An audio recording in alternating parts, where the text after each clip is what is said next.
Trading in Danger by Elizabeth Moon. Narrated by Cynthia Holloway. Copyright 2003 by Elizabeth Moon. This unabridged audiobook is published by arrangement with Elizabeth Moon, care of Jabberwocky Literary Agency, and was produced in the year 2008 by Tantor Media Incorporated, which holds the copyright thereto. Chapter 1. Kylara Vatta came to the attention in front of the commandant's desk. One sheet of flat copy lay in front of him, the print too small for her to read upside down. She had a bad feeling about this. On previous trips to the commandant's office, she had been summoned by an icon popping up on her desk comp. Those had all been benign visits, the result of exams passed in the top 5%. Or prizes won, and the commandant had greeted her with the most thawed of his several frosty expressions. Today it had been, "Cadet Vatta to the commandant's office, on the double," blaring out over the speaker right in the middle of her first-class period. Vespasier's lecture on the history of the first-century PD.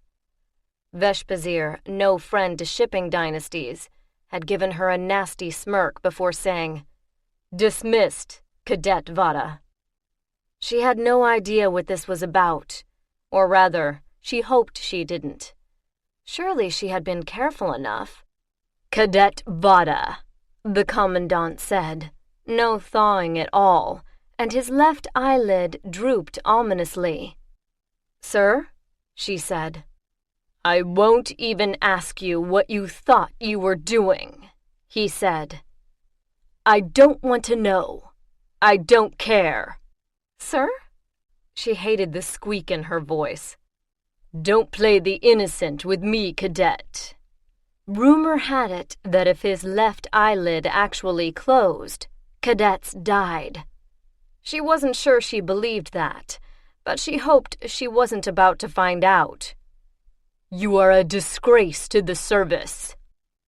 Kai almost shook her head in confusion.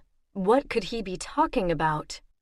"Going outside the chain of command like this," he thumped the sheet of paper. "Embarrassing the service." "Sir?" She gulped, caught between the etiquette that required silence until she was given leave to speak, and a desperate need to find out what had the commandant's eyelid hovering ever nearer to its mate. "You have something to say, cadet?" the commandant asked. His voice, like his face, might have been carved out of a glacier. "Do go ahead." It was not a generous offer. "Sir, with the greatest respect, this cadet does not know to what the commandant is referring." His lips disappeared altogether. "Oh, you can play the innocent all you want, cadet, and maintain that formal falderall, but you don't fool me." He paused. Kai searched her memory and came up empty. "Well, since you insist, let's try this. Do you recall the name Mandy Rocher?" "Yes, sir," Kai said promptly. "Second year, third squad." "And you can think of no reason why I might connect that name and yours?" "Sir, I helped Cadet Rocher locate a Misnari chaplain last weekend, when Chaplain Oser was away." A dim glimmer of what might be the problem came to her, but she couldn't believe there would be that much fuss about a simple little... "And just how did you locate a Misnari chaplain, cadet?" "I, called my mother, sir." "You called your mother?" He made it sound obscene, as if only the lowest criminal would call a mother. "And told your mother to do what, cadet?" "I asked her if her friend Juka could refer me to a Misnari chaplain near the academy." "For what reason?" "I told her that one of the underclassmen was overdue for confession and that the academy chaplain was out of town." "You didn't tell her what he wanted to confess?" Kai felt her own eyebrows going up. "Sir, I don't know what he had to confess. I only know that he was in distress and needed a chaplain, and I thought it would save trouble if I just got him one." "You're not Ms. Nari yourself?" "No, sir. We're modulans." Actually, they were Cypheric Cyclans, but that was such a small sect that nobody recognized it. And modulans were respectable and undemanding. You could be a modulan without doing anything much at all, a source of some humor to more energetic sects. Kai found Modulan Chapel restful and had gone often enough to acquire a reputation for moderate piety, the level most approved by modulans. The Commandant's eyelid twitched upward a millimeter. Kai hoped this was a good sign. "You had no idea that what he wanted to confess concerned the honor of the service?" Her jaw dropped. She forced it back up. "No, sir." "That he made a formal complaint to this Misnari, in addition to his confession, which the chaplain took immediately to the Bureau of War, where it fell into the hands of a particularly noxious bureaucrat whose sister just happens to be on the staff of Wide Exposure, so that I found myself on the horn very early this morning with Grand Admiral Tezliki, who was not amused at all." It was not really a question. It was a rant and explanation and condemnation all in one. The bureaucrat spoke on Wide Exposure's Night Affairs program at 01:15. Clever timing, that. And this morning all the media channels had something on it. That's only the beginning. Kai felt hot, then cold, then hot again. Sir? She managed. "So even if you did not know, Cadet Vatta, what Cadet Rocher wanted to confess, you may be able to grasp that by going outside the chain of command, you have created a very, very large public relations problem, embarrassing the entire General Staff, the Bureau of War, and, last but not least, me personally." "Yes, sir." She could understand that. She could not, she thought, have anticipated it. And now she was consumed by curiosity. What, exactly, had Mandy Rocher said? They weren't allowed access to things like Wide Exposure except on weekends. "You're an embarrassment, Cadet Vatta," the Commandant said. "Many, many people want your hide tacked on the wall and your head on a pike. The only reason I don't—" His eyelid was up another millimeter. "The only reason I don't is that I have observed your progress through the academy, and you have so far been, within the limits of your ability, an exemplary cadet. When I thought you'd done it on purpose, I was going to throw you to the wolves. Now, since I suspect that you simply fell for a sob story, and your entire barracks knows you have a soft spot for underdogs and lost lambs, I'm simply going to take the hide off your back in strips and see your resignation on my desk by 1500 hours this afternoon." Sir? Resignation. Did that mean what it sounded like? Was he kicking her out? Just because she tried to help Mandy? Now the eyelid came all the way back up. "Cadet Vatta, you have, unwittingly perhaps, created a major mess with implications that could damage the service for years. Your ass is grass one way or the other. You could be charged, for instance, with that string of articles beginning with 312.5. I see by your expression that you have belatedly remembered them." She did indeed. Article 312.5 of the Military Legal Code. Failure to inform superior officer in a timely manner of potentially harmful personnel situations. Article 312.6. Failure to inform superior officer in a timely manner of breaches of security involving sensitive personnel. Article 312.7. Failure to inform superior officer in a timely manner of Rats, rats, and flying rats. She was majorly doomed. I wasn't thinking, sir. That was not an attempt at apology, merely a statement of fact. Fairly obvious. What did you think might happen? I thought Mandy, Cadet Rocher, was so upset that day.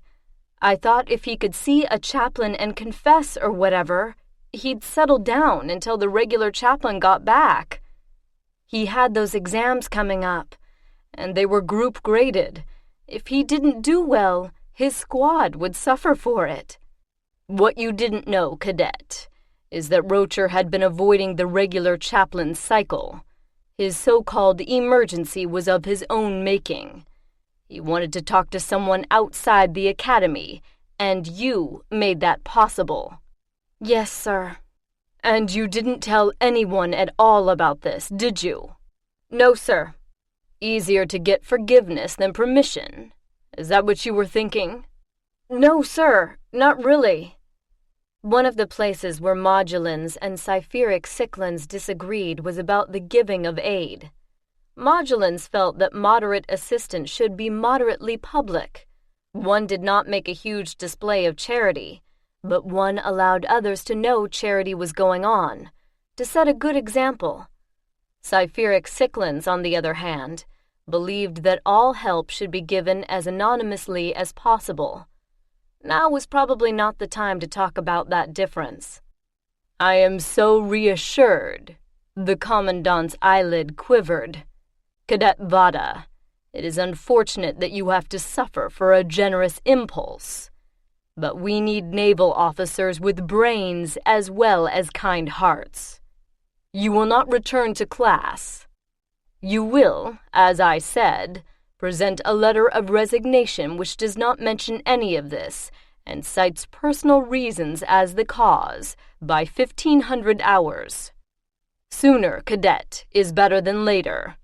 But first you will go to signals and make contact with your family so that you will be able to leave quietly and quickly when that resignation is approved. The look he gave her now was warmer by a few degrees, but still not cordial. Staff will pack up your things. They will be at the gate when you depart. Yes, sir. And yes, you infer correctly that you are not to speak to any of your former associates. Your departure will be explained as seems most expedient for the service. Sir. Not speak to anyone. Not to Mira or Lizette. Not to Hal. Only another few months, and we can... But not now. Not ever. Please, please, let no one figure out. You are dismissed. Sir. Kai saluted, rotated correctly on her right heel, and left his office, her mind a blur. Signals. She knew where Signals was.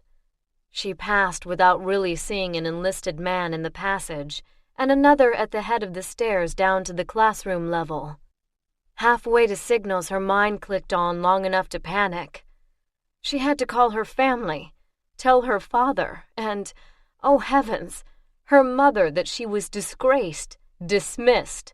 Her brothers would all, her cousins, Uncle Tomas, and Grace, worse than Uncle Tomas, who would say again all she had said when Kai first went to the academy, laced with, "I told you so." She felt the tremor in her hands and fought to still it. Now, for this short period of time, she was still a cadet. And now, for this short period of time, she would act like one. Even as the dream went down in smoke and ashes, even then, her stomach looped wildly once and settled. At the door of Signals, a uniformed guard stared past her. "Cadet Vatta, on order of the Commandant," she said. He stepped aside, and she heard him murmur into his comm unit. "Cadet Vatta at Signals, sir." Commander Terry had the watch in Signals. His expression suggested that her family were loathsome toads, and she was toad spawn. "Vatta," he said, minus the honorific. Sir, which contact number? As if having more than one number were also a crime. Vatta Enterprises, Kai said. They have a relay. Wherever her father was, they could reach him or give her a link to the senior Vatta on-planet. We would prefer that you make a direct call. She knew her father's mobile number, of course, but he'd often said that he hated the damn thing and would leave it on the bedside table as often as not. That meant her mother might pick it up, the last person she wanted to talk to. Vatta Enterprises would ring his skull phone, which he couldn't take off. She didn't have that number. No one did but the communications computer at VE. She rattled off the string for the mobile and mentally visualized the arc of blue, best fortune, of the Sikfirian Cyclin wheel, as Commander Terry nodded to the rating who entered the string. Name? Terry asked abruptly. Kai startled. The name of the person you're calling? He said. Sir, my father, sir. Gerard Avendedin Vatta. But if my mother... You are permitted one call to one recipient, Cadet Vatta. Commander Terry picked up the headset and held the receiver to his ear. Kai waited, the blue arc fading in her mental eye. Then his hand twitched. This is Commander Terry at the Naval Academy. I need to speak to Gerard Avendedin Vatta. A pause, then, Kylara Vatta will speak with you. He held out the headset to Kai. She was not even allowed to speak from a privacy booth. She had known the call would be recorded, but at least a semblance of normal courtesy would have helped. She could feel tears swelling now, stuffing her nose. She fought for calmness as she took the headset and put it on. Enough of this. She turned her back on Commander Terry without permission. Dad, listen. Kai, what's wrong? Are you hurt? Dad, no, I'm fine. Please listen. I have to leave. I have to leave today. Can you send somebody to the gates? Kai, what is it? Dad, please. I have to resign. I have to leave. I don't have any money for transport. I need a way to get home. What? She could hear the explosion building up, the familiar prelude to the famous roar. Then it ended, surprising her into silence. His voice gentled to a soft growl. Kai, listen. Whatever it is, we can help. Let me call the Commandant. No, Dad, don't do that. I'll explain when I get there. Only help me get there, please. When do you need transport? She looked at the chronometer. Only 09:35. Surely she could write a resignation that would satisfy the Commandant by noon. By noon, if that's possible. For you, Kylara Mish, 5 minutes would be possible. Only tell me, has someone hurt you? Later she would consider whether Mandy Rocher had hurt her. Now she wanted only to get away. And even if Mandy had, she had made it possible. It was her own fault. It's not that, Dad. Good, because if any one of those fish eaters had laid a finger on you... Dad, please. Noon? At the gates. On Vatta Honor. Vatta Honor. The signal died, and she handed the headset back to Commander Terry. He took it without comment and gave her a curt nod. Get on your way, Vatta. Yes, sir. She needed a place to write the resignation. If she was forbidden to return to her quarters, where could she go? Outside, she found the answer, of sorts. The wiry, gray-haired senior NCO who had been her year's nemesis in the first 4 quarters, and an increasingly valuable resource ever since. She had not, she remembered, taken Mac Roberts' advice on the matter of Mandy Rocher. Commandant's library is empty, Cadet Vatta, he said now, fully equipped. Right, she said. She would not cry. She would certainly not cry in front of this man. He turned to lead the way, and she followed. Right mess you made of things. he said, when they were around a corner from signals. Yes, Kai said. I won't say I told you so, he said. He just had, of course, but she didn't answer. I dare say you feel bad enough already. A shadow of a question in that. Anger stirred suddenly beneath the anguish.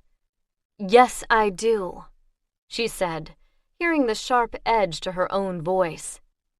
Thought so, he said. Here you are. He opened the door for her. She had never been in the Commandant's private library before. The long, narrow room held not only racks of ordinary books and journals, but shelves of ancient books like those in her family's oldest house. A long table ran down the middle of the room, and at one end someone had set out a stack of white paper and a selection of pens. It's appropriate that a resignation of this type be handwritten, Mac Robert told her. You can use the voice recorder or the keyboard to rough it out, but it's better to stick to the simplest format. Someone had also laid out a copy of Naval Etiquette, Essentials for Officers, and the hand reader. Thank you, Kai said. It was still not 1000 hours. Her world had ended less than an hour ago. She had another couple of hours. What time did you arrange transport for? Mac Robert asked. Noon, Kai said. I'll see that your gear is at the gate by 11:30, Mac Robert said. Thank you, Kai said. She felt unreal still, as if this were a dream, as if she were floating a few centimeters off the floor. I'll leave you alone, Mac Robert said. When you're finished, you can leave the resignation here. The Commandant said on his desk, Kai said. That's right, and so it will be. Just tell me when you're finished. He nodded and went out, shutting the door silently behind him. She put Naval Etiquette, Essentials for Officers, into the reader and found that someone had already bookmarked the section on resignations. Voluntary and involuntary, sections of the legal code relating to, forms of appropriate and inappropriate. She paused there and looked at the appropriate wording for resigning one's commission while in command of a ship, while in command of a flotilla, while in between commands, while on leave, while suffering an incurable mental or physical condition precluding further duty. That's me, Kai thought, suffering from an incurable tendency to trust people in trouble and help lame dogs. She turned to the keyboard. She didn't trust her voice to use the speech-activated system, and copied in the phrasing, I, name, hereby resign my cadetship/commission for reasons of reason. I, Kylara Evangeline Dominique Vatta, hereby resign my cadetship for reasons of overwhelming stupidity and weak sentimentality. No, that wouldn't do. For reasons of totally unfair blame for something I didn't do. That wouldn't do either. For reasons of a mental illness called gullibility? Soft-heartedness? No. Tears blurred her vision suddenly. She blinked them back. Memory stirred, bringing her Mandy Rocher's image as he sat, shoulders hunched, hands trembling a little. Telling her that he had to find a chaplain. He really did. Had his hands trembled with secret laughter that she was so easy to fool? Had he looked down to hide the scorn in his eyes? He was such a little... She searched her vocabulary for a sufficiently descriptive phrase. Insignificant, forgettable, boring, pitiful, non-entity, and to lose her cadetship because of him. She would get him someday. Vengeance, said her grandmother, was an unworthy goal. But this was a special case. Surely this was a special case. I, Kylara Evangeline Dominique Vatta, hereby resign from the Academy for reasons that reflect on my ability to carry out the duties of a naval officer. Close. Not quite yet. She looked around the room, squinting to bring the titles of the old books into focus. Heron and Heron's Chronicles of the Dispersion, all 10 volumes. Her family owned 3 through 5, but 1 and 2 were very rare indeed in paper form. Cantabria's Principles of Space Warfare, evidently a first edition. She longed to pull it down and check, but was afraid to. A row bound identically in blue-gray cloth. Logbooks, the old-fashioned kind. Those would be centuries and centuries old. She got up and looked at the names on the spines. Darius II, Paleologus, Sargon, Ataturk. She felt the goose flesh come up on her arms and looked quickly at the last, least faded volume. Centaurus. Not, in fact, centuries old, not even 1 century. These were the logs that the Commandant had kept, his personal logs from every ship on which he'd served. She'd once memorized the sequence on a dare. Her fingers twitched. What had he thought, felt, done as a young man on his first ship? She would never know. She had no right to know. The adventure she hoped to write into such logs herself would never come her way now. She made herself step away from that shelf and look at another. History here, biography there, reference works on all the neighboring states, on the biota of First Colony, on the ecology of water gardens. Water gardens? The Commandant studied water gardens? A sound outside in the passage startled her and sent her back to the table, but the footsteps passed by. She stared at the screen again. For reasons of... Back to the hand reader. Alternate phrasing. Due to... Clumsy. Never say more than you need, her father had said. Her mother had muttered that Kylara always said more than she needed. She'd stop that right now. I, Kylara Evangeline Dominique Vatta, hereby resign from the Academy for personal reasons. Short and not sweet. Nothing about this was sweet. She stared at the screen a long time, glaring at the tiny blue words on the gray screen. Then she moved the paper over and copied the words very carefully in her best script, the handwriting of a properly brought-up child and good student. Panic gripped her when she had signed it. She did not want to do this. She could not do this. She must do this. She looked at the time. 10 hours, 22 minutes, and 38 seconds. Had destroying her life really taken so little time? A tap on the door, then it opened. Mac Robert again, this time with a large silver tray, a teapot, incongruously splotched with big pink roses, a pair of matching cups, gold-rimmed on saucers, a small plate of lemon cookies, and another of tiny, precisely cut sandwiches.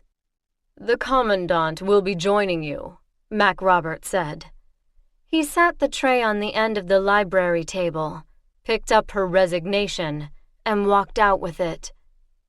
Kai sat immobile, staring at the steam rising from the teapot's spout, trying not to smell the fragrance of cookies obviously fresh from the oven, trying not to think or feel anything at all. The Commandant's entrance brought her upright, to attention. He waved her back down.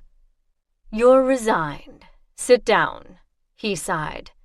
His left eyelid was back up where it should be, but his whole face sagged. "Pour out, will you?"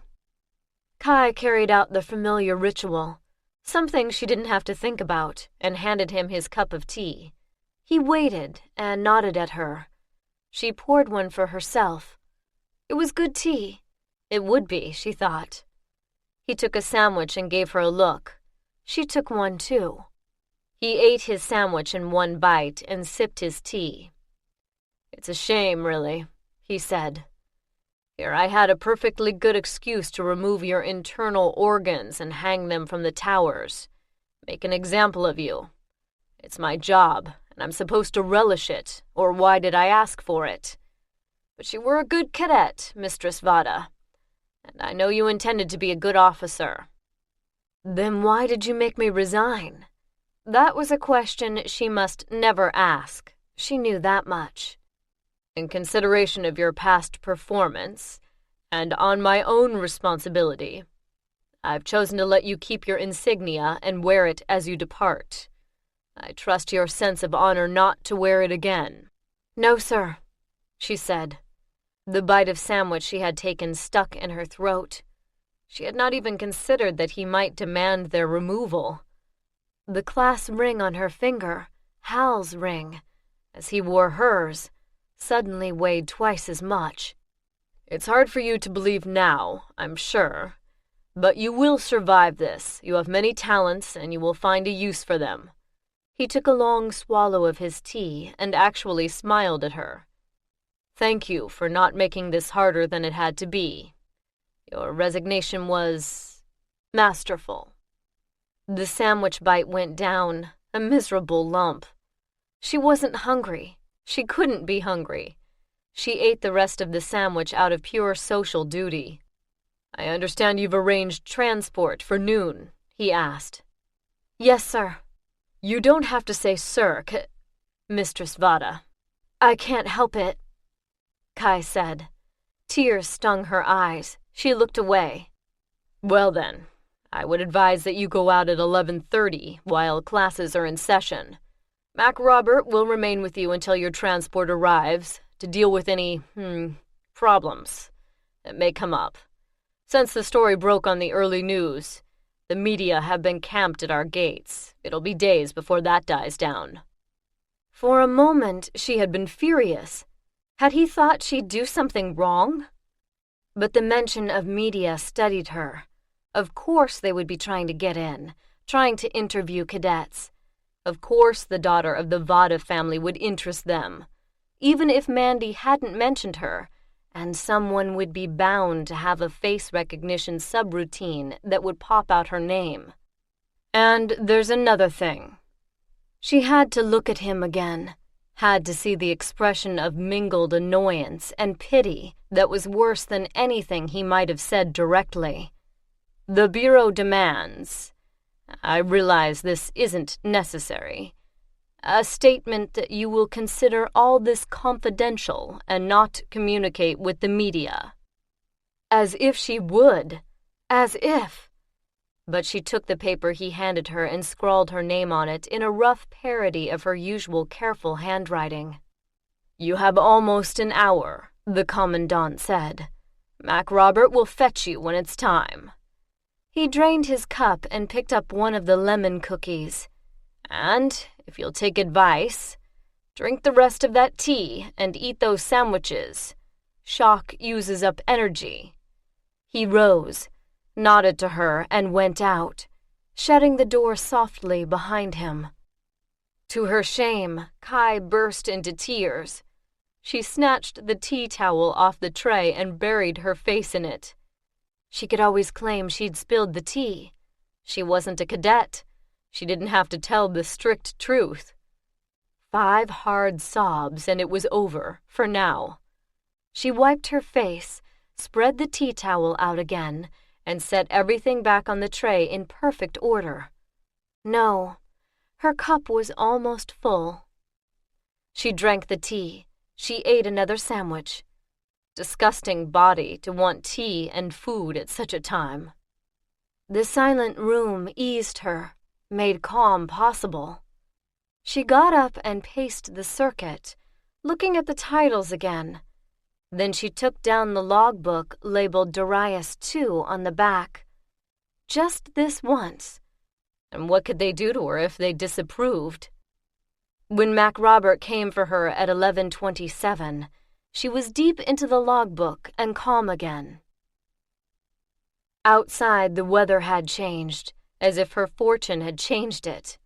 From early morning sunshine and puffy clouds to a dank, miserable cold rain with a gusty wind. Her luggage made a pile in the relative safety of the gateway arch.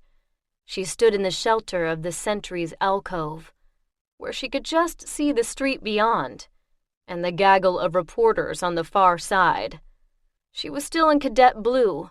The sentry ignored her, and MacRobert checked off her bags on a list before turning to her. "They'll be near on time?" he asked. "I expect so," Kai said. The lump in her throat was growing now. She had to swallow before she could speak. "Good. We'll have to frustrate the mob over there." He cocked his head. "You're not half bad, Vatta. Sorry you stepped in it. Don't forget us."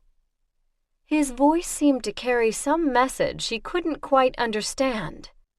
"I won't," she said. How could he even suggest she might forget this? Her skin felt scorched with shame. "Don't be angrier than you have to be." "I'm not." She might be later, but now, anger was only beginning to seep toward the surface, through the shock and pain. "Good. You still have friends here, though at the moment there's a necessary distance." He looked at the clock, 11:54. "Excuse me for a few moments. I'll be back at 1200 sharp." Kai wondered what he was up to, but not for long. The chill, dank air, the gusts of wind all brought back to her the enormity of her fall from grace. She was going to have to go out there, in the cold rain, and pick up those bags and put them in the vehicle in front of everyone in the universe, obviously disgraced and sent away, and be driven home to her parents like any stupid brat who's messed up. Like, for instance, her cousin Stella, who had fallen in love with the Musha dealer and given him the family codes. She remembered overhearing some of that when she was 13 and telling herself that she would never be so stupid. She would never disgrace the family the way Stella had. And now it was all on the news, whatever had actually been said, and it was all her fault. A huge black car whizzed past the entrance, flags flapping from its front and rear staffs, and she saw the reporters across the way turn and then rush after it. "The back entrance!" she heard one of them yell. Their support vans squealed into motion, turned quickly across the street, and sped after the black car. She glanced at the clock, 11:59. She stepped out of the alcove into the archway and saw a decent, middle-aged, dark blue car swerving over to stop at the archway. 1200 on the dot. 2 men, the driver and escort, got out of the car. "I'll help with these." MacRobert was back, and already had 2 of her bags in hand. "Vatta, you get in the car. Jim, get her trunk," he said to the sentry. In moments, Kai was in the back seat, her luggage stowed in the trunk or beside her, and the 2 men were back in the car. "Take care, Vatta," MacRobert said. "And remember what I said. You have friends here." At the last moment, she stripped off the class ring and handed it to him. "You know where this should go," she said. She couldn't keep it. She could only hope that MacRobert would get it back to him discreetly, that Hal would understand. The car moved off sedately, rejoining the traffic stream, and turning at the first corner. Kai glanced to the right and saw a crowd of news vans part way down that block. What, she wondered, did MacRobert want her to remember? That he was kind as well as brusque? Or how stupid she'd been? The Vatta employees in the front seat didn't talk on the way to their first stop. The warehouse office at 56 Missalongi. There, the escort got out and her uncle Stavros climbed into the back seat with her. "Kylara, my dear, are you all right?" She did not want to come apart in front of Uncle Stavros, father of the notorious Stella. "I'm fine." A lie, and they both knew it, but the right thing to say. "We're going over to the airfield. That would be the private airfield, of course. You'll be on a flight to Corley. Your parents had to run over there to take care of some business a week ago." Kai put her mind back to work. Corley. Tick plantations, source of both wealth and problems, because the labor force knew all too well what tick extract brought on the interstellar market and felt they weren't getting enough of the profits. Pickers or packers? She asked. Her uncle nodded approvingly. Packers. The pickers got a new contract last year, and the packers insist they add more value and need another 2% on top of the 5% increase year before last. She hadn't seen the sales figures for tick extract since the holiday before last. So, what's the quote running? 3827, down 100th from last year. The vans come into production, though we judge their product only third rate. I think the market will be back up, but we'll see. Kai knew her uncle had brought this up mostly to distract her, but it did make the journey easier. What's their production base? 20,000 hectares, 5,000 in 8-year-olds, 5 each in 7, 6, and 4. Rumor has it they lost their entire planting 5 years ago, and all the surviving trees lost a year's maturity. Soil's good. Climate's marginal. Labor force? Well, now that's more of a problem for them than they want to admit, and that's where their quality falls off. They recruited from the immigrant lists, and none of them are experienced. Most of the ag-credentialed immigrants are row croppers who know nothing about trees. What I hear from the market is that their pickers are damaging the fruit, and the packers aren't tossing the damaged stuff. It's been a year longer than they planned, after all, getting any income off the place at all, so they're trying to make it up. Kai glanced out the window as the car swerved.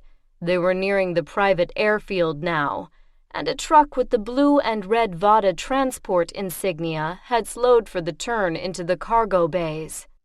Their car sped onto the passenger entrance, paused at the check station for their driver to flash the scans, then followed the service road past the elegant little charter terminal with its tropical garden and colonnade. For those departing or arriving on chartered flights, and on around past the private terminals to the Vatta Transport Complex, all in blue with red trim. Sitting out on the apron was the sleek little twin-engine craft in which Kylara had flown from island to island most of her life. You can't pilot yourself today, Kai, her uncle said as the car slowed. Under the circumstances. Her vision blurred. She knew she wasn't safe to pilot anything, not like this, but... It's Gaspard, you remember him. She did. Gaspard Rittenauer had been her first flying instructor, though the family wasn't supposed to know that. Let's get you aboard. Kylara moved quickly from the car to the aircraft.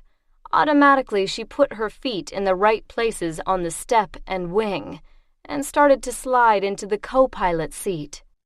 You'd better ride in the passenger compartment, her uncle said. Kai felt herself flushing.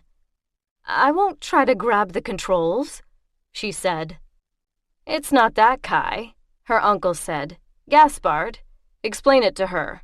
If she's going to ride up front, she'll have to take steps. I need to get back. Kai buckled in, and one of the ground crew slammed the door. Chapter 2. Kai said nothing as Gaspard finished pre-flight. He didn't explain what her uncle had meant. She sat quietly, waiting. One thing she'd learned at the academy was how to wait without fidgeting. She did not even put on the co-pilot's headset. Gaspard murmured into his own voice pickup, contacting traffic control, she assumed. Then he turned to her. Put your headset on, he said. Why? Kai asked. You're visible up here. It took her a moment to figure out what he meant. Anyone looking in, with a long lens, for instance, could see her, whereas back in the passenger compartment, the smaller windows had little shades. Damn, Kai said, snatching the headset. It wouldn't be enough, she knew.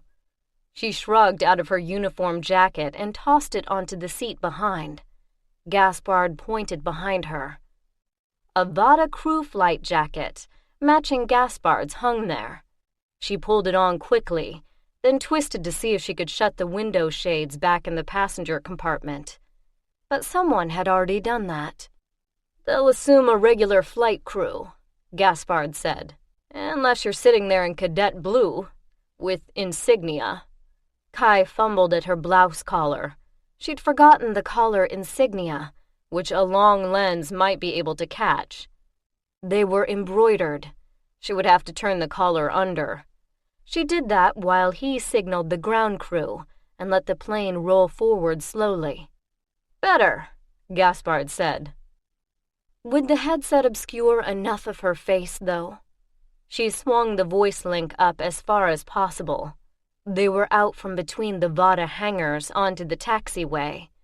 A single-engine yellow plane swung onto the taxiway in front of them.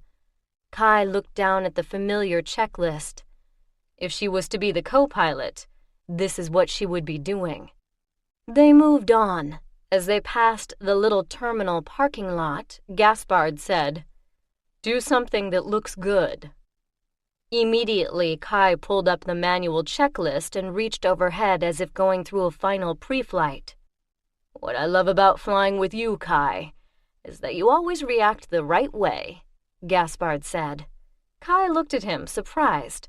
The grin he was aiming down the center line of the taxiway looked genuine. "That couldn't have been more natural if you'd rehearsed it for days. I spotted a fire truck in the wrong place. Now, we're really going to be exposed during takeoff and for the first hour. Since you're already up here, and I entered for 2 crew just in case, you'll have to stay here." He paused. "I know your uncle said no flying, but someone's got to be traffic watch, and if you can help—" "I can help," Kai said. "Good. I'll take her up, but you stay on the controls with me." Kai turned up the volume in her headset and heard traffic control give them clearance for takeoff after the little yellow plane.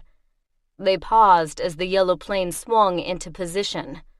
She could see it shudder and then begin its takeoff roll. She checked the boards. This plane had every avionics gadget and an AI autopilot perfectly capable of handling almost every contingency. But Gaspard preferred to take off and land on manual to keep his skills current. "And because it's just plain fun," he said now, as he usually did. "There's something atavistic about shoving the throttles forward myself." She felt the same way. As they turned into position and the power of the engines fought the brakes for a moment before Gaspard released them. She loved it all, from the acceleration down the runway to the moment when they left the ground to the steep climb out over the factory district. Once they were a half-hour offshore, at cruising altitude, Gaspard relaxed and pulled out his hot pack of coffee. "Well, girl, I'm not sure what anthill you kicked, or kicked you, but your father and uncle were certainly upset. Want to tell me about it?" "I can't fly and talk about it anyway." "Fine, let me finish this and I'll take it back." He swallowed quickly and relieved Kai at the controls. "Not that I'm pushing you, you understand, but—" He wanted to know, of course. "I had to resign from the academy," Kai said. He whistled. "Didn't you keep your anti-fertility implant up to date?" "Not that. I wouldn't—" She stole a glance at him. "Sorry," he said. "It's just, what else could make you do it? Your family's not yanking you out for some business reason." "No," Kai said. "I did something stupid. It caused a stink. Such a big stink they wanted me gone." "You? I can't imagine what big stink you could cause. Now, if you were a bonehead like that kid who told a Misnari priest that he was being treated unfairly and prevented from practicing his religion, and that the service was hostile to Misnari, and had a policy of putting them, how did he say it? First in danger, last in promotion. That is what I'd call a big stink." Kai's heart sank. "That was my fault." Your fault? How? You aren't even... Oh, shit. Kai, you were just helping someone again, weren't you? What'd you do, get him in contact with this Misnari? Yes. She could hear that her voice was choked with tears. I can understand they might be peeved with you. It's headlined in the news, but it's not bad enough to make you resign. They think it is. They'll wish they hadn't, Gaspard said. Though it may take them a while, so you're in disgrace, is that it? All the misery broke through, and she felt tears burning in her eyes. She couldn't speak. Thing is, Kai, disgrace doesn't last forever. She caught the quick movement of his head as he turned to look at her and looked away, out the window, where a blanket of cloud lay between them and the east shadows. It can, Kai said. Usually doesn't, Gaspard said. Whatever stupid things you do, you can do smart ones later. Somehow I don't think so, Kai said. When I try my hardest, that's when I do stupid things.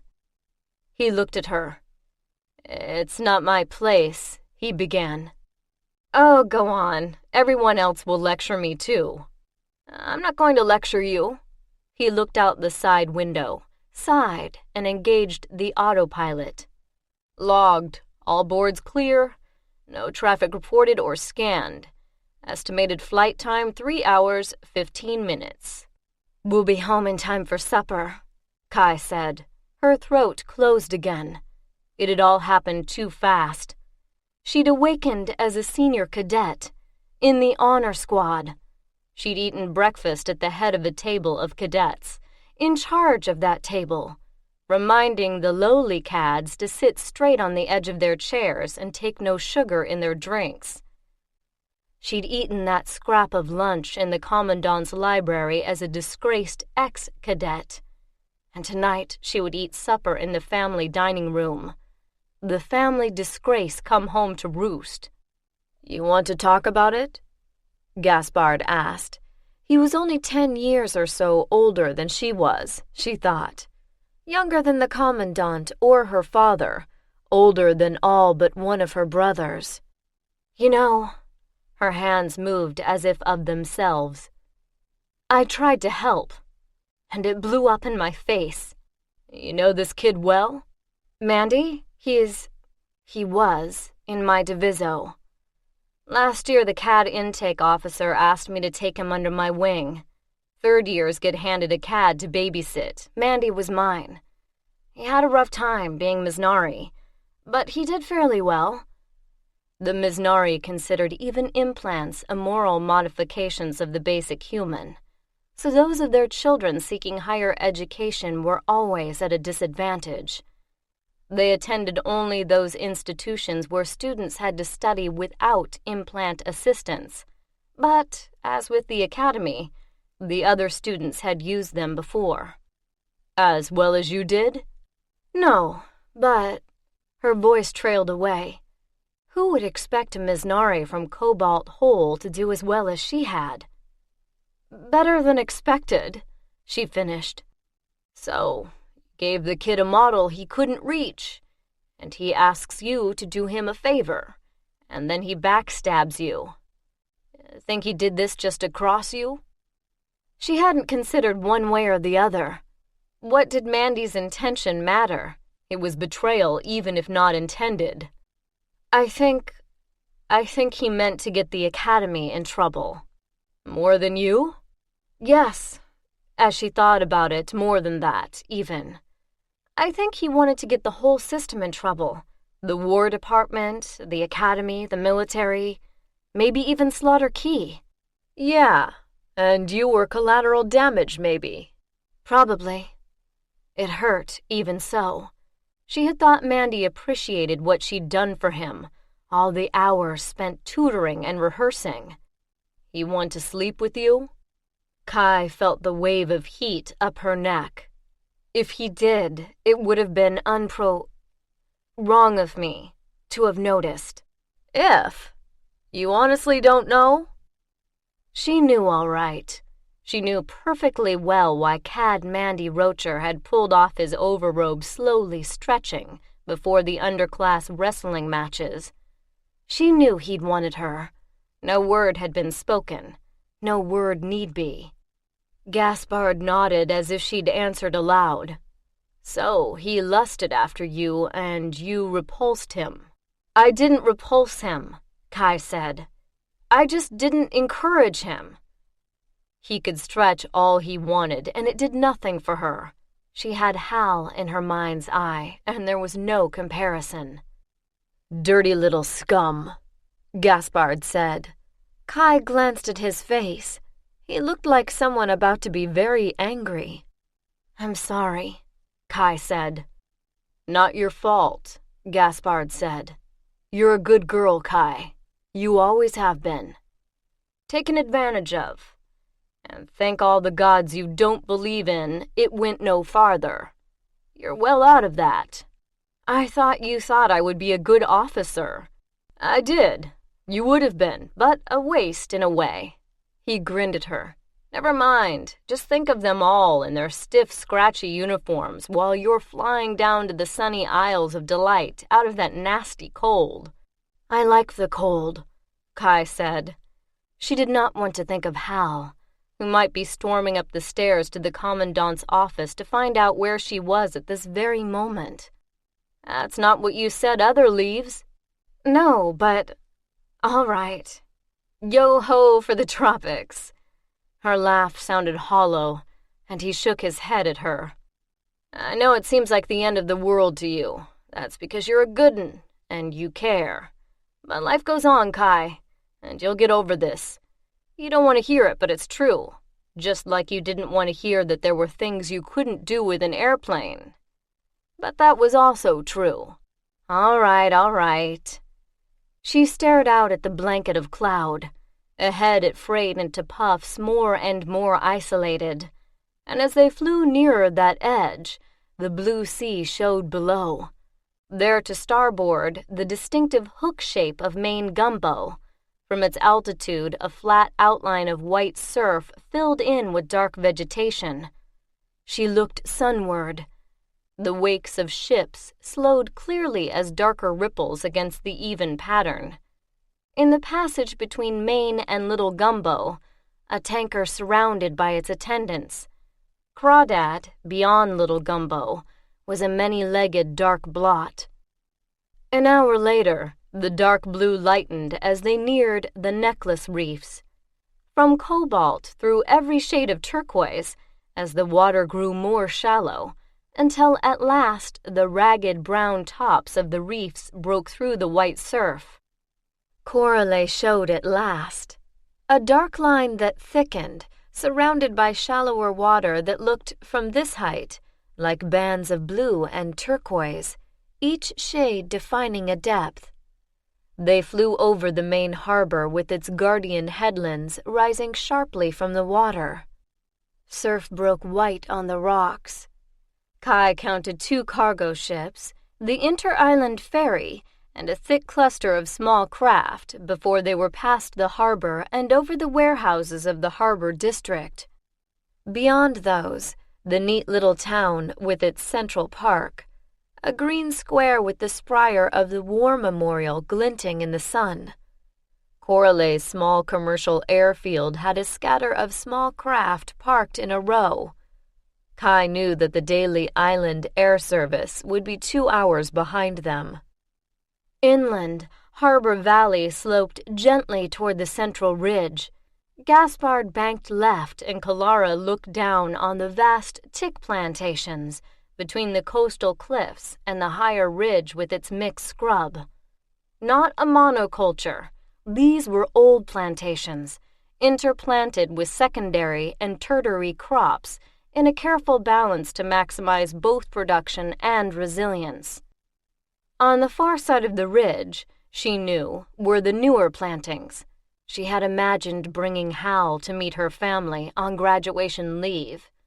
He was a mainlander and had never seen the far islands. She would have been explaining it to him, the order of the plantings, the yields of the different ages. She pushed that thought back.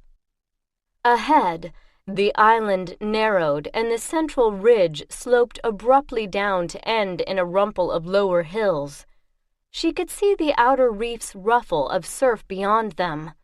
Taller trees, the sheltering groves of the Vatta household, cloaked the landward side of the hills. Gaspard called the Vatta home field as he eased their plane down, neatly countering the predictable gusts that swept between the twin hills. Kai felt her throat close. She had been able to let her mind drift while in the air, but soon she would have to face her family. She stared out the window, noting that the jabla trees were in bloom, pink fluffy puffs among the darker green of the haricond and jupal. The red tile roofs of the house and outbuildings showed among the green, with a sudden flash of light from the big pool. Nearer to the runway were the office buildings, utilitarian cream blocks topped with solar panels, but neat, with a ruffle of red and blue flowers on either side of the main door. "Give us a hand, Kai," Gaspard said. Kai yanked her attention back to the instruments and called out items on the checklist as Gaspard made the final approach. Then they were down and rolling. Kai turned her collar right side out and reached back for her uniform jacket. She was not going to come home disheveled and disorganized. By the time Gaspard had taxied to the parking line, where old George waited to hook up the tie-downs, she was ready to pass. Well, not any official inspection, but any of the staff. "Good to see you home," George said. "You didn't belong with the likes of them slimes anyway." Kai knew it would do no good to tell him they weren't slimes. George, veteran of the Second War, loathed mainlanders. He had refused regen treatment for his leg because it would have meant a mainland hospital. "I'll take your bags," George said now. "Your dad wants to see you right away." He moved stiffly to the luggage compartment. Kai turned to the office building. No one was coming out to meet her. Normal. Were they going to pretend this was all normal? The sea breeze, moist and fragrant, lay its hand on her cheek, and she wanted to yield to it, to be soothed by it. But she was no longer the child who had left here 4 years ago. Inside the front door, cooler air swirled around her. She faced a warren of desks and workstations, most occupied by obviously busy people who barely looked up as she entered. On her left, the familiar corridor led to the row of walled offices, her father's, her uncle's, her elder brother's. She hesitated a moment outside the door to her father's office, then tapped and opened the door.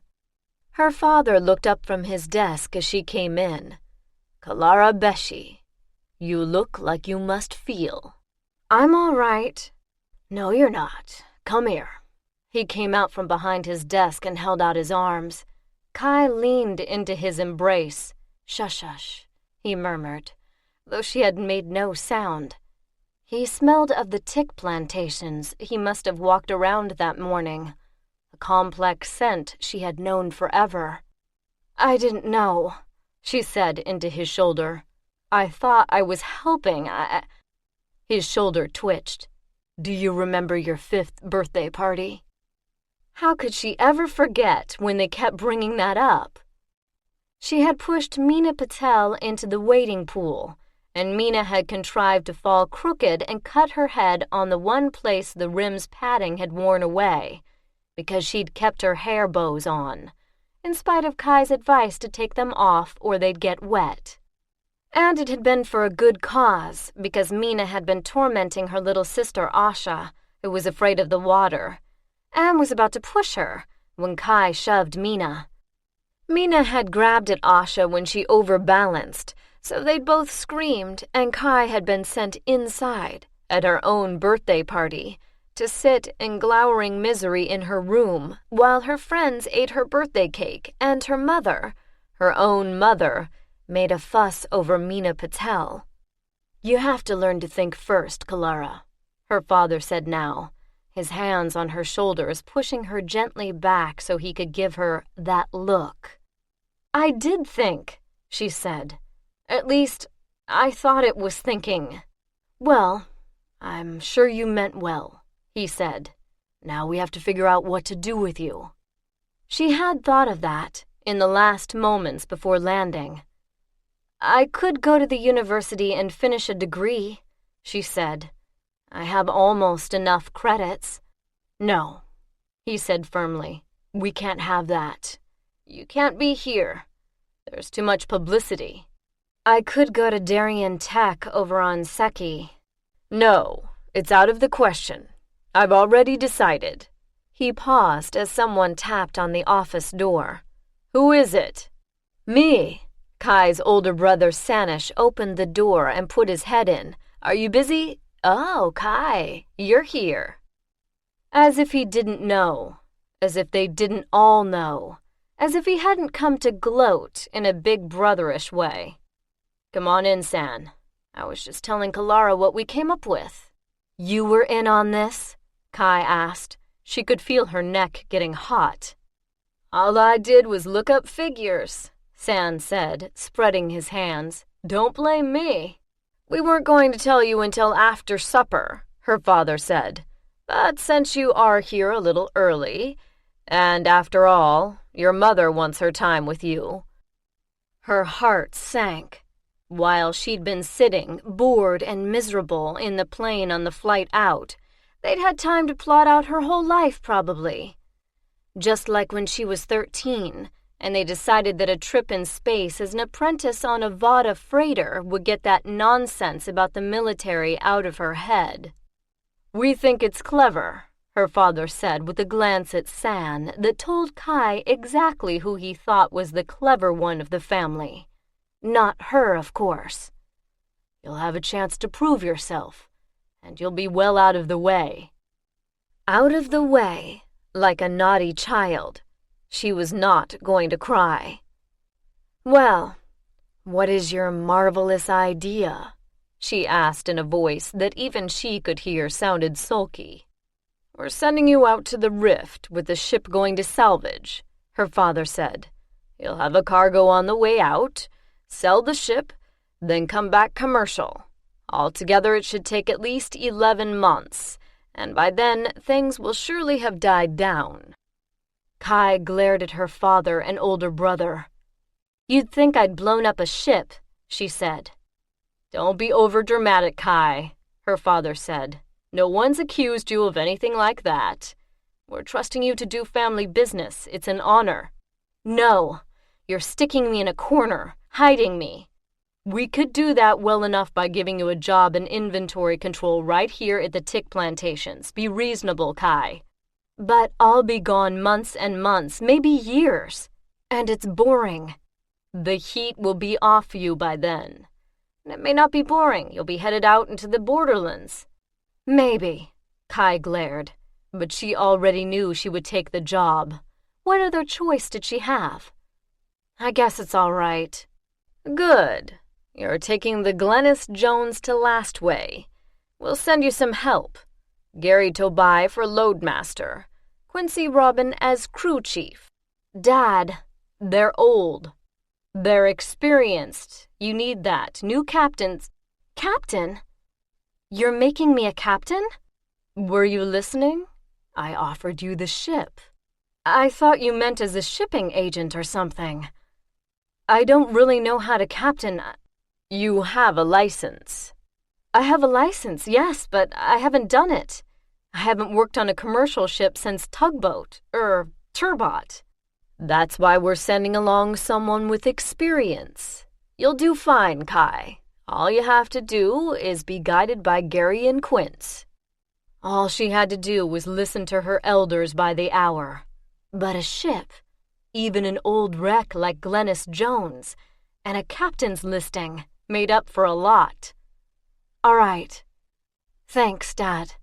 "That's better. Now, go over to the house. Your mother's waiting. Oh, and we've scheduled your implant replacement." She knew better than to suggest a quick comm call instead, but she dreaded what her mother would say. Sure enough, she had scarcely come through the door when her mother started in. "Kylara, how could you? You were just getting to know that nice Berlioz boy. And now—" "Mother, I didn't. And look at you! You haven't had a bit of makeup on. How can you expect to find a young man if you go around looking like some tough off the docks? Mother, please. And your father says you're going away for months, and I've had no time at all to take you around. If you're out of circulation too long, people will forget about you." "That's the idea," Kai said. Though if Charlie Berlioz forgot about her, that was all to the good. Despite her mother's prodding, she had no interest in Charlie. It was Hal. Except now it wasn't, almost certainly. Well, it's all very good on the political side, but on the matrimonial side it's a disaster. They'll go and marry unsuitable girls rather than you. And Slaughter Key is not exactly full of eligible boys. Mother, I am sure that eventually— At least her mother was still harping on marriage into some civilian family. At least she hadn't caught on about Hal, whom she would not have considered suitable. "Well, we have to do something about your clothes." Her mother started off down the hall. Kai trailed behind, feeling the same reluctance she had so often before. She knew what spacers wore, and what ship captains wore, and she knew, without waiting for her mother to say so, that those simple outfits were not what her mother had in mind. "Even if you're in the wilds of the borderlands," her mother said, opening Kai's closet. Kai could see that someone had already unpacked her luggage and put things away. "Even there, you must be prepared to present yourself properly. Perhaps even especially there." When her mother was in one of these moods, it was easy to forget that she was also a professional engineer of considerable reputation. It was the family background, Kai thought, being the eldest daughter of a socialite, for Grandmother Benton was still making news in the gossip columns with her endless string of admirers. Not this either," her mother said, flinging clothes to one side. "I know you thought you'd spend the rest of your life in uniform, dear, but surely you had more sense than this." She held out an outfit in rust and green, which Kai had realized only after paying for it, made her look like someone a day away from death. "Sorry, Mother," she said. "I don't care what your father says. You simply must get some suitable clothes." She eyed Kai up and down. "You aren't shaped like anyone else in the family. Worse luck. I can't just tell you to put some meat on your bones. You have meat, it's just not—" "Mother!" "Oh, be reasonable, Kylara. You'll be representing the family. You must have clothes and they must fit. I'm not saying you're ugly or misshapen, you're just not—" Again her voice trailed away. "Well," she said after a moment's awkward silence, "measurements first, and then we'll see what we can order. Shops here on Coralie are useless. But if something can be delivered to the ship before you leave, that will do." The last thing Kai wanted to do was stand in the middle of the room while her mother ran a clothes scriber over her. But she stood in the middle of the room while her mother ran a clothes scriber over her anyway. Halfway through, with her mother tut-tutting about the way the uniform had concealed what was after all an acceptable shape, it began to be funny. She wasn't ready for it to be funny, for anything to be funny, but a bubble of laughter caught in her throat and she could feel the corners of her mouth turning up. Here she was, back home being measured for clothes yet again. Clothes that would, she was sure, turn out to be impractical and uncomfortable. "What are you laughing at?" her mother asked from knee level, without looking up. Her mother always knew, without having to see Kai's face, when the ill-timed laugh demon caught her in the throat. "Nothing," Kai said, sulky again. "It's not funny," her mother said, scribing her lower legs, her ankles, her feet. It was, though. Everything else in the universe was horrible, but this one thing was funny. The dinner chime saved her from unseemingly giggles. Her mother stood abruptly. "You want to get out of that," she said without specifying what that was. They both knew. Kai took off the uniform she had been so proud to put on that morning, stepped into the fresher briefly, and put on loose slacks, blouse, and overrobe for dinner. She left the remnants of her past on the bed. Someone would take them away, clean them, fold them, put them somewhere. She didn't care where. Dinner on the wide veranda. Father, mother, and Sanish. Kai slid into her usual seat, facing the garden. Candles flickered in the evening air. Someone had gone to the trouble of preparing a festive meal. They had had, she realized, the hours she was in the air to put it together.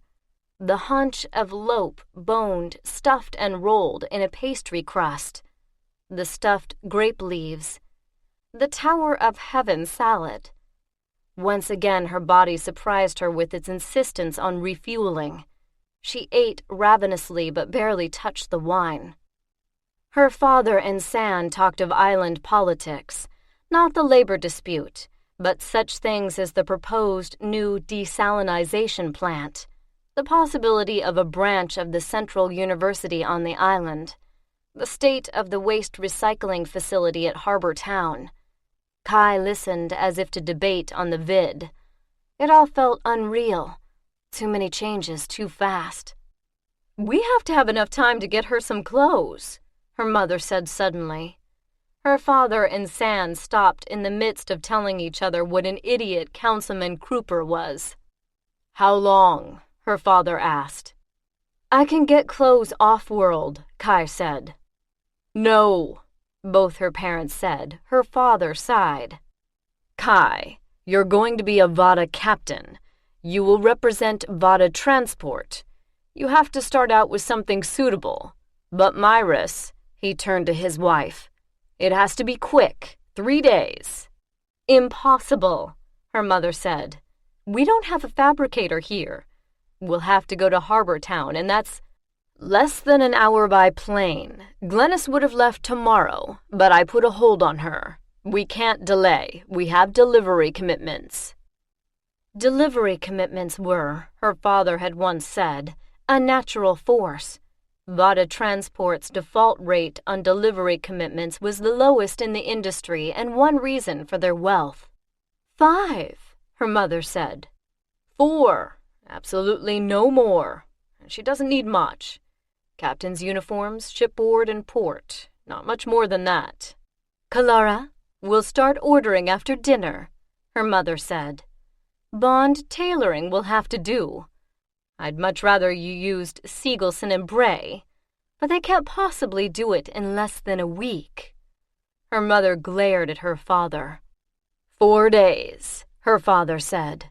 "You have the measurements, you can start without her. Tonight, Kai, we'll go by the clinic and get your implant in. That'll let you sleep on it, so you'll be in cycle in the morning, all loaded with the current codes and everything." She had not had an implant since she left for the academy. Cadets weren't allowed them. She was used to doing without, though she had missed her implant a lot that first year at the academy. She was not sure she wanted one again, but she needed the extra capacity, with all she had to learn in a hurry. She shrugged. Better an implant insertion than more talk about clothes. "I'm ready," she said. Insertion went easily. The implant access port still met all the specs, so all she needed was the device itself. She expected the moment of nauseating disorientation, the strange visual auras, the itch in her nose. Before she could access the implant, she had to go through the initialization protocols, the longest part of an insertion. And then the implant enfolded in her mind like a flower, each petal a gateway to another database. The displays flickered past, the communication links, now activated only for the clinic units, let her answer the questions without speaking aloud. "Checks out," the medic said finally. Any problems at your end? Kai blinked at him. They both knew, because she was sending it, that she was seeing him with a vibrating pink halo, and they also knew this was a transient visual phenomenon common to implant insertions, like the other sensory aura she was having. The smell of freshly ground pepper, the echo effect to all sounds. It would be gone after a good night's sleep, during which time the implant and her biological brain would have some kind of serious discussion without her consciousness around to kibitz. No problems, Kai said, aloud this time. Good. Call me at once if you experience sensory auras tomorrow, or any difficulties with coordination, balance, after 1 hour from now. My recommendation is that you go to sleep as soon as you can. I will, Kai said. Her father took her back to the main house, where she staggered only a couple of times going down the hall to her room. She remembered her first insertion experience very clearly. She had been 7, getting a child's school expansion kit, and she had insisted that her balance wasn't affected. She didn't need to lie down and take a nap, all the way to the ground when she fell off the pony. I'm fine, she'd said, lying on the ground and looking up at a pony hazed in a supernatural golden glow, its wings waving gently in the breeze. My pony has wings, she'd said. No one had believed her. She'd woken from that nap with the bruise on her rump and her brothers prancing around the room waving their arms, pretending to be flying ponies. Enhanced memory was one side effect of implants and their insertion. She pulled off her clothes, put on a gown, turned off the light, and lay down. She had been sure she wouldn't sleep, but the moment her head hit the pillow, she was out. She woke, remembering no dreams, at first disoriented because sunlight played on the opposite wall from the garden window in her room, and she expected instead the cold, dim light of a winter dawn in the capital. Misery hit her again, and she rolled over, burying her face in the pillow. Her career, her hopes, her friends. Hal. He wouldn't even know what happened. She hadn't actually started crying when something landed with a thump on her back. "Rise and shine, lazy bones," came her brother's voice. "You've got to hit the books." Kai rolled out of bed, threw the offending roll of towels back at her brother, wet, he must have just come in from swimming, and stalked into the fresher with as much dignity as possible. Her implant offered the time, the temperature, the humidity, water temperature of the fresher, her own pulse and respiration if she wanted it. She didn't. She ate a hasty breakfast in the corner of the kitchen, and then settled down to the pile of data cubes her father had left for her to read. Everything there was to know about Glennis Jones, about the route she was to take, everything she needed to know about the Vatta Transport codes. At intervals, her attention drifted to her disgrace, but she yanked it back to the matter at hand. She could not think about it, any of it, without going to pieces. If she was to be a cargo ship captain, she had better things to do than to feel sorry for herself. The implant fed her accessory information whenever she asked. She was deep in the revised space regulations applicable to licensed carriers, Class C and below, when her father and brother came home for lunch. "How's it going?" her father asked. "These are done," Kai said, pointing to that stack. "I'm into space regs. Why on earth did they restrict Class Bs from carrying nutrient components?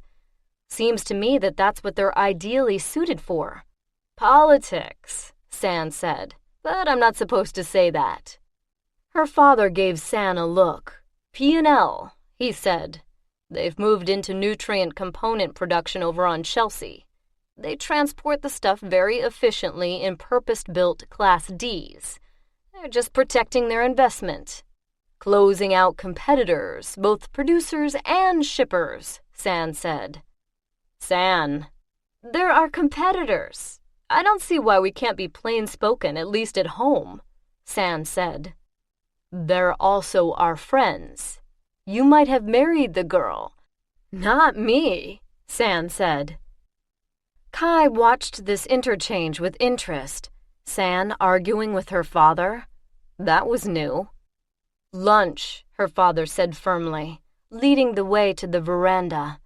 At midday, it was shady, breezy, scented with roses and jasmine. Her mother didn't appear. She often skipped lunch with the family. Kai wasn't hungry. She'd done nothing all morning but read, but she picked at a salad. Her father frowned at her. You should get out a little, Kai. If you don't eat, your mother will pester me. I need to finish these, Kai said. Not today. I didn't think you'd be half so far along. Take the afternoon off. 2 hours later, Kai lay stretched on a towel by the pool. An hour's swim had worked out kinks she hadn't even realized she had, and now she dozed in the warm shade. Her father had been right. She had needed the break. Kylara Vatta, what do you think you're doing? That voice, harsh as a parrot's cry, nearly sent her rolling into the pool in a defensive maneuver. Aunt Gracie Lane. Aunt Gracie Lane, who disapproved of idleness at any time, and also had strong views on appropriate bathing costume. Anyone could see you. Anyone who was a member of the family or a guest, possibly a lascivious gardener peeking over the wall of the pool enclosure, but certainly no one else. I'm resting after swimming, Aunt Gracie, Kai said. You're lazing about doing nothing useful, Aunt Gracie said. Get some proper clothes on and get busy. You're supposed to be helping your mother arrange your wardrobe. Her mother, just coming to the pool behind Aunt Gracie, shrugged. Yes, Aunt Gracie, Kai said, scrambling to her knees with the towel clutched to her. I would have thought the academy would teach you some discipline, but clearly, I suppose that's why you quit. Too many things wrong with that to argue.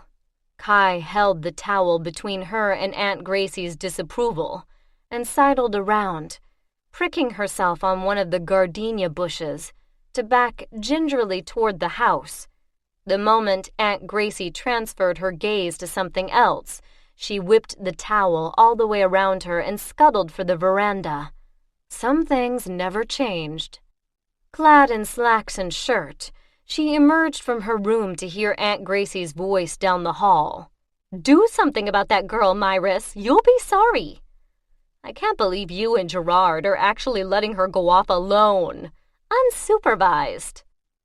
Kai thought of running away, sneaking out through her window, but Aunt Gracie would certainly have something to say about that, too. It was going to be a very long 4 days. 3.38, her implant said. Chapter 3. Most of the ordering could be done remotely. The next day, Kai flew the single seat herself to Harbor Town, where Bond Tailoring Senior Fitter checked her mother's measurements and admitted that they'd been correct. Kai picked out ship boots, dock boots, formal and informal shoes for non-business wear. Despite her mother's complaints about her shape, she was close enough to stock measurements that only slight alterations would fit her for most things. The captain's tunic, however, had to be custom-made. Still, that cuts a day off our estimate, the fitter said. Only 4 items. We'll have them tomorrow evening. What time? Oh, you should plan on picking them up the next day, the fitter said, just in case. Kai left the shop with her footwear, stopped by Amerson's for some personal items her mother didn't need to know about. If she was going to be off on her own alone, and not under military discipline, she could choose the lotions and scents she preferred, ignoring her mother's ideas of appropriateness. Her crew would just have to put up with it. Then she walked back up the street to catch the shuttle to the airport. She was back home by lunch, or rather, back at the home airfield. She stopped by the office to tell her father when the clothes would be ready. "Gracie's on the warpath about you," her father said. "I know. You might want to do your bookwork here today," he said. He didn't quite twinkle at her, but there was an edge of humor in his voice. "Thank you," she said. "Where's an empty workstation?" "Sand's off checking yield in the young plantations. You can use his office. Don't answer the phone." Kai dumped her shoes and boots in the corner of Sand's office and pulled up more of the data she needed on his station. Facts flowed into her mind. The history of the Glennis Jones, details of her last trip through maintenance, background information on the crew, details of the contract. She hardly moved until her father opened the door to tell her it was time for dinner. "I'm not sure what Gracie's got in mind for you, Kylara, but you probably should come back here tomorrow, or just go out. You won't have a chance to snorkel or ride again for a long time." "Would that be all right?" Kai asked. "You've been working hard. I am sure you can decide how much more work you need to do. Take the day if you feel like it." Kai dreaded the thought of dinner, but Aunt Gracie, her mother told her, had retired to her room with a headache. Kai thought about a late swim in the pool, but remembered in time that the guest room had a clear view of the pool and sound carried over water. Instead, she rummaged in her closet and found her snorkeling gear, then linked her implant to the home's library marine database for an instant to download whatever she might need. Early the next morning, she was down at the shore shortly after dawn, squinting into the light to check the buoys supporting the protective nets that kept out the larger marine predators. How long had it been since she had a day to herself? A day free to do whatever she wanted? She couldn't remember. Years, anyway. Every brief vacation from the academy had been filled with duties, courtesy calls on this or that family member, dinners, parties, required shopping trips. Now the day stretched before her, empty as the beach itself. Little waves slid meekly up onto the sand, leaving interlocking arcs of wet behind them. Squirts of water revealed the hiding places of burrowing clams. Kai struggled into her wetsuit, clipped on her safety beacon, put on gloves and flippers, and almost fell on her nose when she started toward the water and caught a flipper in the sand. Once in the water, she moved slowly out to the first of the broad, knobbly coral heads, where she knew she'd find a flurry of brilliantly colored small fish. Her implant gave her the names. A black tooth undulated into her view. She turned to face it. It retreated to deeper water, then dove into the sandy bottom, fluffing sand over itself. Her implant marked that location. She would be careful not to step on it. She had set the timer for 2 hours when the implant beeped. She stroked back to shallow water, then stood up. She felt heavier. She always hated coming out of the water once she was in. Her father had used that as a metaphor for growing up, leaving the easy support of a family and carrying her own weight. But she resented his lecture, unless it meant that you could drown in your support system, and this day she simply wanted to enjoy the beauty. She looked again at the lagoon and thought about the rest of the day. She could saddle a horse and ride out through the plantation, or she could stay here. She queried her implant. Aunt Gracie was on the move. All the horses were in use. Half annoyed and half relieved, Kai waded back into the water and let herself rest on its buoyancy. She wasn't hungry, and the suit had its own water supply system. When she tired of the water, she pulled herself back up to the beach, to the shade under the trees, scooped out a hollow in the sand, and took a nap. She woke to the turquoise and pink sky of evening and stared a long time at the colors as they deepened before she turned her back on them to head for the house. "I made this just for you," Aunt Gracie said at breakfast the morning Kai was leaving. She handed over a gaily decorated sack. Kai almost dropped it when she took it. It must weigh, she thought, 5 or 6 kilos. She looked in. There, swathed in bright-colored flowery wrapping paper, were the unmistakable shapes of 3 of Aunt Gracie's special fruit spice cakes. Aunt Gracie beamed at her. "You'll be gone a long time. And I always say that a taste of home is the best thing to cure homesickness." Aunt Gracie's fruit spice cakes were, without a doubt, the densest mass of flavorless, tooth-breaking pseudo-foodstuff in the galaxy. She produced them at intervals, for birthdays and holidays, and the family disposed of them discreetly as soon as she was out of sight. Even a sliver of Aunt Gracie's product left Kai with a day or so of gastric uneasiness.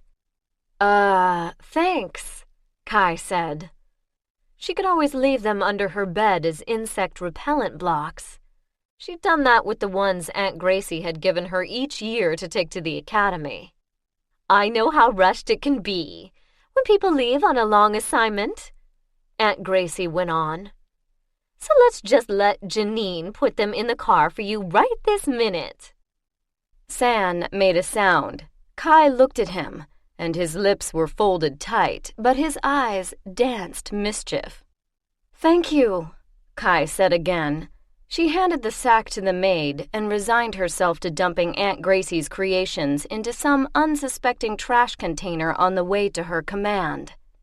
She was not going to spend 5 kilos of her personal baggage allowance on inedible crud. She finished her juice and made her escape, not without kissing that withered old cheek, to the car, where her father waited to drive her to the airfield.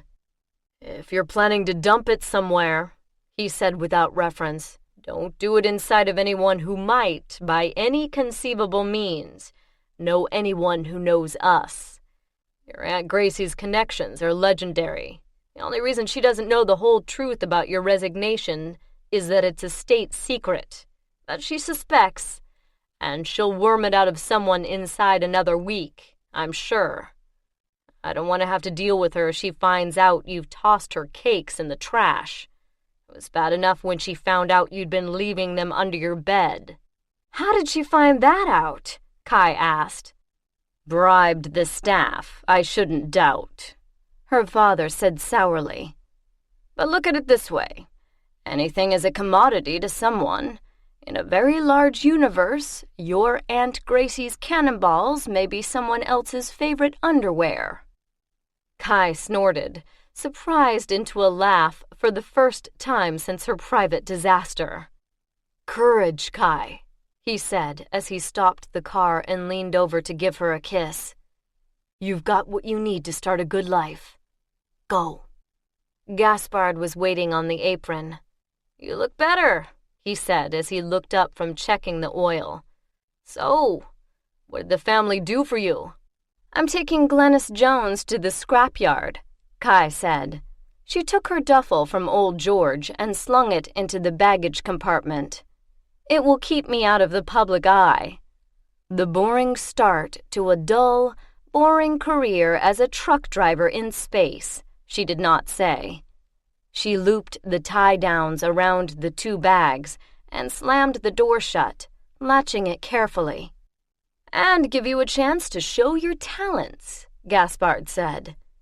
He went on with the pre-flight check while she looked around, trying to fill her memory with the home she would not see for months, maybe years, maybe ever again, space being what it was, and life being less certain than she thought the last time she left. "Well, assuming I have any. What talents did it take to captain an experienced crew on a boring one-way run? Now, if she could figure out a way to avoid scrapping the ship and surprise the family with a great triumph of trading—" "Don't fish, Kai. It doesn't become you." "Right.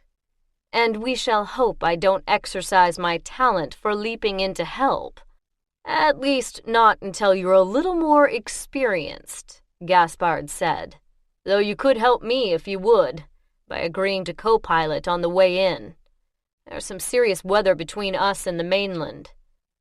She had seen the satellite images, a cold front nosing under the warm sea air and lifting clouds to towering heights. "Of course." "Good then, let's be going. That front's going to toss us around some."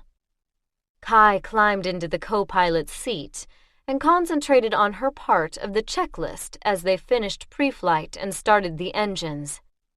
The first hour in the air, retracing her recent flight home, was almost pure sightseeing. The colors of the water changing with depth, with the shadows of clouds, the reefs, the various islands. Puffy cumulus clouds arrayed in rows along the wind's path, all white and innocent. But ahead, a line of taller clouds, their ramparts denser. Kai had no time to brood as she helped Gaspard ease the plane through the front's turbulence, and only the navigation instruments could have told where they were. The city lay under dense clouds spitting cold rain, just as it had been when she left. At least here there was little turbulence, and landing offered no problems. Gaspard turned onto the ramp that led to the private terminal, and then again to reach the Vatta hangars. "Good job, Kai," he said when he handed her down from the wing. "You'll be fine with old Glennis. Shouldn't wonder if you don't start your own private fleet with her or something." Kai started. Was she that predictable? "Have to start somewhere, after all," he said cheerfully, and winked. Then he turned back to the mechanic who had come out to greet him. Her first task, she thought, was getting rid of Aunt Gracie's cakes. She hadn't asked Gaspard to let her toss them out into the sea. Gaspard might be her friend, but he might also be one of Aunt Gracie's spies. At no point in the route from the airfield to the shuttle field was she alone and in reach of a disposal chute. The 5 kilos dragged at her arm. She had to carry them herself to have the chance to lose them. But a woman in a Vatta Transport captain's uniform carrying a bright flower-patterned bag, obviously heavy, would be noticed and remembered. Blast Aunt Gracie! Vatta captains, she had been told, did not ride commercial shuttles to orbit, at least not here, where Vatta maintained its own small fleet of surface-to-orbit transport. As a captain, she had her own tiny compartment, outfitted as a workstation, with stowage for her duffel in the same compartment. She remembered her first trip alone to the orbital station, when she'd been 13 and headed for 3 months as the lowest of apprentices on Turbot. She'd been crammed into crew seating with 4 other family apprentices, each going to a different ship and 15 regular crew, and she'd been stiff as well as scared by the time they arrived. This was much better. She spent the time reviewing crew information, committing faces and names to her implant's perfect memory. At the Vatta orbital station, she debarked ahead of the rest and caught the first tram outbound for the docks. She had given up on Aunt Gracie's cakes for now. She turned them over to the Vatta handler along with the rest of her luggage. It would reappear in her cabin aboard. All she had in hand was the tidy little captain's case with its data links, command wand, and orders. She tried to sneak up on Glennis without being spotted, but Vatta security was far too good for that. She had an escort all the way from the Vatta gates to the boarding platform, and when she got there, Gary Tobai left off polishing the Vatta family seal on the rail and turned to her. "Well, if it isn't the newest captain in Vatta fleet." He grinned at her, but Kai thought she detected a bite to his tone. "Mouth got you in trouble again, did it?" "All I said was—" Kai shut her mouth and shook her head at him. "If you know that much, you know I didn't do anything wrong." "Wrong? No. Wrong way to do something right, maybe. I thought you were supposed to be our white hope with the military." "I thought so too." So when I found something that needed to be fixed, you jumped in and fixed it. I understand that. But you could have anticipated it would cause trouble. I was trying to avoid trouble. Should she even explain how convoluted the right procedures were, and why she'd chosen to work through contacts the family had given her? No. He wanted to condescend, so he would, no matter what she said. You were not bred to avoid trouble, Tobai said. Your family takes it on, shakes it like a dog shaking a rat, and tosses it to one side. His voice softened. As you did, Captain. Captain! He had actually called her Captain. She pushed aside the rest of what he'd said. So now that I have a ship, what can you tell me about her? He scowled. You haven't looked at the listing. Kai closed her eyes and recited. Glennis Jones, 300 meters overall length, 200 meters beam, heel plate laid in Bramley's yards 87 years ago, refitted in 04 and 38, drives replaced in 43 with expanding cruising range, fully loaded to 179 days, or 215 days empty and crewed.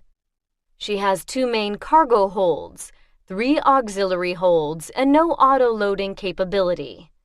The largest container that will fit through the main cargo hatch is 3 meters by 2.7 meters, and standard access now is 3 by 4, which limits her pretty much to specialty cargo. She can't take loose bulk cargo like grain, another limitation.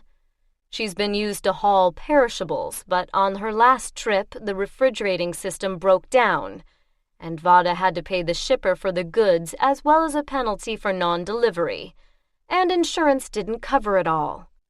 The company's out 700,000 credits. Repair of the refrigeration system would cost another 500,000. So ships decided to use her for base supply runs and sell her for scrap when her inspection ran out. Kai paused for breath. Tobai had been nodding approval, but when she paused, he didn't say anything. She went on. So now she's due for recertification, but she probably wouldn't pass, and they're shipping her off to Lastway. I know all that. That's all in the listing. What I don't know is what her other peculiarities are. Things not in the list. I'm sure you do, because you've probably crawled all over her with a microscanner.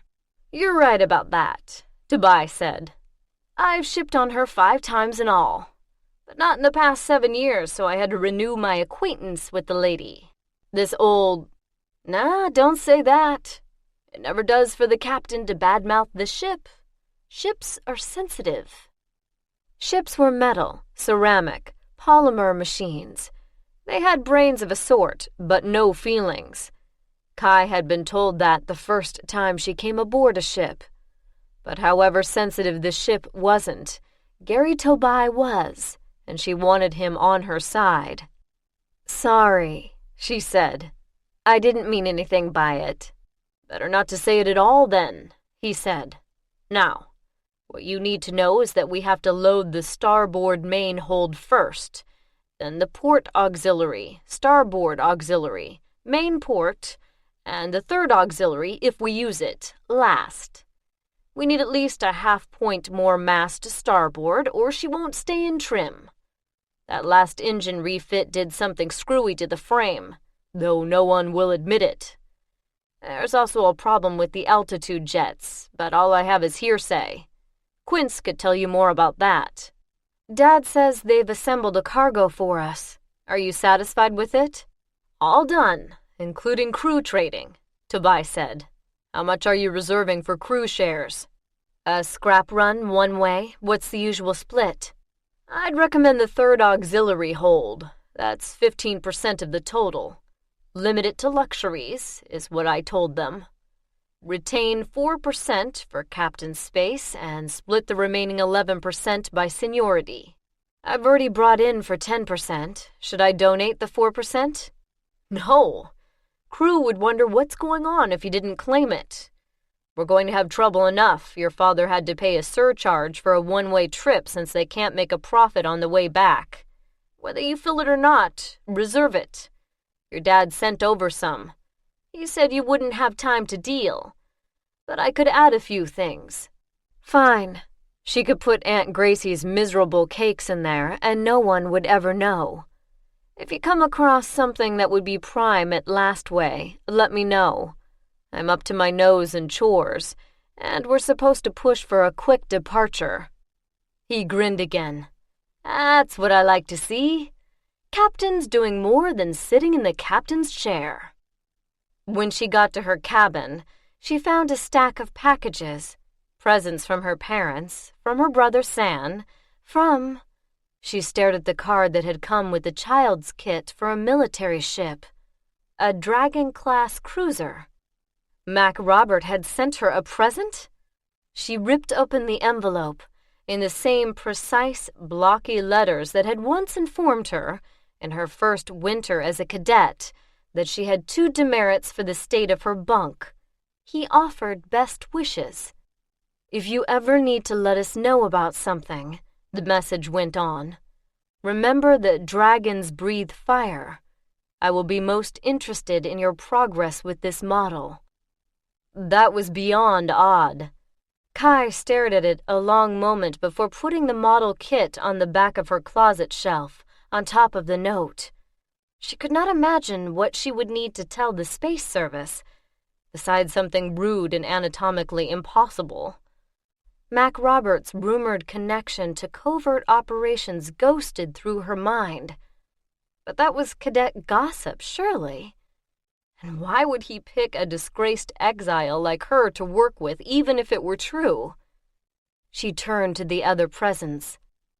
Her parents had, with their usual practical approach, sent her a sizable letter of credit for Lastway. For clothes, her mother suggested. Her father, who signed it last, said, "For yourself." Kai measured the amount against the upgrades the ship needed and came up very short. Still, it was a start. San had sent her a polished tick seed. It fit comfortably in the palm of her hand, its glossy surface a rich red-brown. She put it in her pocket, where she could touch it often. The letter of credit she put in the lockdown of her desk. "Captain?" Someone tapped at her door. "Need a time for cast-off, Captain." She had forgotten that very elementary detail. She was the one who had to say, "Cast off at 1400, or whatever she chose.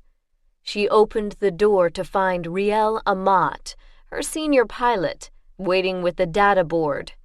He looked a little older than the picture she had in the crew list. "We can be ready by 1320, ma'am, or any time after," he said. "Traffic control says they're expecting some congestion later, but should be clear until 1500. They're asking for a time. Advice? 1430 would be about right, ma'am, with a little leeway each way." 1430 it is then, Riel.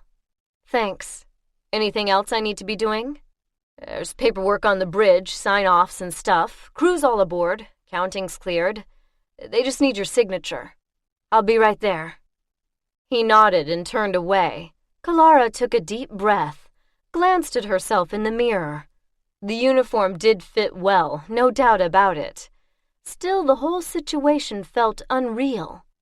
She, Kylara Vatta, was about to go into space as captain of her own, well, her family's, ship. And she didn't even know enough to set a departure time without asking her pilot.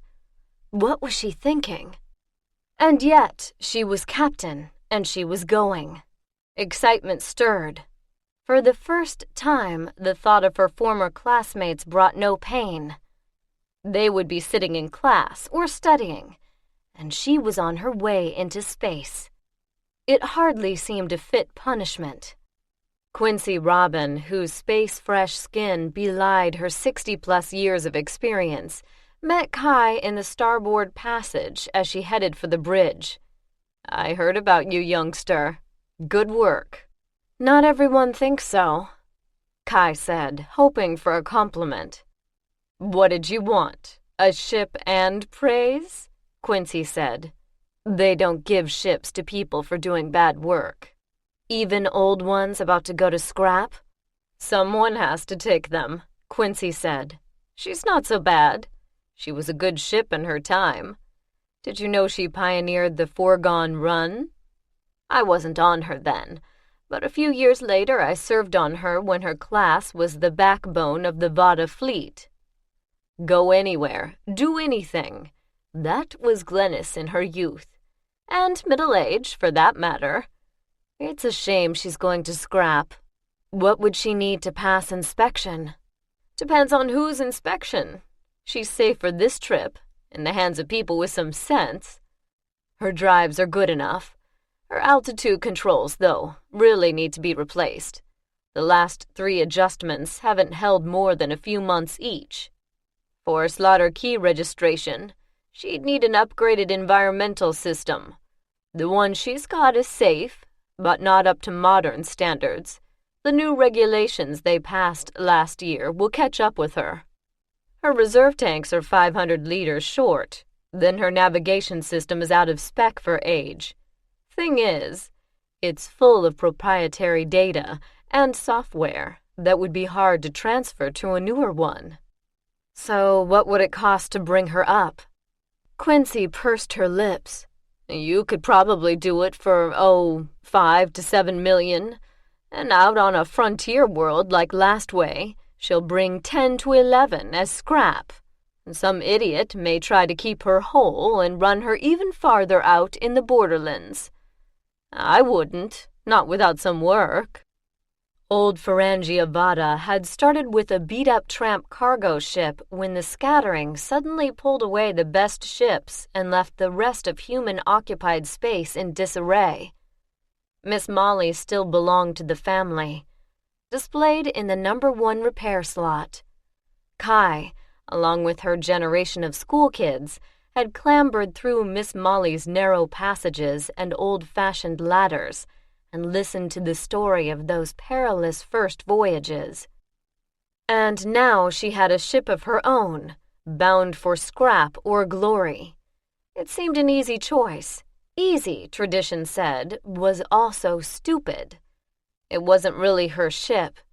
It belonged, as its registration stated, to Vatta Transport, not Kai Vatta.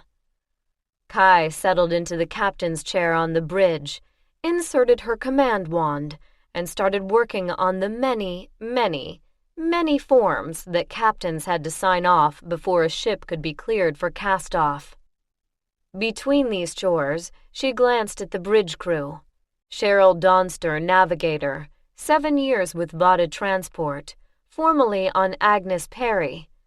She was heavy-set, light-haired, and staring intently at a screen full of numbers. Kai had no idea what the numbers were. Kai wondered why her father had wasted a navigator's time on a run like this. The routes had all been mapped. She had current data cubes that should send the ship on automatic from one mapped jump point to another. They wouldn't need a navigator unless something went wrong.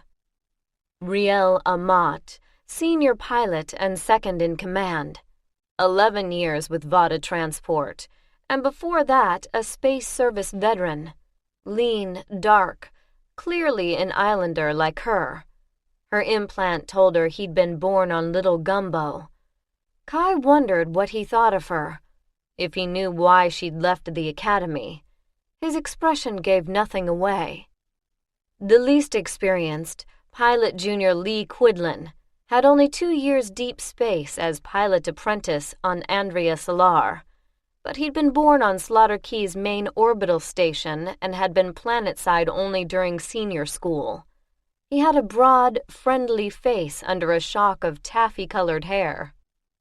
All solid, experienced personnel who could probably make this trip with no captain at all. She would have to prove herself. She would have to make no mistakes. With that thought, she went back to the paperwork. Undock and cast-off went smoothly. Kai had nothing to do but sit in the captain's couch and watch her experienced crew do what they had done so often before.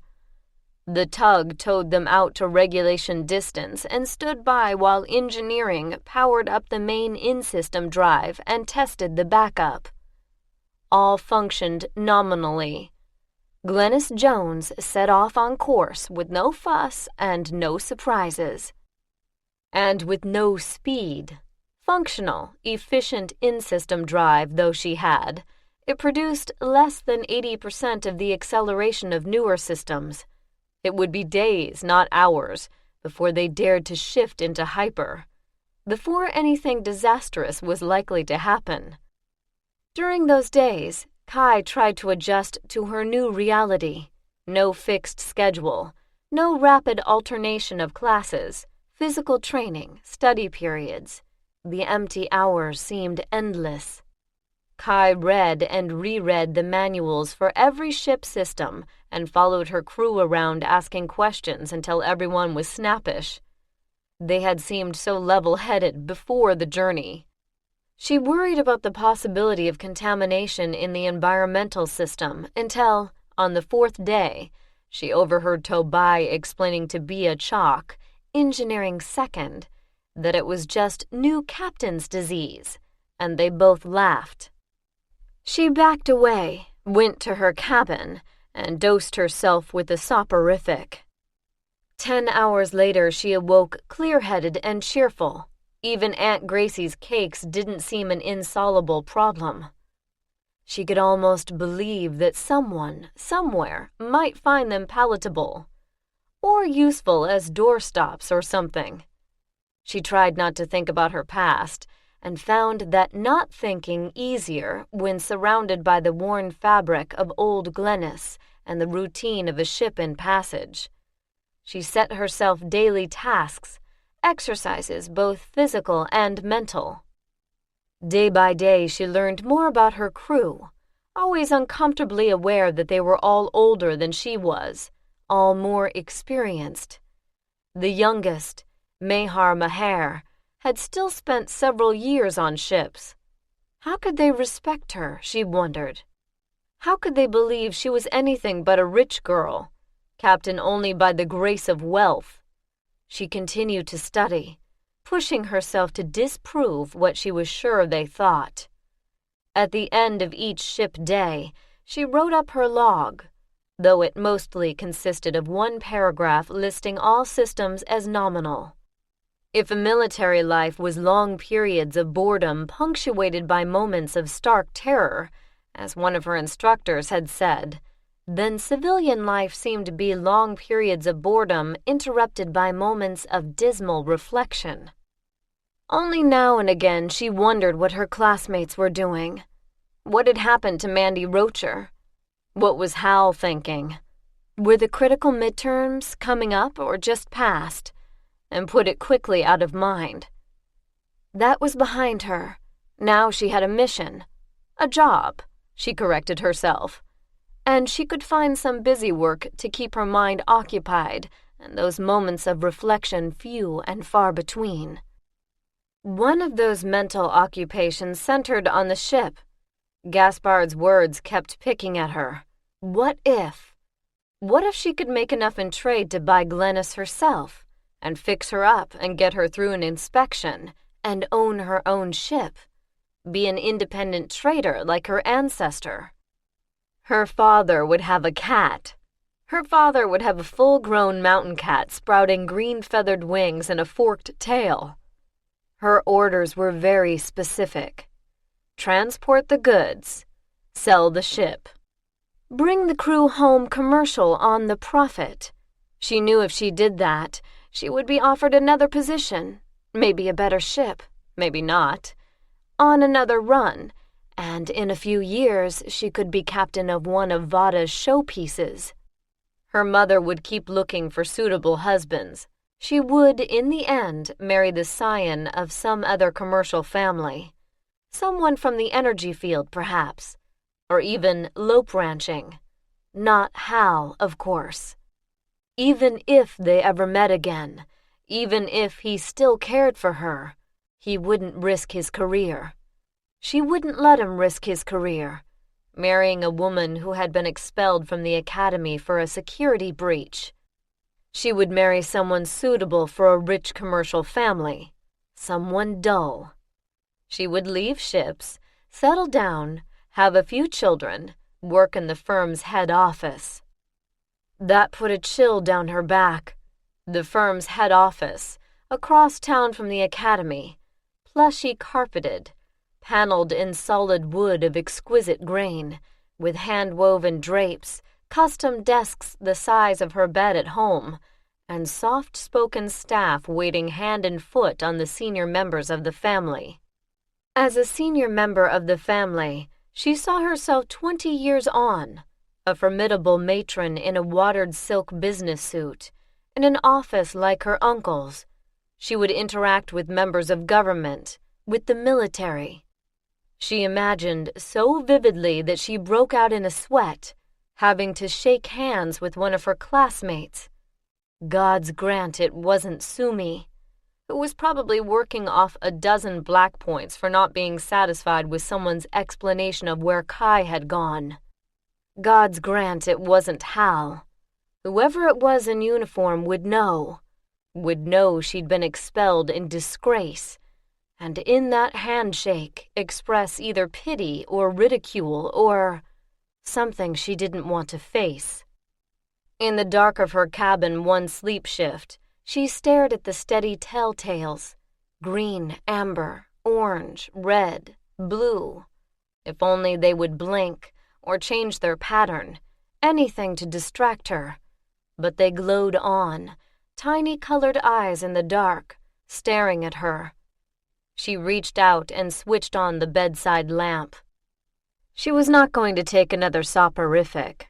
She was not going to worry her crew. She looked around her cabin for something to do and saw Mac Roberts present. She hadn't opened the box yet. Model building had never been her passion, but it was something to fill the hours between. She looked at the chronometer and shuddered. Now and breakfast.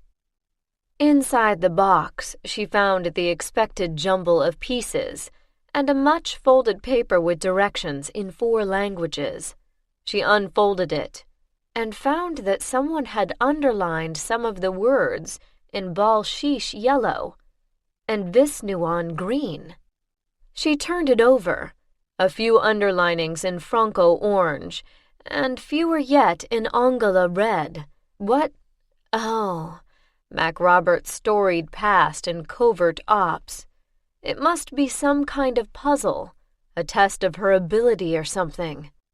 She wasn't in the mood for any such test or any secret pact with the service. She ignored the underlined words and took out something that looked as if it should be the keel plate spine and checked its stamped number against the list on the paper. It was the keel plate spine.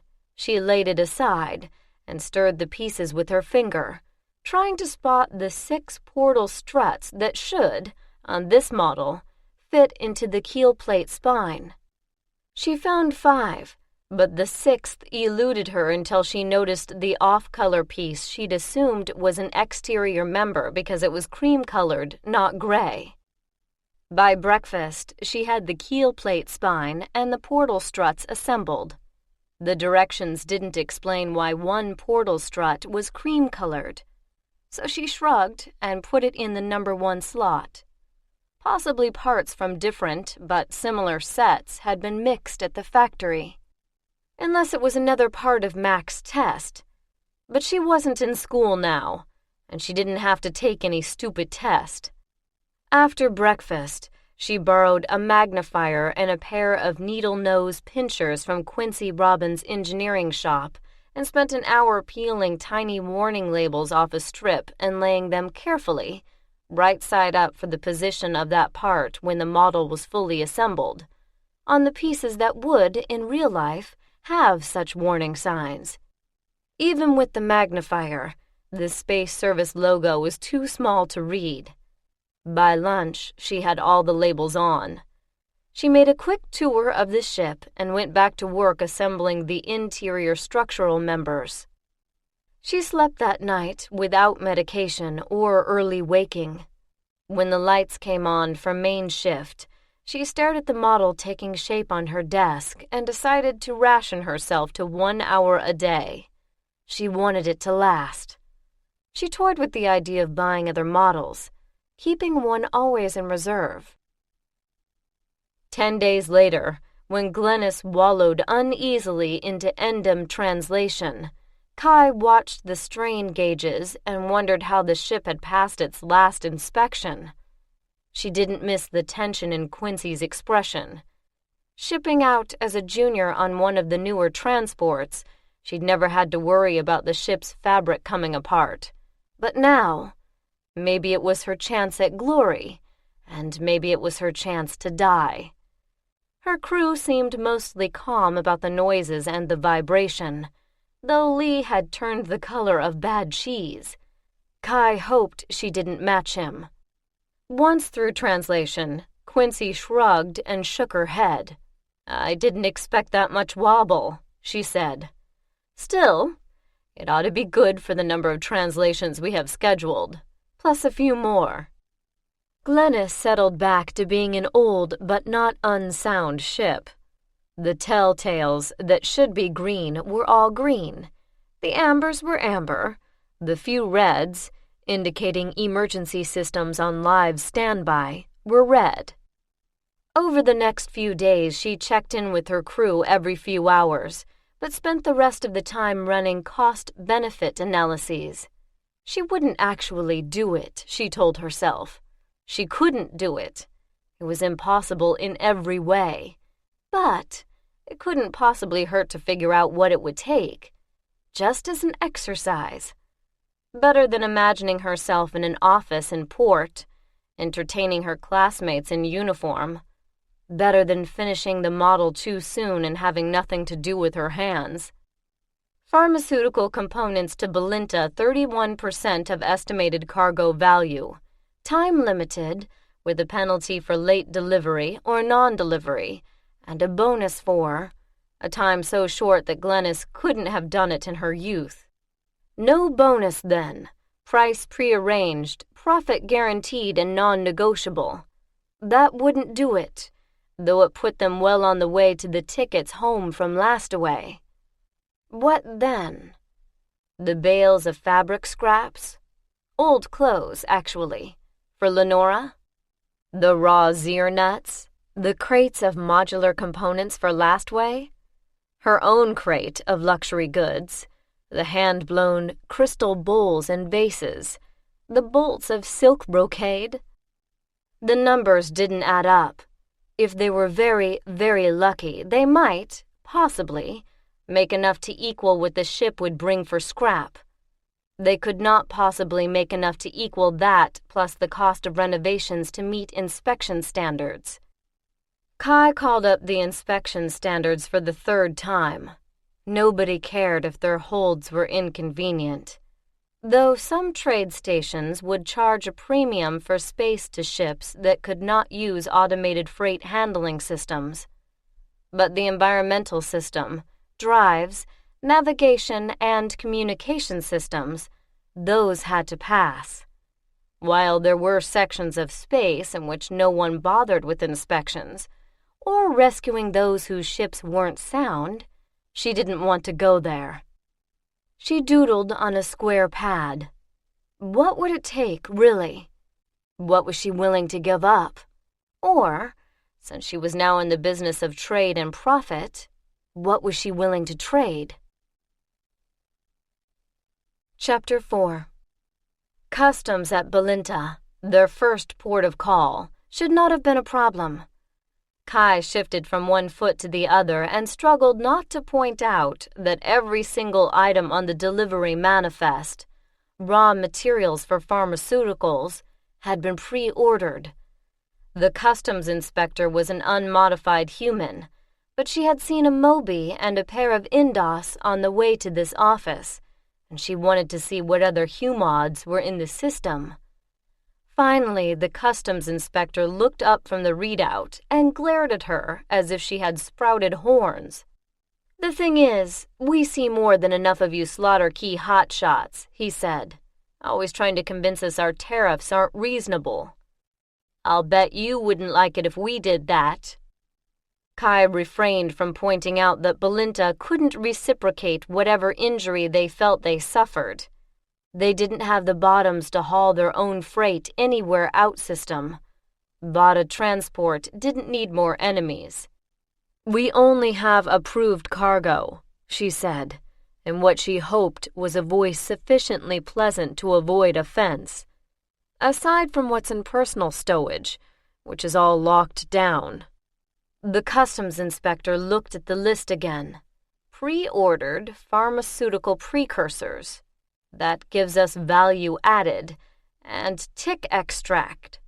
All right. What about agricultural machinery? Not on manifest, Kai said promptly, wondering what they had against agricultural machinery. Do people try to smuggle in ag machinery? No, we're looking for it. It was supposed to arrive last year.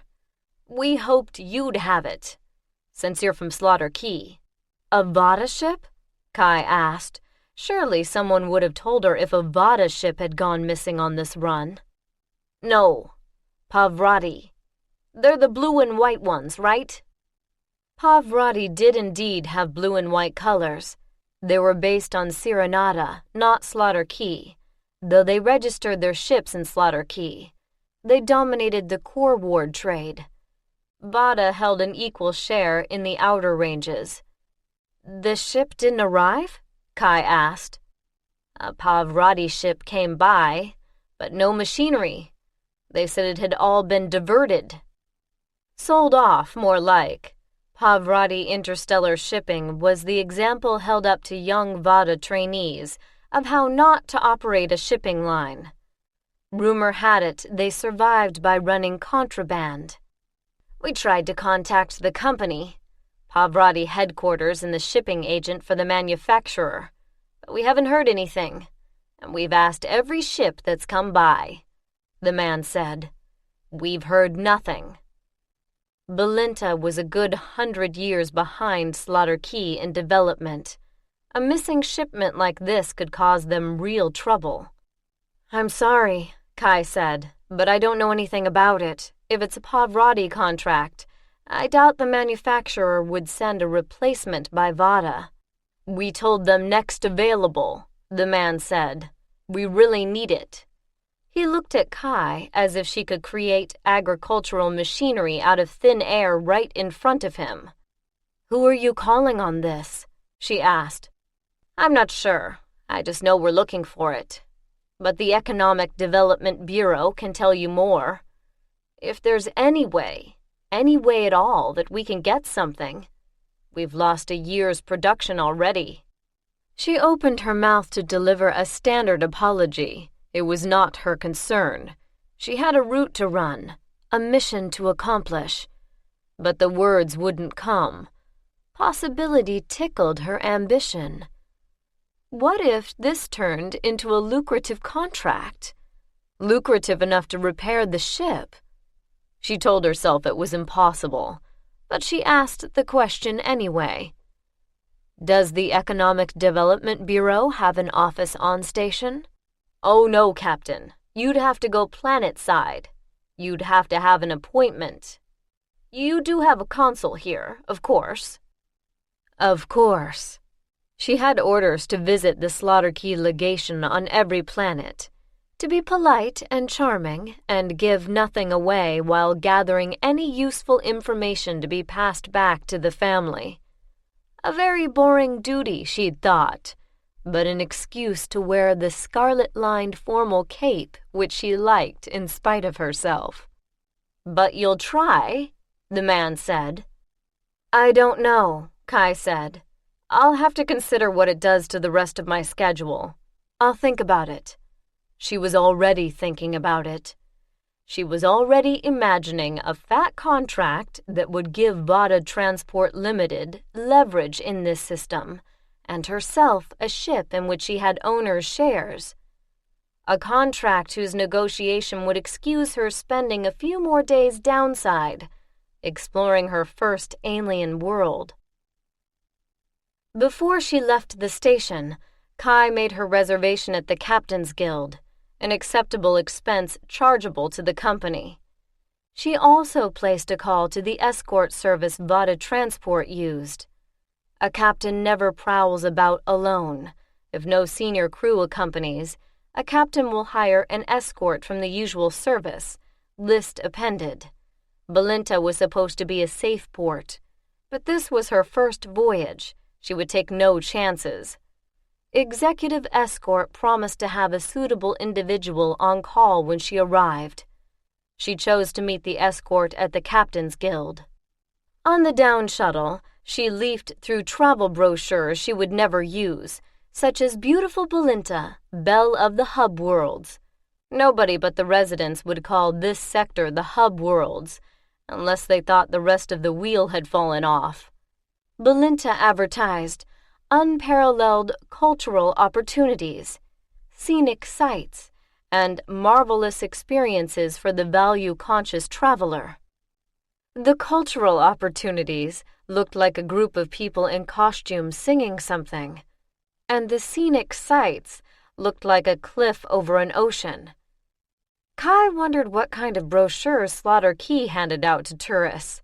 She wondered if Slaughter Key had any tourists. She turned over some of the others.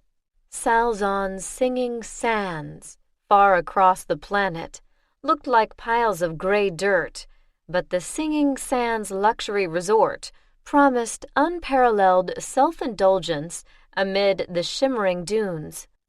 See the sights of Mystic Valros Valley, showed a mountain valley with a large red arrow pointing to the Mystic Valley Luxury Resort perched on a cliff on one side.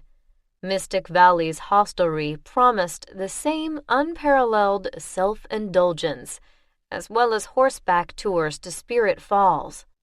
More interesting, at least in the brochures, was the Sea Isle Reef Extravaganza Tour, with stays in the Sea Isle Luxury Resort promising the now familiar unparalleled self-indulgence.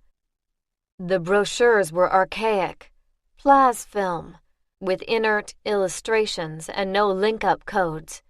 Kai put them aside for the next passenger to enjoy as the shuttle landed. Belinta had only one shuttle port, near its capital. She caught the city center train, using the coupon from the brochure. No humods on the train, a disappointment. Aside from the dull clothing, everyone seemed normal. She came out of the grimy, strange-smelling station across a paved street from the Captain's Guild, a dark brick building in a row of other dark brick buildings, with the starred flag of the Captain's Guild waving in a gentle warm breeze over the entrance. She had been to the Captain's Guild with her father back on Slaughter Key, where he, like all the Vatta senior captains, was personally known to all the service personnel. But this was her first time to enter a guild house in her own right. She half expected the doorman to ask for her ID, or suggest that she wait in the visitors' lounge for her father. She resisted the impulse to flick her dress cape back from her sleeves to reveal the rings, and walked toward the door as if she owned it. The doorman at the Captain's Guild opened the door for her at once, and the on-duty steward met her in the lobby. "Captain Vatta, a pleasure. Right this way, please." Of course, their implants would have picked up her ID before she arrived. Her overnight bag disappeared with the bellboy up a flight of stairs. The steward led her to the registration desk, just to check that everything's in order. It was. Kai looked automatically at the status board. Princess Corey, Captain R. Stennis Industries, NR LPOC Voxen. Per K, Captain J. Singh, Industries, RLPOC Local System. Glennis Jones, Captain K. Vatta, Vatta Transport Ltd, RLPOC Slaughter Key. She made herself quit looking at her own name on the status board. Captain K. Vatta, right out there in public, and tried to extract from the simple list all the information she could. 2 independents, one staying in the guild house and one not. Per K was probably an in-system rig. Kai wondered what she carried, and to and from whom. "Your room, Captain. Number 6, 2nd floor. You require assistance?" "No thanks," Kai said. "Will you need us to arrange an escort?" "No, thank you," Kai said. "I have contacted a service already. I'll call them again from my room and let them know I've arrived."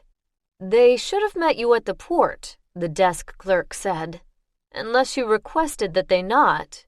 "I said here would be fine," Kai said, "but thank you." She ignored the elevator and went up the carpeted stairs to the 2nd floor, where a single short, cross hall made it clear that the Captain's Guild on Balinta didn't expect much business. Her room overlooked the street, and although it contained all the amenities the Captain's Guild promised its members, it was smaller and plainer than the room her father had shown her back at Slaughter Key's guild residence.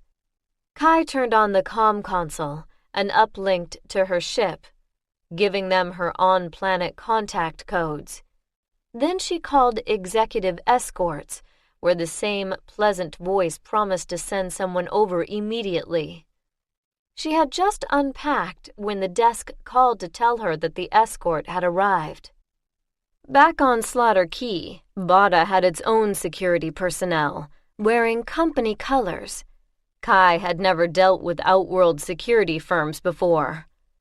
The stocky young man in dark green tunic and brown pants looked nothing like the Vatta employees, but his ID patch fit the information she'd downloaded from the escort service.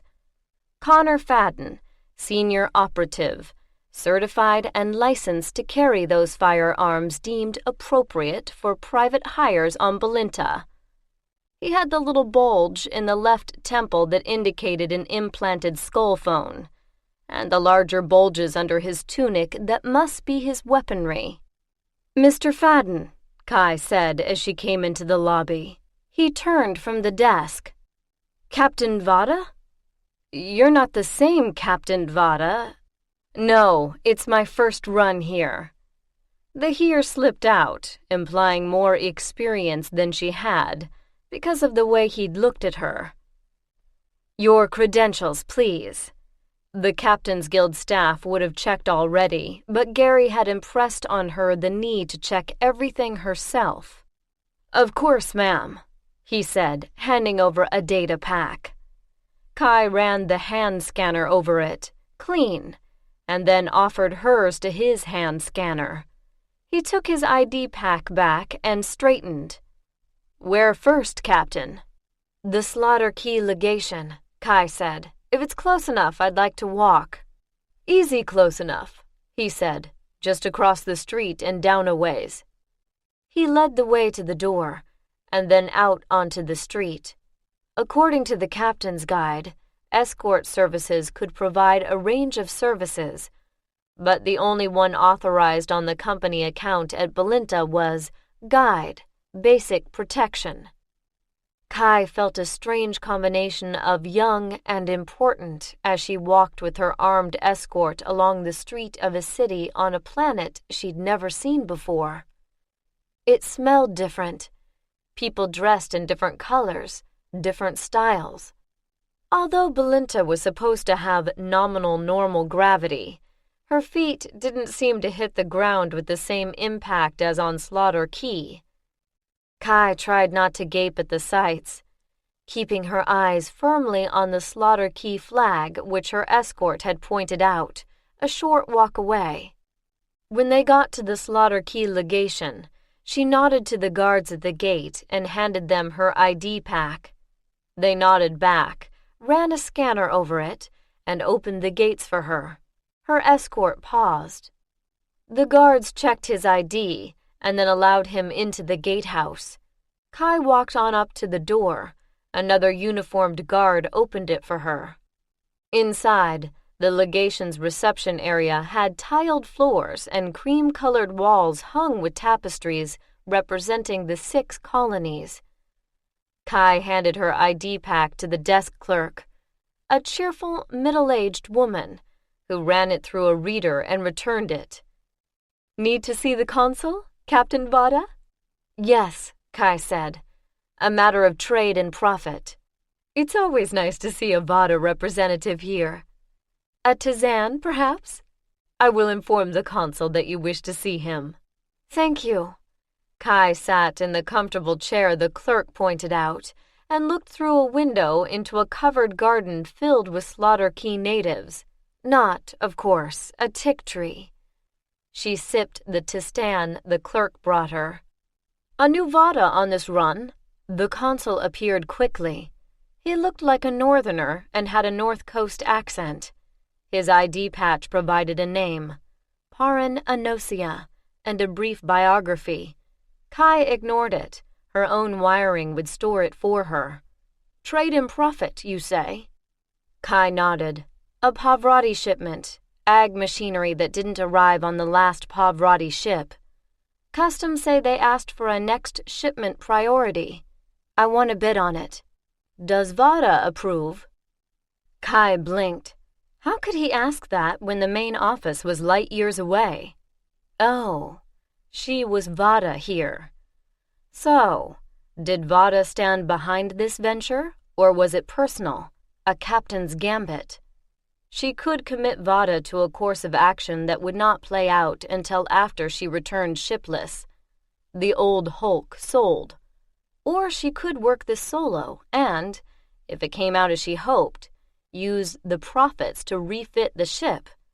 If it didn't, she would be out of luck, but Vatta wouldn't be harmed. She had not thought that far. She felt stupid that she had not thought that far. "I have not decided," she said, hoping she sounded more capable than she felt. "There are advantages either way, for me, my family, and Slaughter Key. More information would help, and that is why I have come here. I would like to know."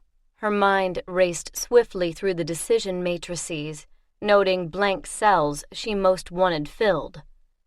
"I would like to know Pavarotti's trading history here, and where that could be found." The customs employee I spoke to, Inspector Junior Amadisi, directed me to the Economic Development Bureau, which he said had tried to find out where the shipment went astray and obtain a replacement. I need an introduction to that bureau. "Indeed, some of this I can help you with, certainly. Pavarotti began yearly contacts here some 6 years ago, and increased their service to twice yearly 2 years ago. The initial contact of my predecessor with the Pavarotti concerned a customs dispute about the interdicted psychoactives. Recently, let me just say that it would be indiscreet of me to complain that Pavarotti captains have been a plague to this office for years, always demanding, never asking. So I would not say that. I would say that if Vatta brought trade and profit out of this, it could only help my office perform its duties and possibly improve relations between governments." Kai wondered how much incentive from Vatta had contributed to his attitude, or if Pavarotti captains had really been stupid enough to alienate their own government's consul repeatedly. She'd remembered those entries on the books, something she'd questioned back in what now felt like distant youth. "We don't bribe people, do we?" she'd asked in horror, only to be glared into silence by her father and uncle. It was not a bribe, they'd explained. It was merely a courtesy, too small to do more than suggest that Vatta Transport was a friendly and cooperative entity. As neutrally as possible, she said, "I was hoping you could inform me of local law and custom in such matters." "Easily. These people distrust outworld traders as they breathe air. They consider us all cast in the same mold and blame any of us for all of us. If you were to make good on a promise Pavarotti made, they would be very surprised and probably indecently grateful. As for Pavarotti's reaction, they care not. There are no statutes requiring notification of intent." She thought that over for a long moment while the consul finished his own tisane.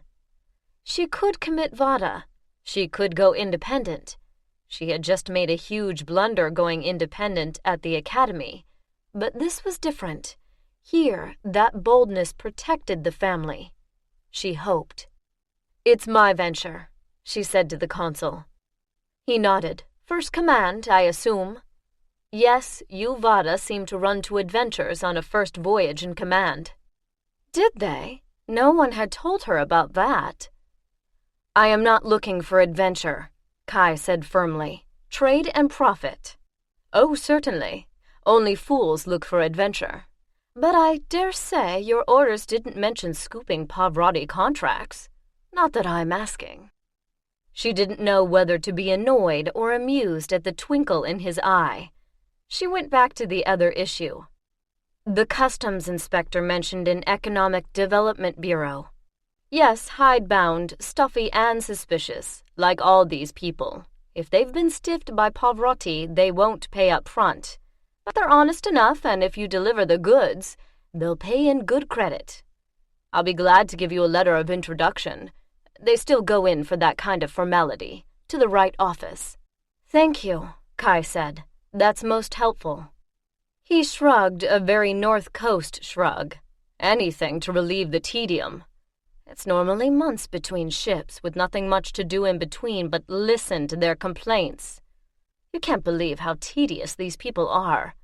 Imagine, for amusement, they play some idiotic game with sticks and balls on horses, of all things. "Polo?" Kai asked. "Something like that." His eyebrows went up. "You know about it? I hadn't imagined that anywhere on Slaughter Key we had anything like that. I've never been on a horse in my life." North Coast, Slaughter Key's industrial hub, considered themselves superior, North Coasters did. The rest of Slaughter Key, Kai suspected, felt much as her family did about North Coasters. Necessary folk, but stodgy and proud. "I've heard of it," Kai said without mentioning where. "We're expected to know a lot of customs from all sorts of places."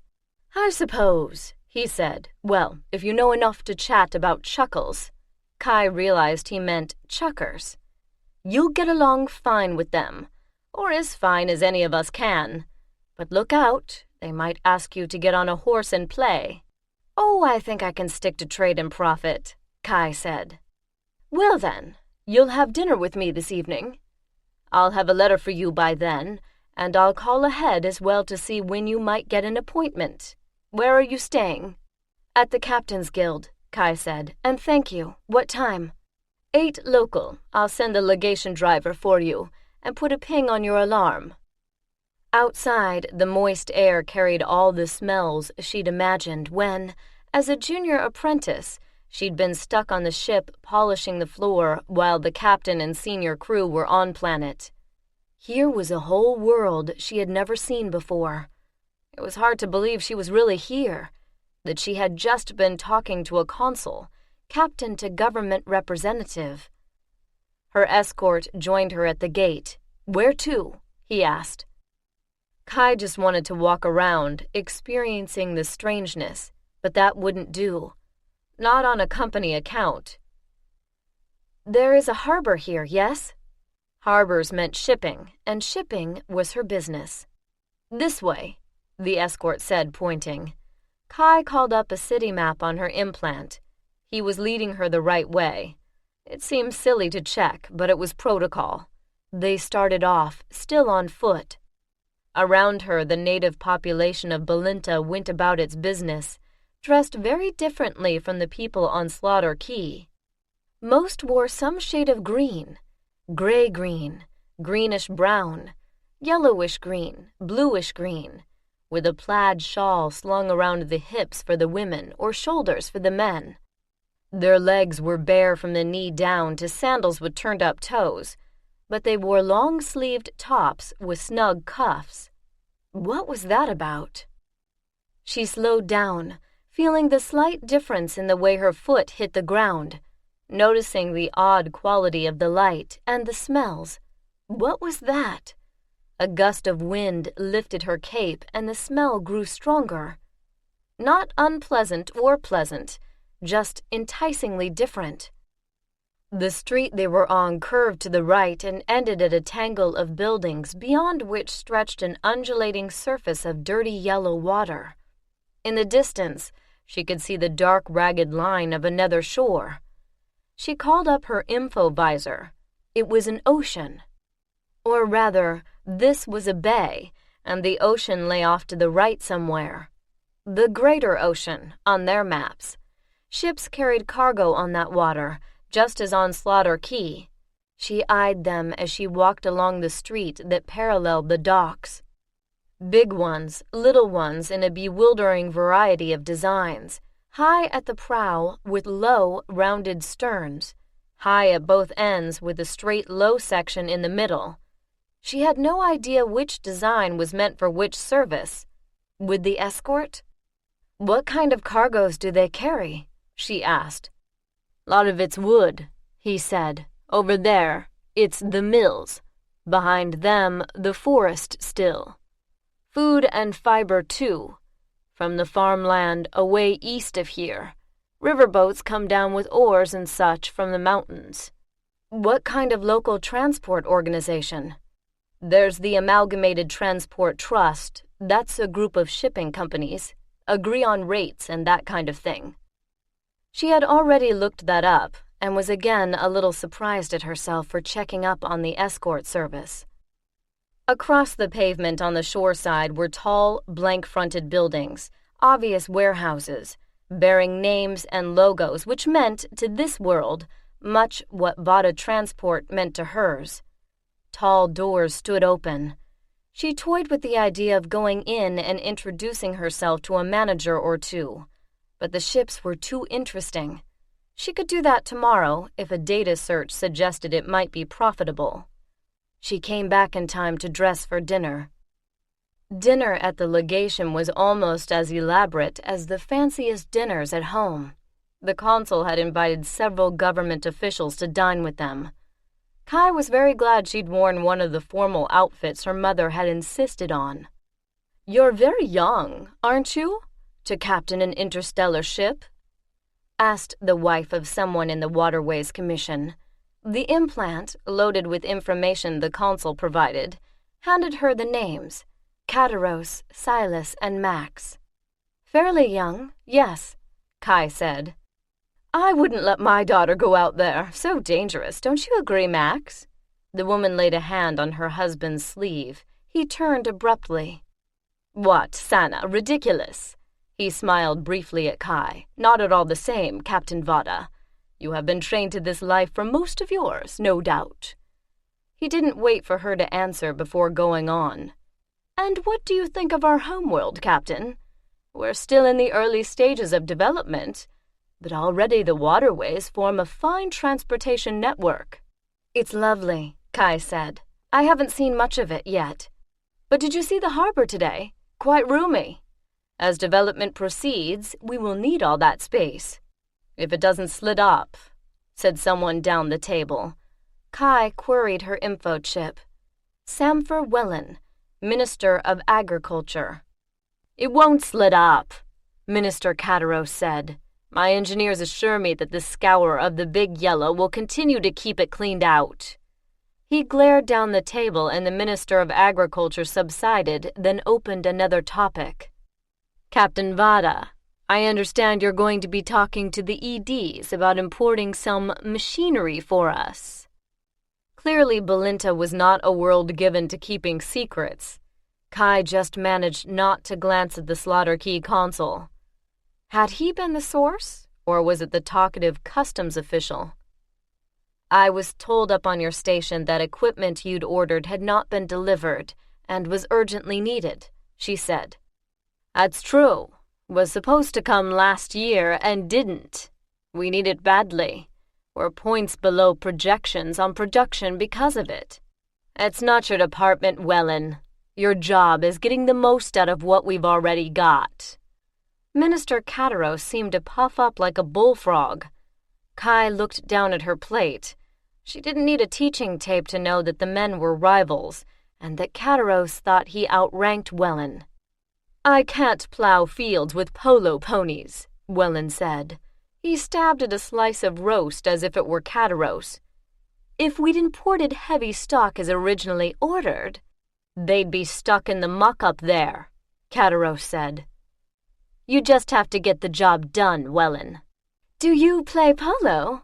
Kataros' wife asked Kai with a desperate smile. The men stopped and stared at her.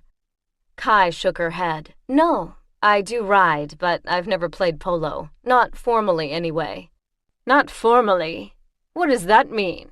Kataros sounded grumpy still. Oh, my brothers and I had read about the game, so we sneaked some brooms out of the pantry and tried it. You grew up on a planet? Asked Wellen's wife. There was room for horses? Oh, yes, Kai said. She wondered if the woman thought all spacer crews grew up on ships. Slaughter Key has plenty of room. Where I live, many people ride. Always be ready to talk about any neutral topic, her father had said. You never know what it might be, but be ready. You should come to a match while you're here, Kataros said. You can use our box. Thank you, Kai said. I don't know how much time I'll have. There's a match day after tomorrow on the city grounds, if you don't have an appointment. Thank you, Kai said again. I'll see you have my number, Kataros said. He looked at the ornate timepiece on the wall. Good heavens, it's late. We're due at Errol's wedding rehearsal, Silas. We must go. You will excuse us, he said to the consul. They both stood, as did Silas, looking confused. The others all stood, until Kataros and his wife had left. Then, in a straggle, the other Belintons excused themselves, leaving Kai facing the consul across a cluttered table. That went well, the consul said. Really? Kai said. They seemed angry to me. They hate each other, but I got them to come and sit through most of a meal together. Captain Vatta, if you can possibly stand it, please go watch that polo match. I'm sorry to say that I simply can't make head or tail of it, but you have a clue. Perhaps that will loosen Kataros up a little and be a chink in their armor. I can try, Kai said. She could, she supposed, watch a polo game and make polite conversation. Good. I have transmitted a letter for you to the Economic Development Bureau, and here's a hard copy for you to take tomorrow. Your appointment with the Assistant Minister for Procurement is at 8 local time. That's mid-morning to these people. He's supposedly going to arrange additional appointments for you. Let me know if he doesn't. Garson Renfro, the Assistant Minister for Procurement, was a tall, thin man with the long face Kai had begun to think of as Belinta normal. Can you really get us that machinery? He asked. I don't know yet, Kai said, but very likely. How long would it take? Where had you found it before? This led to a long explanation of the process, starting with bid requests sent out to a dozen manufacturers and proceeding at glacial pace through every detail of what had happened. Kai kept wanting to interrupt, but made herself listen. Her father had always said no one could tell which detail would make trade and profit, but she was fairly sure none of these would. So, you were happy with the quality of bid samples from Farm Power and Pioneer Agriculture Supply, and Farm Power had a closer outlet? That's right. Actually, 5 suppliers met the quality standards, but Farm Power gave us the best overall deal, and they charged shipping only from Sabine. We ordered shipping by fastest scheduled carrier, and that was Pavarotti. They come in every 60 days. He looked at her as if she might object. Kai smiled. That's understandable, if you had an urgent need. We do. He shifted in his chair. I can't burden you with all that's involved, but this delay has cost us. Of course, Kai murmured. Now, your government's contract with Pavarotti, was it exclusive? No. The board isn't authorized to make such deals, but they were the next on the schedule. I spoke to the Pavarotti captain myself. He assured me they could pick up the machinery on their way outbound from Sabine and just store it until they came back. We hoped to have it sooner, that another ship could pick it up on the way in, but he said no. They stop at Sabine after Belinta, not before. But he would be back in about 120 days, he said, and that was well within our parameters. So when he came back? He didn't come back, the man said sourly. The next Pavarotti ship wasn't the right one, and we knew that. We didn't even ask. Then no Pavarotti ship came for another 120 days, twice as long as usual. We'd queried, of course, but they had no explanation. When that one arrived, it didn't have our machinery, or any explanation. It wasn't the same ship, or the same captain, and he knew nothing about our shipment. We'd asked Farm Power in Sabine if the goods had been picked up, and they assured us they had. So at least the captain hadn't spent our credit on fancy clothes. For a moment, the man's gaze rested on Kai's formal captain's cloak, as if it were encrusted with precious gems. That must have been very confusing, Kai said. Confusing and infuriating. Farm Power claimed they'd delivered our goods to the ship we specified, and they had no further responsibility. Pavarotti, when we finally got a reply from them, said that taking goods aboard outbound and carrying them on the long legs of the circuit would result in storage charges in addition to shipping charges, whereas we had prepaid only base shipping from Sabine to Belinta. They tried to charge us for the balance right then and there, said it should have been prepaid. And besides, they said, the ship had never arrived at its next stop and was listed missing. Insurance? Kai asked. He glared at her as if she had just insulted him. Insurance? Do you have any idea what insurance charges are for a cargo like that? We're a young colony. We don't have money to throw around. Of course we had some insurance, but not full value. The insurance company won't settle until we can give a cause for non-delivery, and for that we need a statement from Pavarotti. They say they won't sign it until we pay for what we owe for storage, and we aren't going to pay for storage and shipping of goods that never arrived. I see, Kai said. And you want someone to bring a new order? She had never been to Sabine. She wasn't entirely sure what the standard routing was, whether Vatta had regular service there. Yes, the man said, but we aren't paying first this time. It's pay on delivery. Our policy, Kai said, requires at least a deposit on account.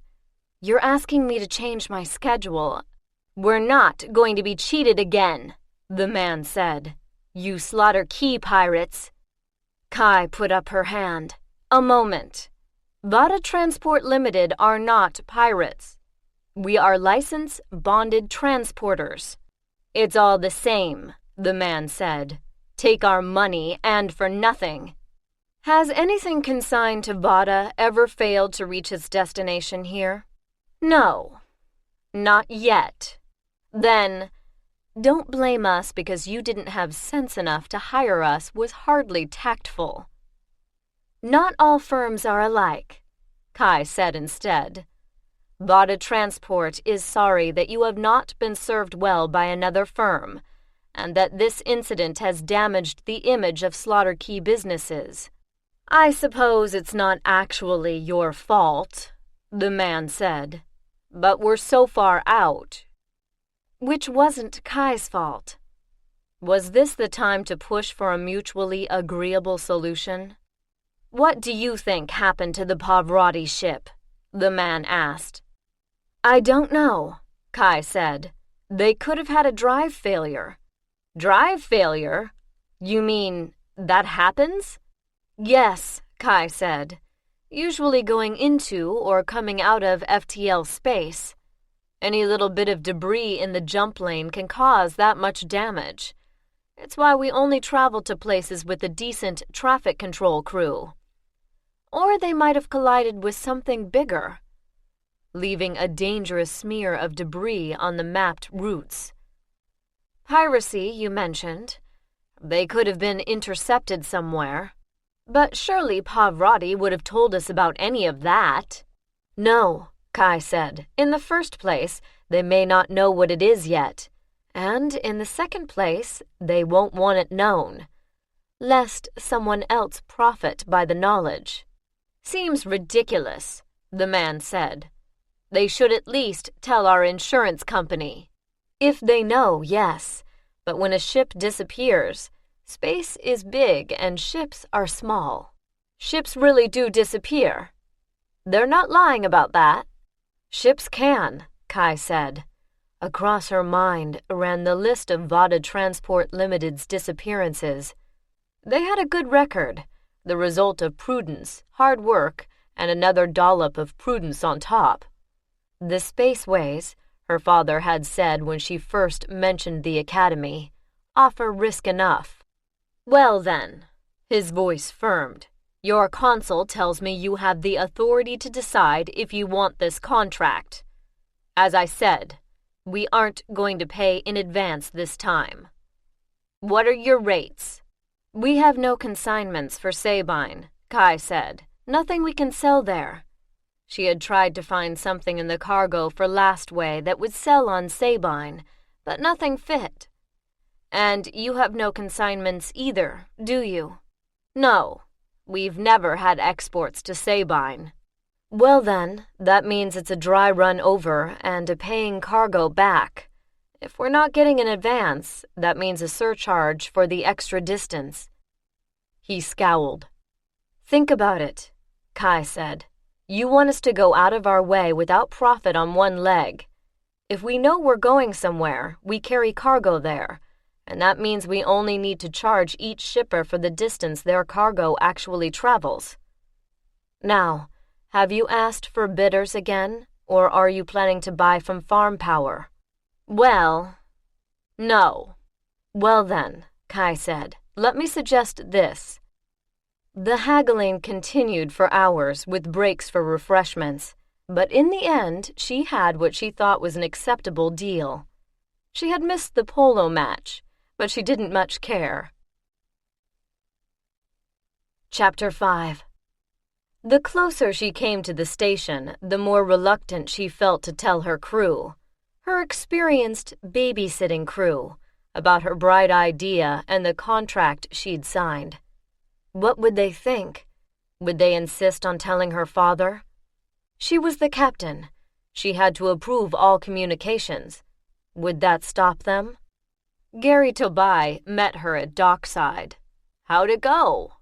I need to talk to you, Kai said. You and Quincy anyway. Trouble? No. My office when you can. Now works for me, he said, dashing her hope that she could have a few minutes to think up how to say it. I'll get someone on dock watch and call Quincy. 10 minutes? Fine, Kai said. She went quickly to her quarters and tried to organize her thoughts. Quincy and Gary appeared long before she felt ready. So, what is it? Quincy asked as she came in. The tone said, What have you done now, youngster, and how hard is it going to be to fix it? We have a contract, Kai said. A contract? You mean another contract? You do remember the assignment is to take this ship to Lastway and scrap her. Yes, I remember. But trade and profit is trade and profit. Belinta was our only time-defined delivery. The goods for Lenora and Lastaway are all spec. This is a profit run. Quincy's mouth tightened. How much? Gary asked.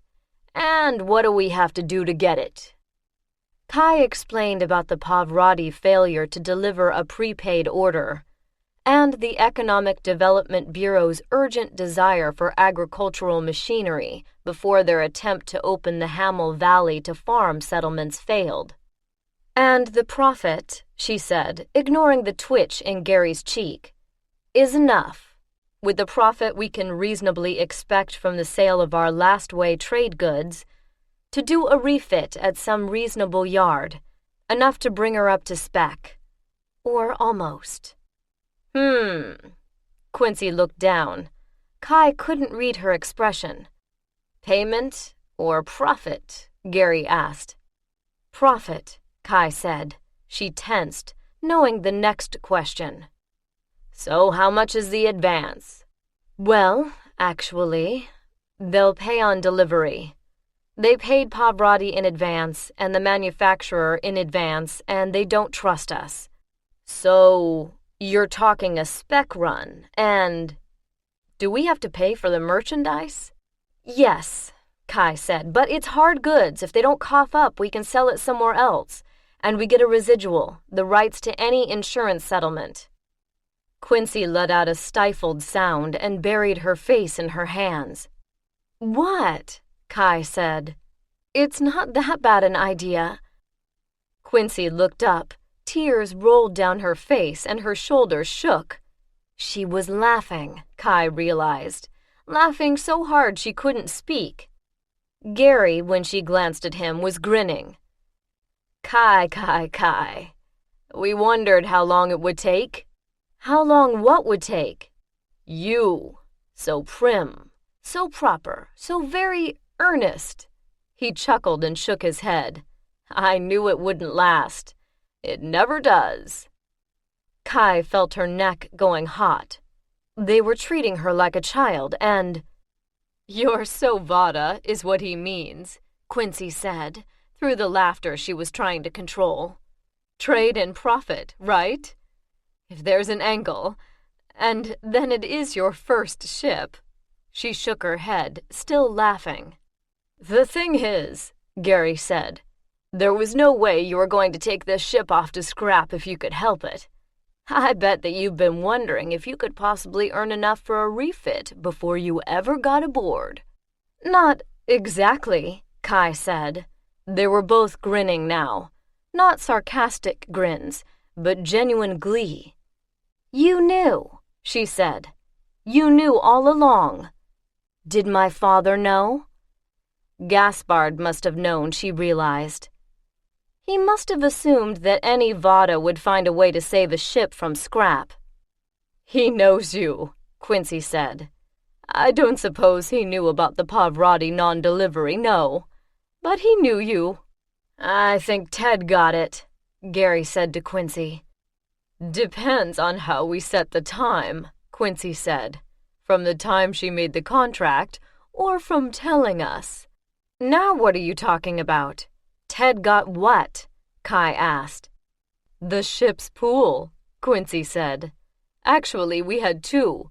One for you taking a contract, and one for you figuring out a different way to make a profit.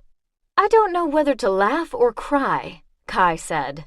She had not even imagined a ship's pool on her performance. You were all sure I'd try to save the ship? Did anyone pick no? Gary asked Quincy. I don't think so, Quincy said. I'd have to look at all the entries so far. Just what did you expect me to come up with? Who could guess? Quincy said with a shrug. First-run captains have done all sorts of things. There have even been a few who followed exactly the line they'd been given. But most of those end up working for someone else. Now, let's take a look at this contract you've signed. Spec, and we have to buy the goods up front. Yes. Could be worse, Gary said. You've got a letter of credit from the family, I suppose. Yes, Kai said. It's on Crown and Spears at Lastway. But that should be negotiable elsewhere. But we also have the payment on delivery for the cargo we brought in.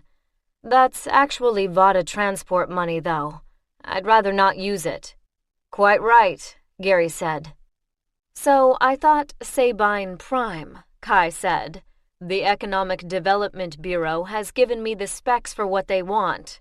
Sabine has several manufacturers of the kind of equipment they want, plus used equipment dealers. Is that where they ordered it from in the first place? Yes, from farm power. But they'd take equivalent stock from another manufacturer, or used, in order to get something here quickly, they said. And that's in the contract. Kai pointed out the relevant paragraph. And how much do you know about farm machinery? Quincy asked. Me? Kai said. Nothing. But there are books, and it's 2 months to Sabine. Quincy and Gary both rolled their eyes. What? You don't think I can learn? Mitt may know, Gary said, but let me see that. We may have a load problem. I checked the hold layouts, Kai said. Yeah, but some of these brutes will have to be disassembled, and then we have to shift the last way cargo around. We aren't fully loaded, but we'll need easier access in these tight spaces. Store some of it here, Quincy said. They aren't paying in advance, so they can store our stuff free. It's worth trying, Gary said. Somewhat to Kai's surprise, the Bureau of Economic Development was willing to put Kai's last-way cargo into storage for no fee, as security against their timely return. Kai had Gary check out the sealed storage facility. To her, it looked like any other sealed storage facility. They had no special requirements, so she wasn't nearly as concerned about temperature, pressure, and so on as about pilferage. The locks and seals are good quality, he reported. If something goes missing, it'll be because someone used the main hatch and the key for it. What do we do if they do? She asked. We have their ag machinery, and we keep their ag machinery until they return our cargo.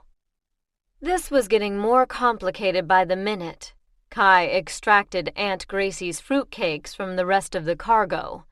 Maybe she could unload them on Sabine, and they fit into one of the lockers in her cabin, and signed off on the stowage contract. Glennis Jones eased away from Belinta's station under her own power, Belinta's single-tug service being occupied with an in-system carrier, and Kai tried not to fret. Ted Barash, Mitt's assistant in environmental, had indeed won the pool, and used it to treat everyone to a meal just before they left. Kai tucked a mint she'd saved from the dessert tray into her mouth and went back to her calculations. 2 months to Sabine. Say a week to locate the machinery, a week to do the paperwork, some days to load, to be safe another week, and then 2 months back to Belinta, and a week to unload, process the paper, reload with their last-way cargo. 5 months all told, by which time the family would expect to hear that she was in last-way, though last-way would still be 4 months away. She would have to let them know sometime, she told herself. But when? Not now, when they might tell her to stop, or send someone to help her fix her mistakes. Maybe once she had the cargo loaded at Sabine Prime, or when she was back here and they'd be expecting word anyway. The imagined message appeared in her mental vision, expressed in perky tones unlike her own. Hi, Dad. All is well. I'm on Belinta with a load of tractors, and we made a lot of money and don't have to go to Lastway after all. Your loving daughter. No, definitely not. Slight delay. Don't worry wasn't much better. She forced her mind away from the wording of a message she didn't have to send for several months at least, and called up the ship's reference library. Farm machinery. She knew what they used in the tick plantations back home. She had even been sentenced to a fortnight of hard labor, as she'd called it, bootlessly, at the time, driving one of the harvesters. The Belinta Economic Development Bureau wanted ag machinery to convert thick forest into productive farmland. As a colony world with limited repair and manufacturing facilities, they wanted machines designed specifically for such use. Very rugged, low maintenance, easily repaired. They were willing to trade off the advantages of multi-purpose machines for the increased lifespan of a dedicated single-purpose machine. What they'd really wanted, what they intended to have, were draft animals, horses and oxen, self-replicating, self-repairing, long-lived, but they had been overruled by the aristos among them. Instead of draft animals, they had polo ponies, all owned by the rich, who weren't about to let them pull a cart, let alone a plow. The machine equivalents were faster, if they worked, but right now they had nothing but small tillers people had planned to use in their gardens, hardly suitable for serious farm work. So, tractors to pull various field equipment, multi-gang plows, harrows, planters, harvesters, rugged trucks to haul their produce on rough roads. Kai thought they were making a mistake not to include road-building machinery in this order, but they were the customer. She compared the specs the EDB had given her to the information in the database and found nothing that the EDB hadn't told her. All these things were fairly standard and should be easy to find. The database also had the current market value of the equipment in the currency of several systems. Unless Sabine Prime's prices were over the top, she should have enough for the cargo. It was going to work. She shut down the library link and allowed herself to relax. She'd been through it again and again, on her own and with Gary and Quincy. It was a good plan, and it had no obvious holes in it. So why this nagging cold chill that ran up and down her spine? She told herself it was just the leftover loss of self-confidence from that mess with Mandy Rocher. Naturally, she would distrust her own judgment for a while. But this had nothing to do with Mandy or Misnari politics. This was just straight-up trade and profit. Something she'd known about since childhood. Simple, straightforward, easy. It was all going to work. Endim transition felt even rougher with no cargo aboard. Kai would have crossed her toes for luck if she could. "We really do need to get that tuned," Quincy said when the vibrations settled down. "It's degrading faster than I thought it would, to be honest. There's a pretty good shipyard on Sabine that could do us an interim fix. Probably wouldn't take more than 3 or 4 days." "And how much money?" Kai asked. "We'd have to ask." "We don't have much," Kai said. "We can't draw on the company accounts for this. The ship's not authorized for repairs. And we're using my letter of credit to cover expenses." Maybe she should have been bolder about taking the Belinta delivery payment herself instead of depositing it to Vatta Transport Ltd. "I know," Quincy said. "I thought she had at least 10 more transitions in her, but that last one wrenched something. If she's that rough coming back out, we'll have to get it fixed. If not, I suppose we could risk the trip back to Belinta, but I'd rather get something done. I've only got the 3 engineers, you know." "There's nothing we can do now?" Kai asked, already knowing there wasn't. Quincy shook her head. "Sealed unit. It either works right or it starts degrading. I'll tear down the supports. Try rebalancing before we shift back. But I don't think it's the supports. I think it's the unit itself." "Fine." A rotten little sealed unit the size of a large suitcase could mess up her whole plan. To keep herself from hovering behind Quincy's shoulder during the rebalancing, she took out the ship model and forced herself to work on it. Even if it did remind her of what she'd lost, it was better than driving her crew insane. She kept up her exercise periods, using one of the now empty holds. In a way, she found it reassuring that she did not need the rigid schedule of the academy, the shouting of instructors, to make herself exercise. But then, she reminded herself, lack of initiative had never been her problem. She was back on the bridge for the down transition. She could not help noticing how many of the crew found it necessary to be there as well.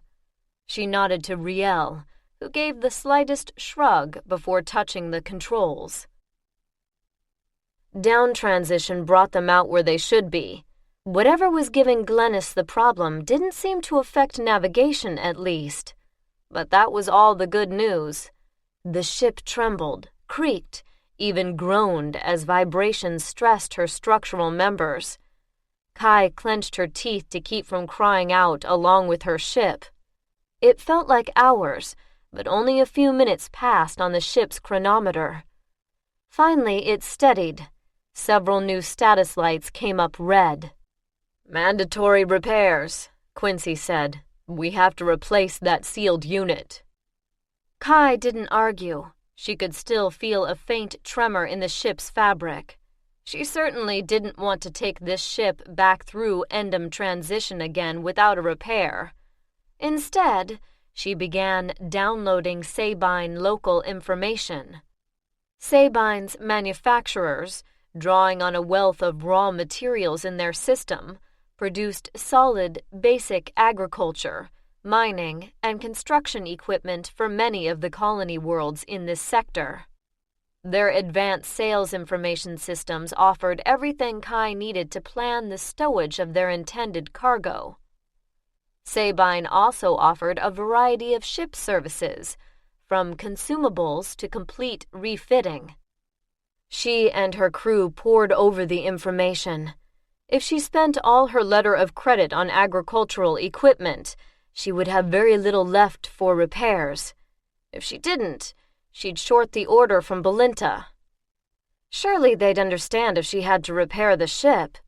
Surely a couple of tractors short wouldn't upset them. But it would. She knew in her bones that they were really as dour, as inflexible, as unforgiving as they'd seemed. They'd accept a fait accompli, but they'd hold it against her, and worse, against Vatta and Slaughter Key forever. She had to find some way of doing it all, fulfilling their order, repairing the ship, getting back to Belinta. There was always credit, though the interest would cut into the profits. "Welcome to Farm Power," the interactive sales prof announced. The voice was cheerful. "We are here to serve your agricultural needs. Please select one of the following options. If you have items on order and wish to check their manufacturing status, please speak now. If you have items on order and have received notice of shipping and wish to check their shipping status, please speak now. If you wish to place an order for new items, please speak now. I need to speak to a sales representative," Kai said. Sometimes these things could be interrupted. "Need to register a complaint. Please speak now. Have your invoice number ready." The voice paused, and something that Kai knew was meant to be music tinkled uneasily in the middle distance. She had no invoice number, because she hadn't placed an order yet. The sales prof paid no attention to her interruptions, and she finally gave up. She had to go planetside anyway. She'd contact Farm Power from there. Sabine Prime smelled very different from Belinta. Kai sneezed as something acrid got up her nose as soon as she cleared customs. She saw no humods at all in the passages, and only about half the people had the telltale bulge of implants. This time her security escort, a tall, thin man named Seward Humphreys, and clad in the charcoal-brown livery of his employer, met her at the shuttle station and guided her to a bubble tube. He seemed alert and competent, but radiated an unwillingness to chat with clients. Kai didn't mind. She had plenty to think about as they neared the capital city. Sabine City, commonly called Sabine or even Prime, had sprawled across a river. The far side appeared to be more industrial, judging by the stacks and cooling towers. The Captain's Guild here was much larger than that on Belinta. The status board listed dozens of ships. Kai checked in, sent her luggage up to her room, and went directly to the Slaughter Key Embassy. It was only a few blocks away. She chose to walk, her escort silent beside her.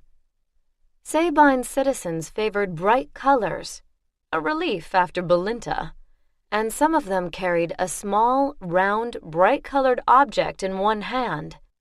Kai had no idea what it was, but the shapes were the same even though the colors varied.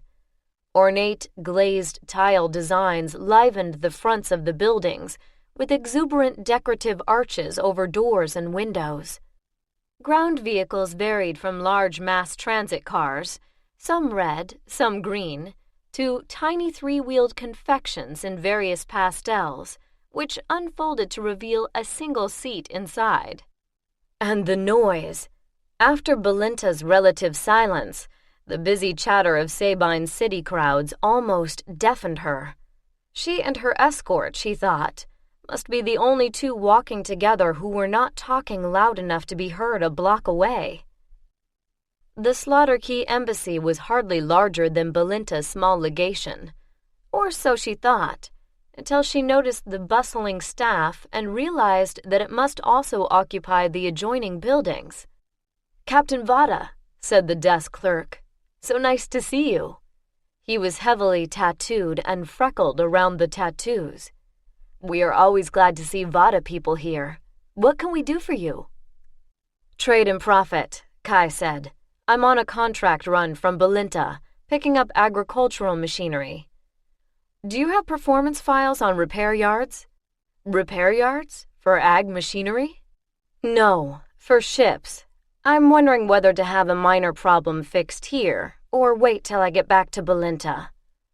She was reluctant to reveal just how big the problem was. "Oh, you'd want to do that here," the desk clerk said. "Sabine has superb repair yards, and yes, we do have performance stats as reported by Slaughter Key citizens who've used them. Would you like that now, or popped to your ship?" "Both, please," Kai said. "My engineer has the stats from Belinta for comparison, but I suspect you're right." "Just a moment," the clerk said and blinked, accessing the legation's internal database. "There," he said. "Anything else?" "Reputable sources of used farm machinery," Kai said. "I already have contact with Farm Power, but they're not selling used equipment anymore, they say." "No, they dropped their used equipment sales 2 years ago. Higher profit margin in new, and they just unloaded almost all their stock to the Chingwellan Combine anyway. Chingwellan got the contract for a twin world system about 8 jumps away, and they bought up just about all the used farm equipment anyone here had." "So, no one has used?" "No one you'd want to buy from, Captain Vatta. Farm Power and the other manufacturers all quit taking old machinery in trade after that, and put the money into new manufacturing capacity. Our local agricultural unions sometimes have used machinery, but it's low quality." "I see." What she saw was the start of a problem she hoped wasn't as big as it looked.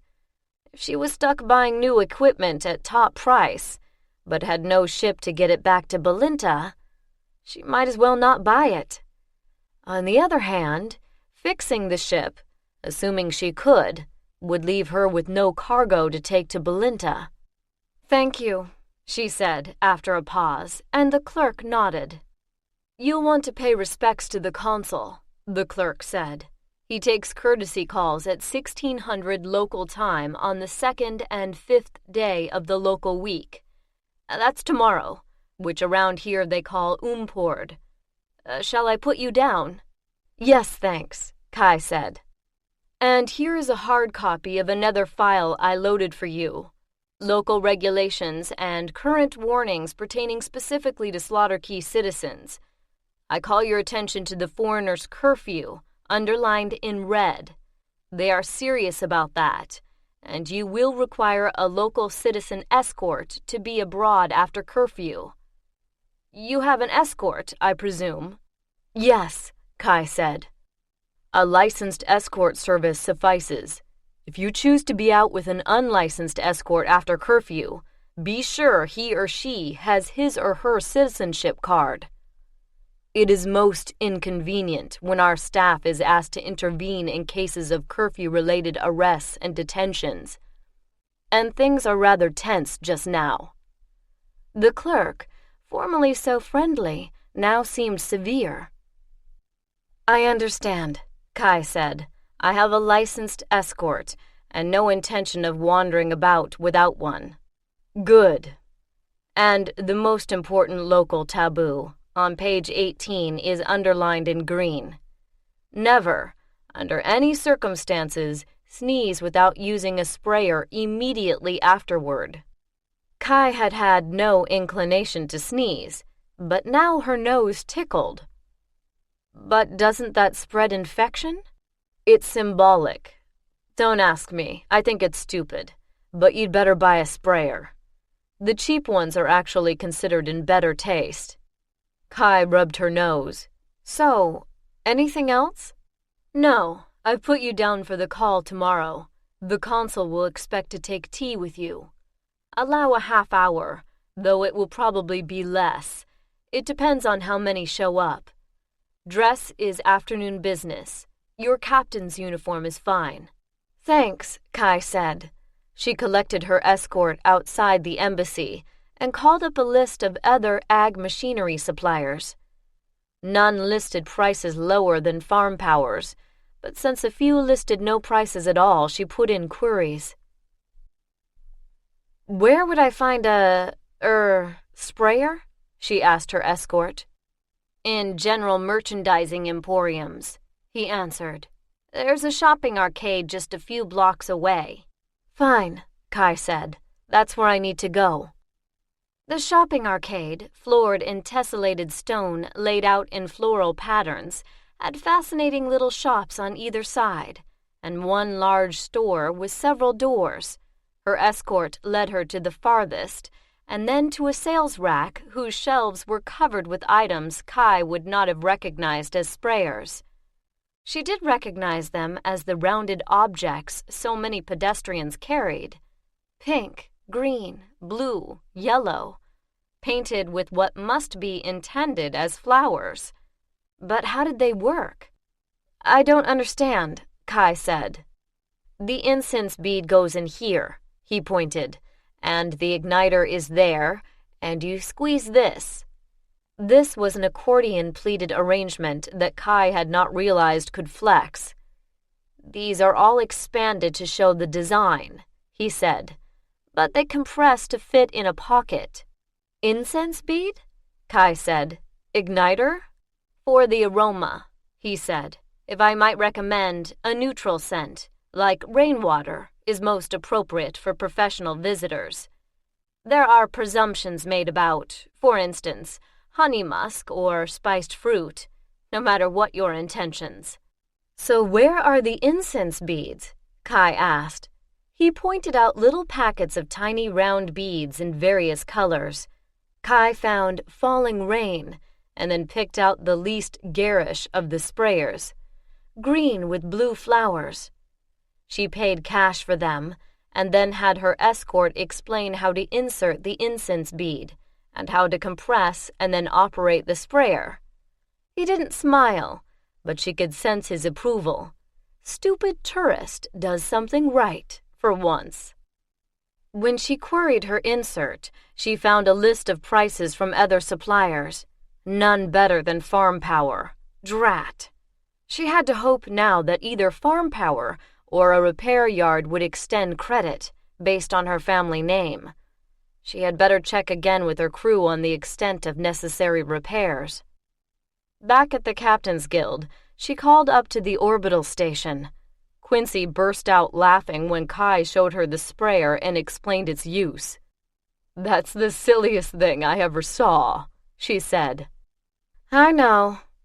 But what I need now is your best assessment of what repairs we absolutely have to make and what we can defer. Nobody's selling used ag equipment, and nobody's prices, that I'd trust anyway, are lower than Farm Power's. The sealed unit, of course, but Kai, we can't tell about the rest of it until we tear down the whole drive sequence. Depending on how much damage it did as it degraded, We could have cavitation in the main chambers, and once we start tearing it down, we're committed to fixing whatever it is." "Yeah, I know. Well, tomorrow I have a courtesy call to pay on the consul. He only takes courtesy calls 2 days a week, and in the meantime I'll see what I can do about arranging financing. There's no way my cash on hand will pay for both the equipment and the repairs. We'll have to find a cooperative soul who will trust our honest faces." "I wouldn't count on that," Quincy said. "I'm not," Kai said. "It's wishful thinking, but something has to work." "Captain's problem," Quincy said. "Mine is diagnosing something without looking at it. But just for your planning, the going rate for a new sealed unit here is 50,000 credits installed." Something was going to have to give somewhere. Kai forced herself to eat a solid, stodgy meal in the solid, stodgy dining room of the Captain's Guild, and hoped none of the other captains could see past her face to her fears. No one spoke to her but the waiter. She signed the tab and went back to her room to wrestle with information available on the public net and the intractable number of zeros on her letter of credit. Farm Power, in the tail end of its recorded sales pitch, mentioned its credit terms, sheer robbery. But she didn't have to worry about the interest rates because we do not extend credit off-planet. This includes consignment carriers. Please make arrangements with the financial institution of your choice. Farm Power apologizes for any inconvenience. So she would have to pay cash for the ag equipment. Fine. Then she could find a lender for the ship repairs. Lots of people borrowed money to pay for ship repairs.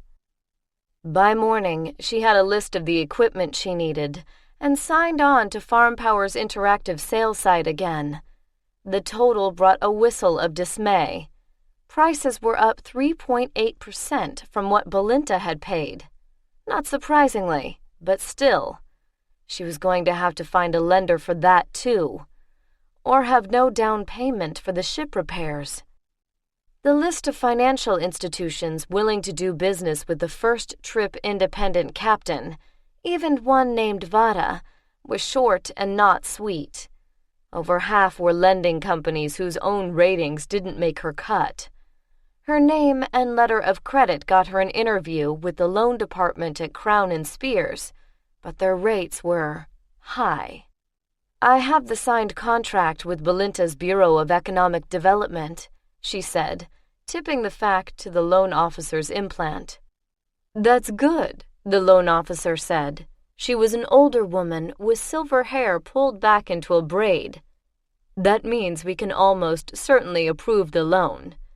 It does not, of course, change the interest rate." Kai's implant calculated the total cost, including transfer fees, and compared it to the profit margin she'd originally loaded. Ouch.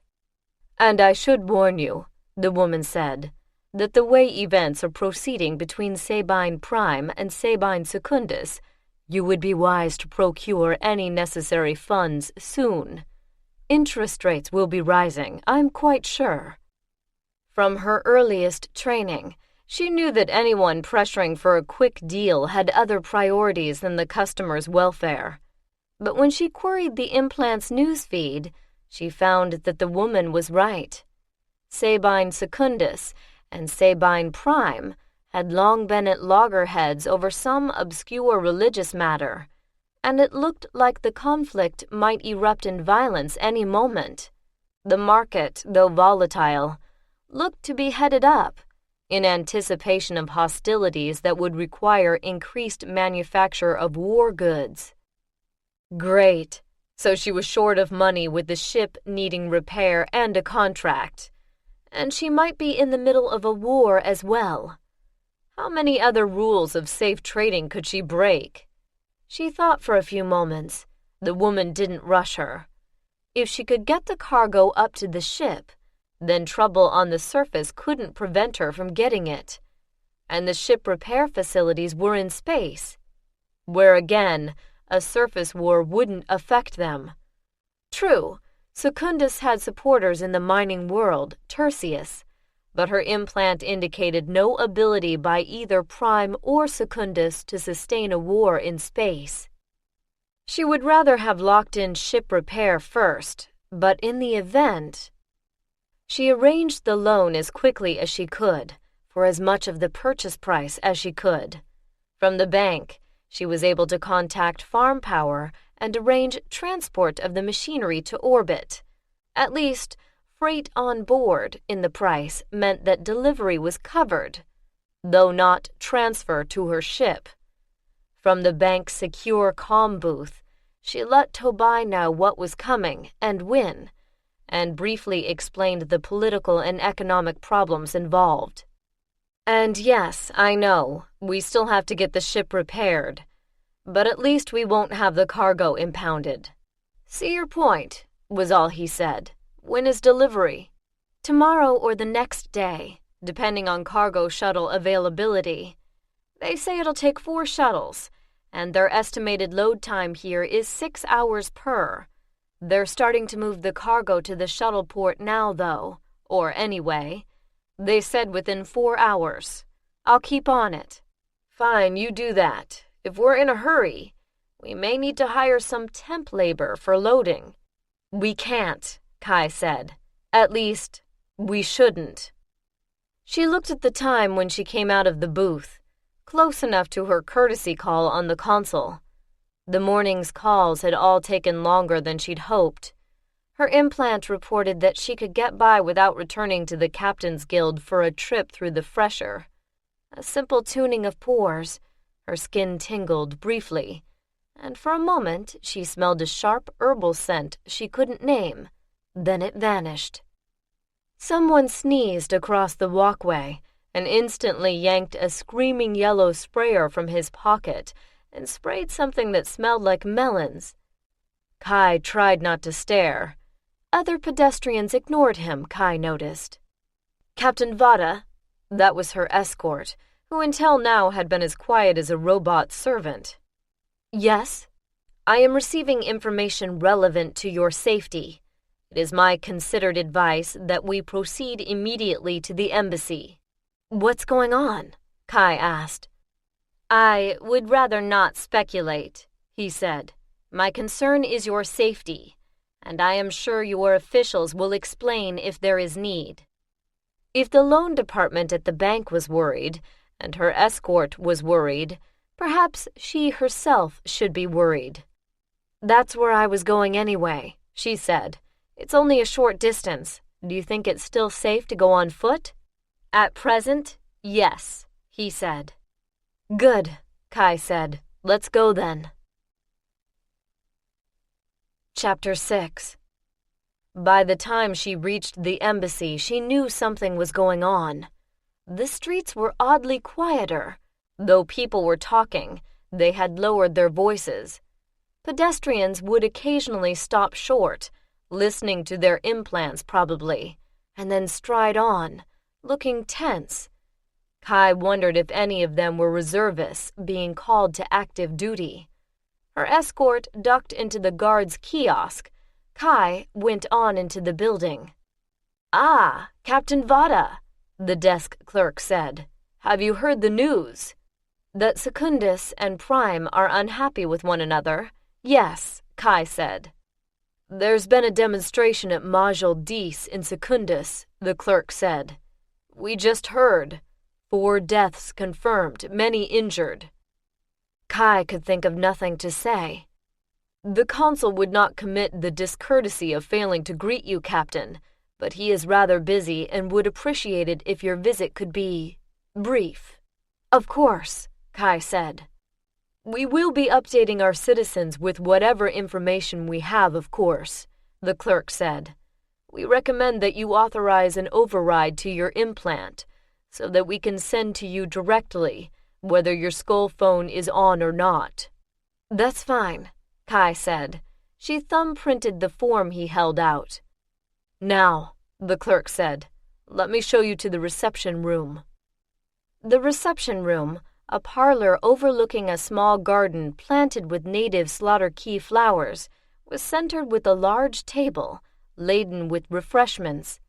The consul greeted Kai warmly, as if nothing were going on, and led her to a pair of chairs near the window.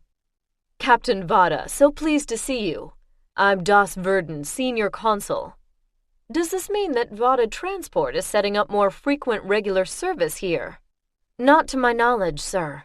I am on a contract run from Belinta." "Ah, Belinta. We have had complaints from that quarter. They blame Slaughter Key for the Pavarotti not delivering their ag machinery," Kai said. "I know," he said, pinching his nose. "They said so many times. I tried to explain that Slaughter Key and Pavarotti Shipping were not the same entity, that we had no control over Pavarotti, and so on. I understand you're here on the same errand from Belinta." "Yes. Perhaps Vatta can redeem Slaughter Key." "I hope so," he said. "You're aware of the political problems we have here now?" "I just heard," Kai said. It didn't sound particularly bad yet. "I was wondering, Captain, if perhaps you could do us a favor." "Of course, if I can," Kai said.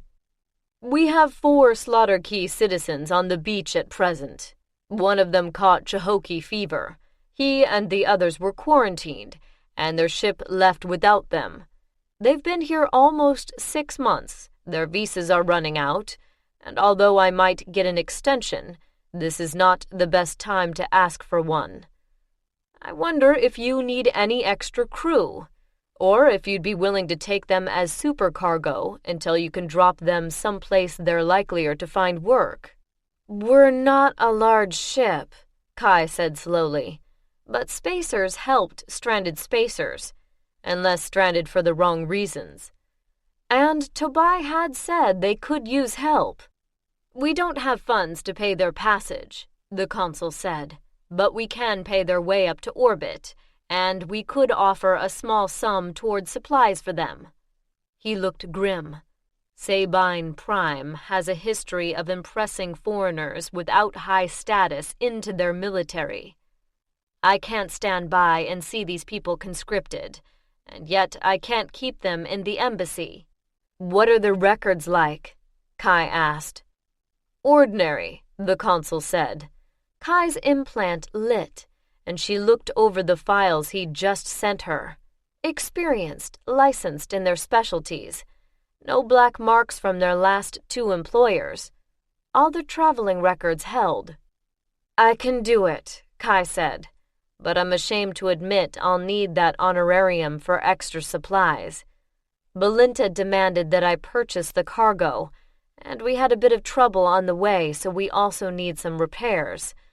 Supplies for another 4 people are just out of range." "We can stretch to that," the consul said, "and thank you. They will thank you as well. Shall I send them up, or do you want to meet them?"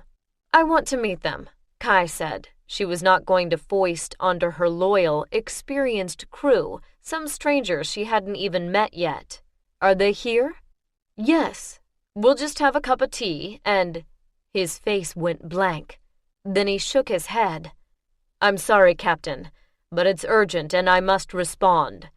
I'll have them sent in. Take as long as you like chatting. But I would recommend that you have Czar arrange their shuttle tickets and your honorarium as soon as possible. Things are getting nasty over on Secundus." He left the room, and a few minutes later the clerk, Czar, ushered in 3 men and a woman, all in spacer clothes. They looked at Kai, and the woman gave a tentative smile. "Captain Vatta, of Vatta Transport." "Yes, I'm Captain Vatta. Your specialist Lucen Collarin Lai, environmental, right?" "Yes, Captain. 13 years experience. We were wondering if maybe—" The consul explained you were all stranded thanks to Chihoki fever. Your ship left you behind. "That's right. And you need a ride somewhere. I said I'd meet you and we'd see." "Thank you, Captain. Left us high and dry they did. And only the minimum in our drop account, too. We tried to get work, both shipside and downside. Truly, we did." "I believe you. The record the embassy had kept showed that. The consul clearly thought they were honest and diligent. They had even taken over work in the embassy garden, to the chagrin of the former gardener. "It's a small ship," Kai said. "We're headed to Belinta with a load of agricultural machinery. After that, Lenora, and after that, Lastway. But at either Belinta or Lenora, you might be able to find another berth." "I can't pay you." "That's fine, Captain. Just to get away from Sabine, that's enough." Lai turned to the others. "This is Specialist Seth Garland, also environmental. Technician Paro Hospodin, drives maintenance, and Specialist Caleb Skeldon, cargo." Kai knew that already from the files the consul had given her, and was interested that Lai introduced them in strict order of seniority, and the others said nothing as she did so. "Well, let's just chat a little. Specialist Garland, you have 7 years ship service, is that right?" "Actually 12, Captain, but only 7 in environmental. I was hoping to make pilot, but turned out to have an immune problem with the pilot implants. Legacy of a childhood bout of tick fever, they thought. My family had a farm up on the north coast," he grimaced. "And yes, I was the one who got sick here." "Well, you're out of quarantine now," Kai said. She knew vaguely that tick fever was a problem on Slaughter Key's north coast, but otherwise nothing about it, and it wasn't relevant to the moment anyway. "How about you?" she said, turning to Technician Hospodin. "My training's from Pierce Institute," he said. "I have an A-class certificate in drives, for both in-system and FTL drives. 6 years on-board experience. My last requal exam was 18 months ago, just before signing on Apple Blossom Song, the ship that left us here. Most of my shipboard experience has been with Plaquemine Morrison 8800 in-system drives and the Rolling Series G FTLs, but I did my on-board apprenticeship in an old R-class freighter with PM42s for in-system and a 2C FTL. His voice had the pedantic rhythms Kai associated with drive specialists. "Our FTL's a Rollings F230, she said. "It's needing replacement of the sealed unit and possibly more." His face sharpened. "If the sealed unit goes bad in a Series F, he said, you're looking at cavitation damage in the main chamber as well. The black buffer wasn't nearly as good in that series." That was what Quincy was afraid of, she knew. "We're looking into it," she said. She glanced at the last man, who spoke up without waiting for her to ask. "Caleb Skeldon, Captain, cargo specialist. Mostly, I've been in charge of refrigerated holds, and I have only 3 years on-board experience, 8 months of that on Apple Blossom Song. Before that I worked for a downside shipping firm, warehouse, inventory, and maintenance." All very straightforward, as were they all. Kai saw nothing in their faces or demeanor that rang warning bells. She ignored the fact that Skeldon looked to be about her own age, and had chiseled features, wavy blonde hair, and a dimple. Aside from the light hair, he could have been Hal's brother. That was irrelevant. She was an officer, after all, and his looks meant nothing to her. What mattered was that these 4 were Slaughter Key citizens in a jam. The little voice in her head that said, "Here you go again," leaping to rescue, could surely be ignored this time. She was doing a good deed, that was all. And at the request of the consul. No one could disapprove of that. "Well," she said, sitting back, "let me tell you about me and my ship. And then if you want to come with us, we'll talk to that clerk about arranging your transport up." They nodded. Skeldon opened his mouth as if to speak, but subsided at a glare from Lai. "I'm one of the Vatta family," she said, "but I'm here on a private contract, not a family contract. The ship's old, but until the problem on the trip here from Belinta she seemed sound, and we're having that repaired," she hoped.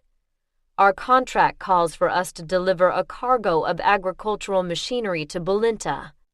We'll leave as soon as the cargo's loaded and repairs are finished.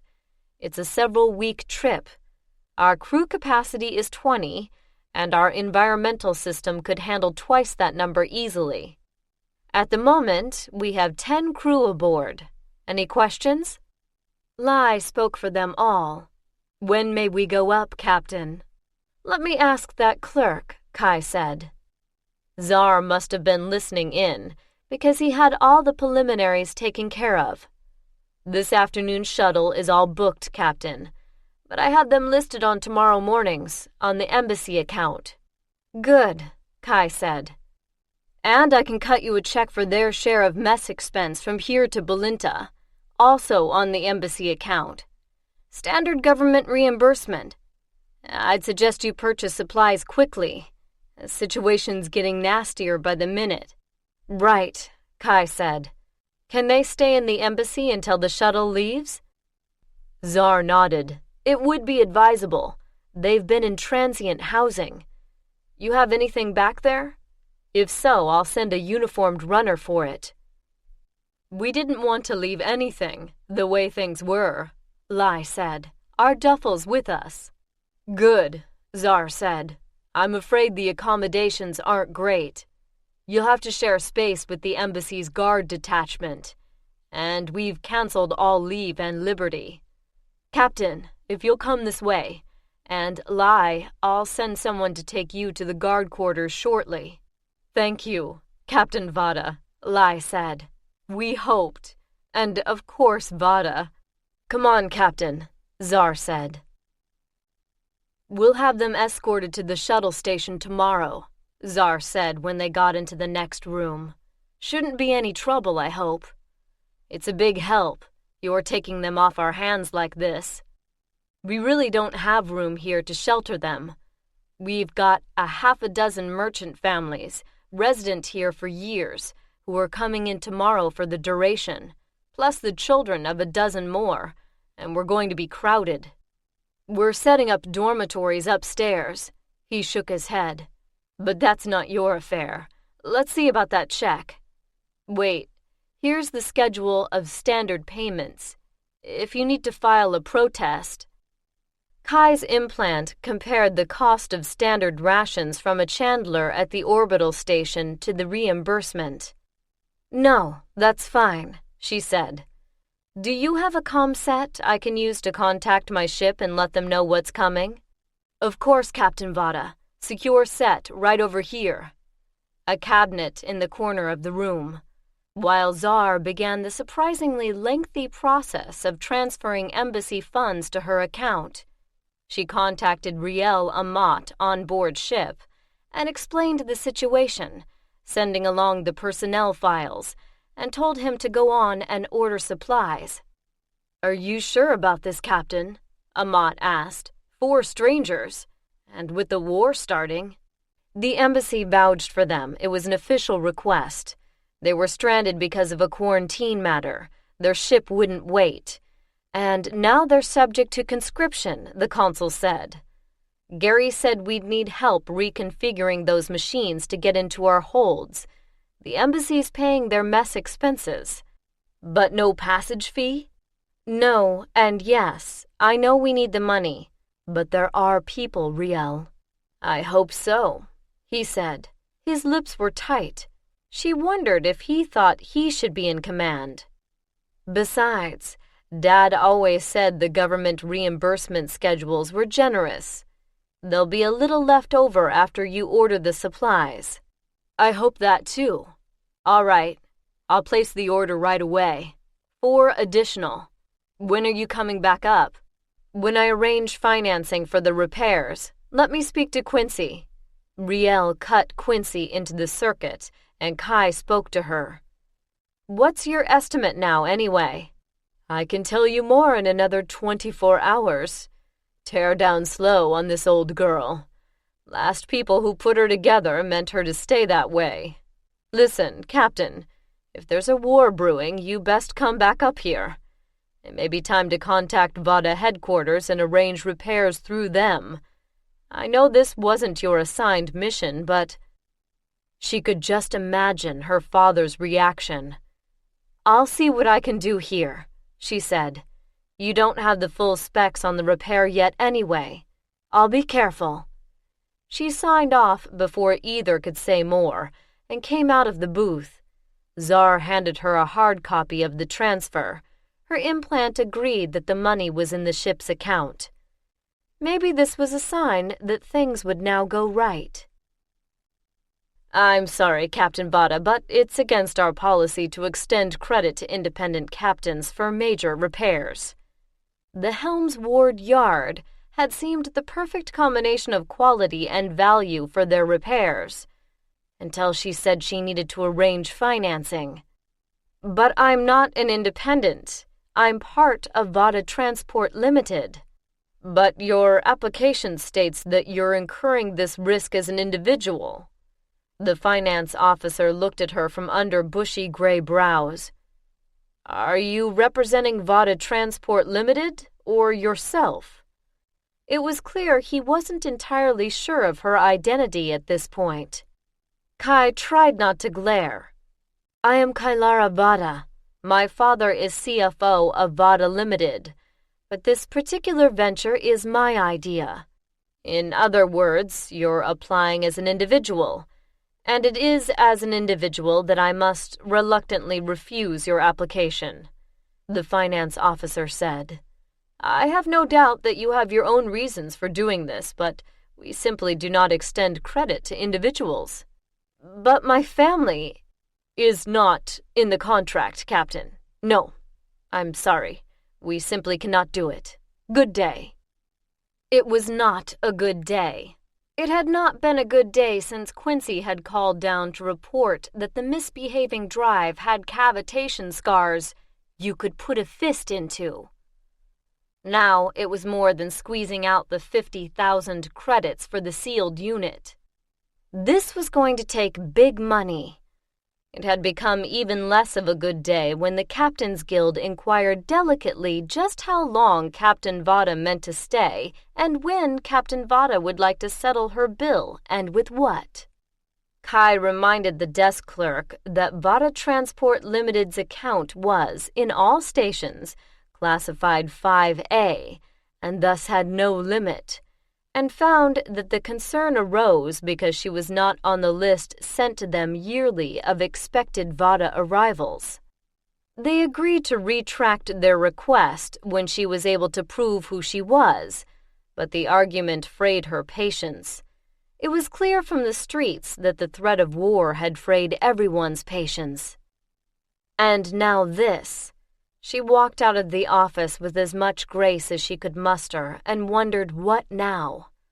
Her escort fell in beside her without a word. He had already suggested that she stay in the Captain's Guild or return to her ship for her own safety, and she had already refused.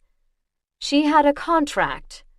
She now had the merchandise to fill that contract, but she didn't have enough money to repair the ship. She could get the merchandise, but then she couldn't get it back to Belinta. Or she could get the ship repaired enough to make it back, without the merchandise. It was like those logic problems in children's activity cubes, where a problem seemed impossible unless you looked at it in a very different way. Ship or merchandise? Impossible, which meant it had to be the wrong question. She could not, would not, renege on her deal with the Belinta Economic Development Bureau. That would foul the family name, even though she had taken on the contract as an individual. Vatta would come through. Vatta had to come through. So there had to be some way to get the merchandise and the repair. She just hadn't thought of it yet. The obvious thing was to call home. Tell Vatta Transport Ltd what the problem was. They would bail her out. She knew that. But it would be, if not a black mark, a gray one. She had not followed the plan laid out for her, and even if Gary and Quincy had made it clear no one really expected her to take the ship tamely to Lastway, Her decisions had led to a problem involving cash flow, which was embarrassing. She hadn't overspent an allowance since she was 9 and bought all that candy for visiting cousins. She really wanted to find a better way. There wasn't a better way. If she didn't want to renege on the contract, and she didn't want to risk spreading herself and her crew in a fine dust somewhere in deep space, she had to have more money, and no one, on the brink of a war, was going to lend it to an independent.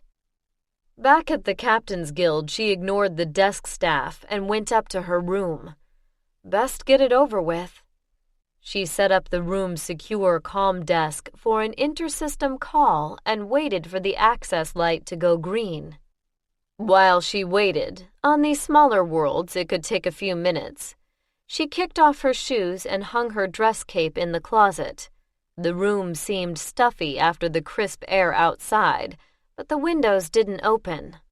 Shrugging, she sat on the end of the bed and massaged her feet, with one eye on the comm desk. The little voice in her head ran through all the things her father might say and the tone of voice he might use, and she carried on a long, imaginary conversation defending her actions so far. The light was still red. Had she set up the call wrong? She reached out for the hard copy sheet of directions to check that just as the local system rang. It shouldn't do that. No local call should come in while the comm desk was set up for intersystem access, even if it was on standby. She picked up the handset anyway. Yes? Captain Vatta, our board shows that you are attempting to place an intersystem call. The voice on the other end did not identify itself. Yes, I am, she said. Who is this? We require an additional credit deposit for intersystem calls, the voice said. Please make arrangements with the desk staff. My credit here is 5A, Kai said, trying for icy. That is supposed to cover all services. We have no prior record of your account, the voice said. Vatta Transport Ltd has a 5A account, but you... We went over this already, Kai said. I'm Kylara Vatta. My father is Gerald Vatta, CFO of Vatta Transport. You've already verified my identification. But you are here as an independent, the voice said. We have received information from Helmsward Yard to that effect. I'm afraid we cannot consider your account covered by Vatta Transport Ltd's credit rating. We will expect you to settle your account another way. And in the meantime... Rage brought her up off the bed, almost to tiptoe. She clamped her jaw on the words she wanted to say, starting with whatever sneak at Helmsward Yard had called the Captain's Guild, and continuing with the ancestry, present attributes, and probable post-life destination of the person on the line. How unfortunate, she managed at last in a flat voice. Since I was in the process of calling home to instruct my father that I would need more funds to secure an investment opportunity. However, I don't need your equipment to make that call. Excuse me. She signed off the comm desk, jammed her feet into her shoes, and reached for her cape. She could use the embassy link to the ship, and the ship had its own intersystem link capacity if the consul didn't feel like trusting her for an intersystem call. As she stalked past the front desk, the clerk tried to catch her eye. She ignored him and nodded to her escort. We're going to the embassy, then back here, she told him.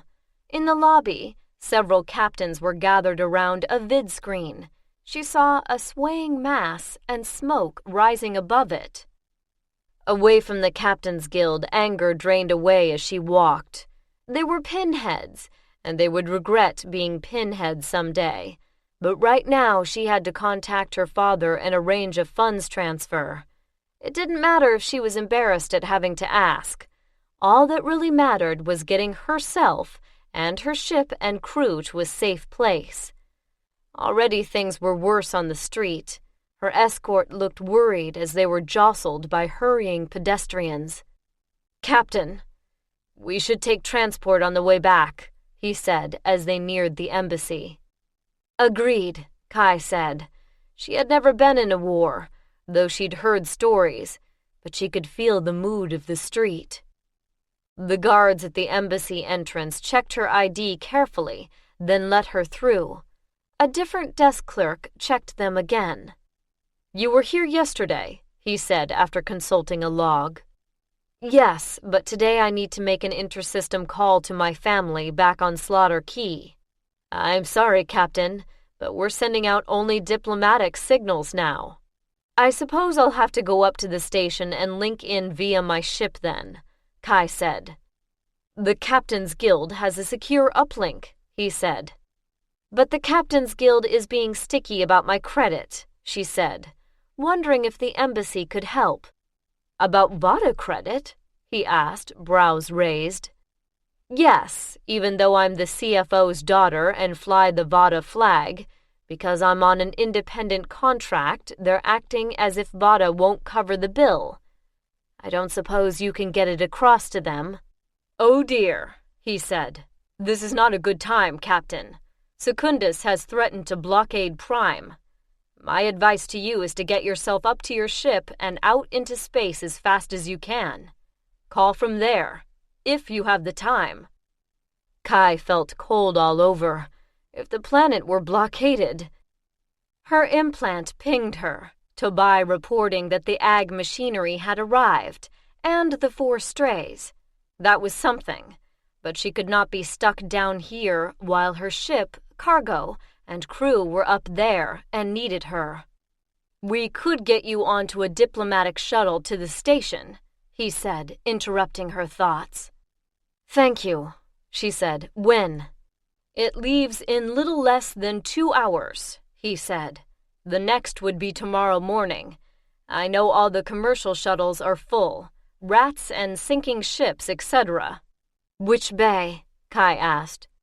12. You'll need your IDs. I'll put your name on the list." He did so as she watched. Transport from here to the port takes at least 40 minutes. "I have to pick up my duffel at the Captain's Guild." "Best hurry," he said. Kai's escort had caught a short-haul transport. It took them 15 minutes to get back to the Captain's Guild.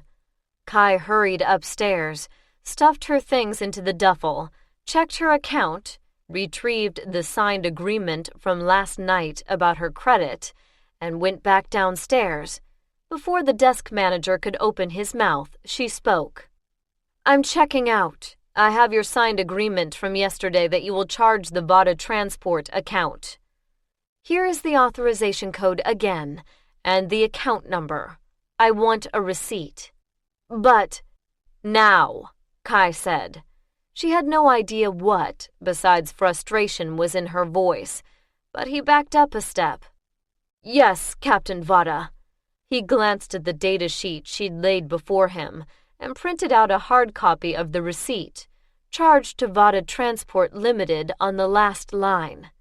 "I'll need your signature."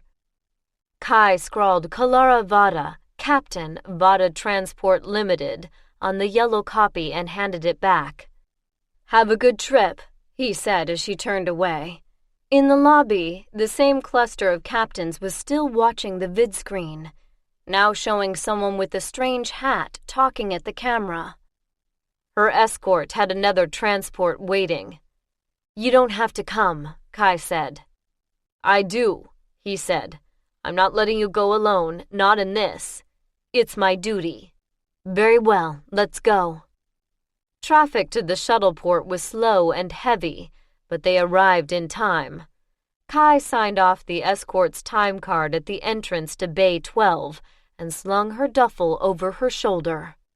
The guards at the gates were thorough with their ID check, as she expected, but she made it onto the shuttle in plenty of time to find a seat and belt in. Like the Vatta private shuttle, the diplomatic shuttle had separate compartments for VIPs and the ravening hordes. Unlike the Vatta shuttles, Captains of ships did not count as VIPs, and Kai found herself wedged into a narrow seat between two other Slaughter Key citizens who had decided to leave. "It's ridiculous," grumbled the man on her left. "If the government had just opened the Tertius mines to investment—" "It has nothing to do with Tertius," said the man on her right. "That's just a side issue. The real problem is Secundus's perception that Prime is misrepresenting them to the universe as a backward, violent society." "Well, they are," said the other man. "They're pioneers. Pioneers have to be tough to survive. They don't have to have a habit of blowing up their neighbors. That's hardly a survival trait." Kai felt like the net in a tennis match. "Excuse me," she said. "I just got here 2 days ago, and I have no idea what's going on." That wasn't, strictly speaking, true, but she hoped it would slow down the high-speed volleys. They both looked at her as if they had not realized there was a human in the seat between them. "Oh," said the one on the right, his eyes focused on her uniform. "Ah, you're a merchanter, Captain. Ah, Vatta Transport." "Yes," Kai said, picking up a load of ag machinery. "Oh, ag machinery," said the one on her left with a tone that suggested it might be something else. "Well, did you visit Secundus?" "No," Kai said. "Farm powers here on Prime." "Yes, of course, Secundus. You heard me say they are pioneers.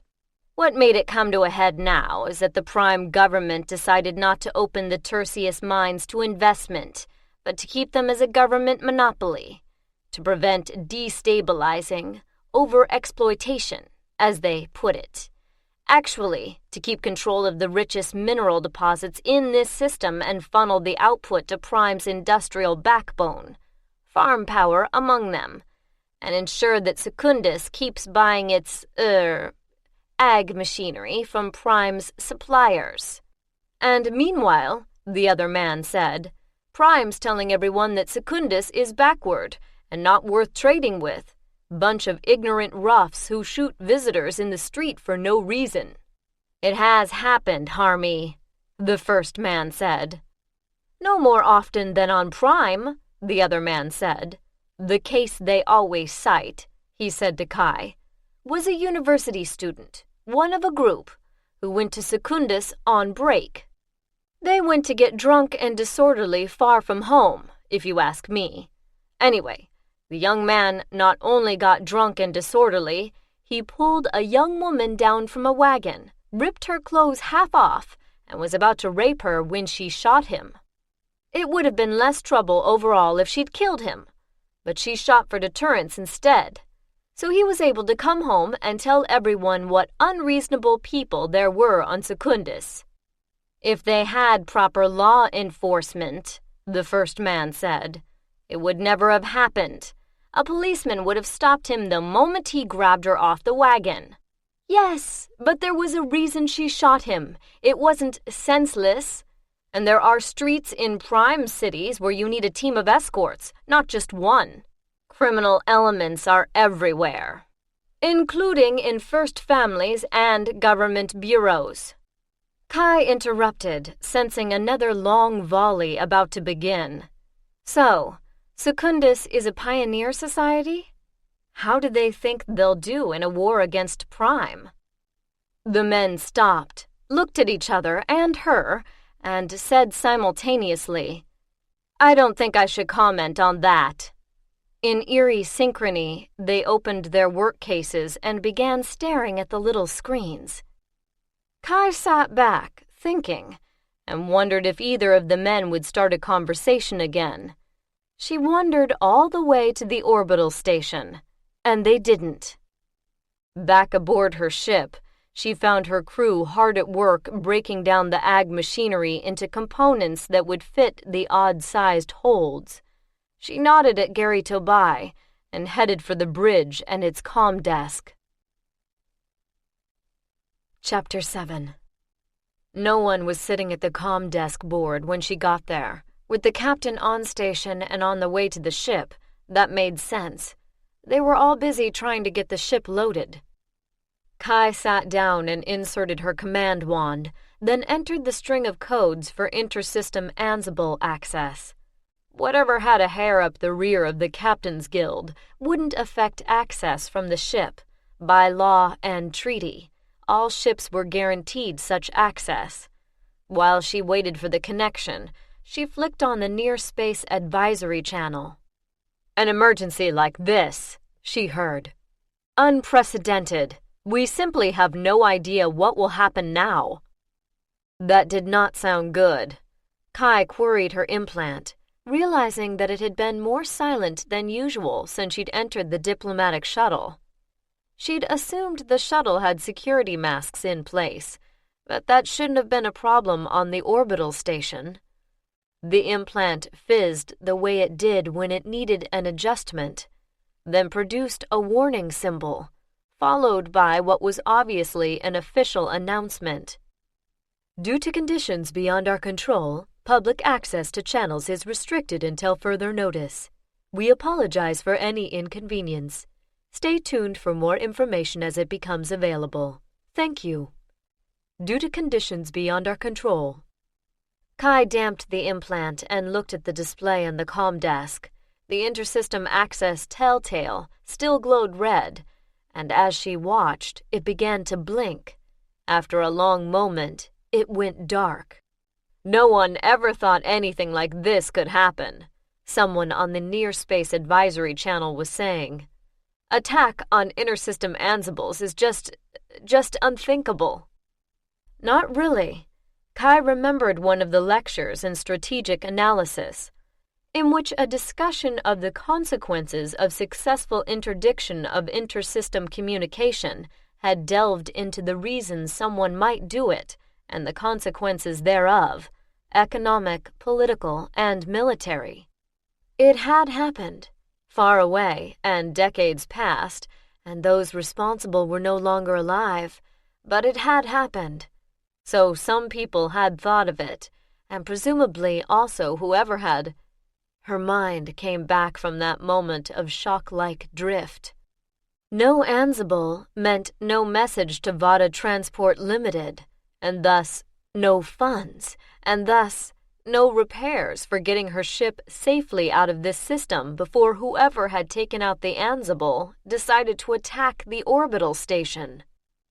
A variety of epithets ran through her mind as she felt the goosebumps rise on her skin.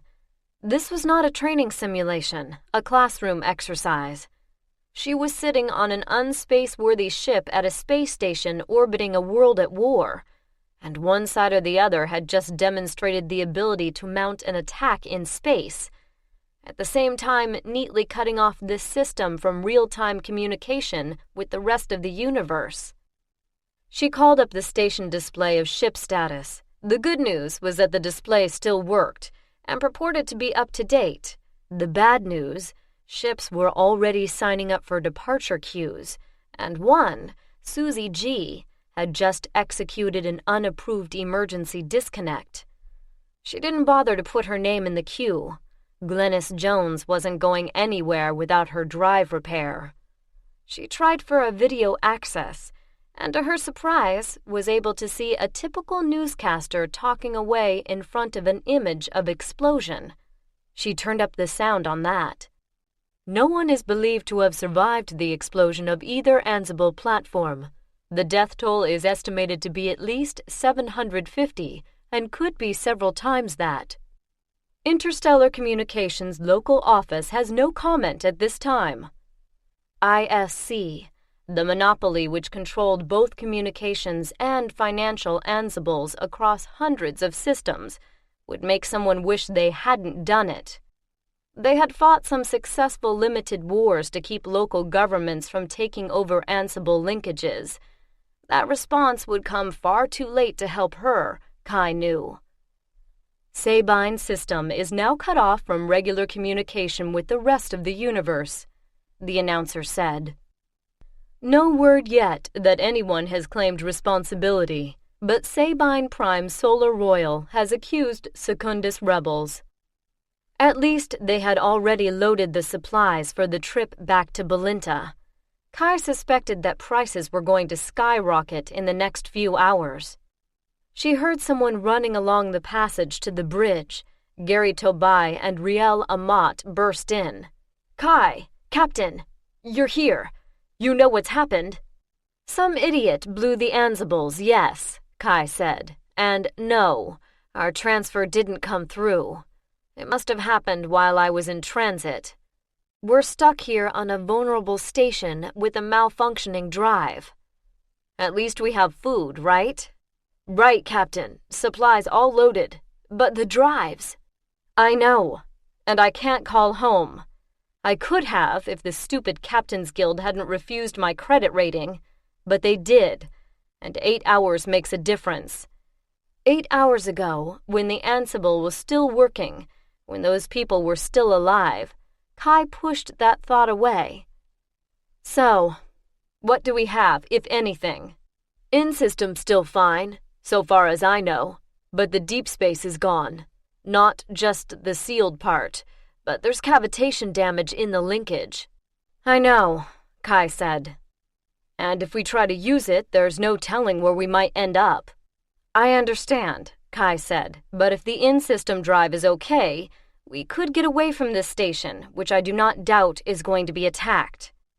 Amat frowned. "It's a long way to anywhere else. Where would we go?"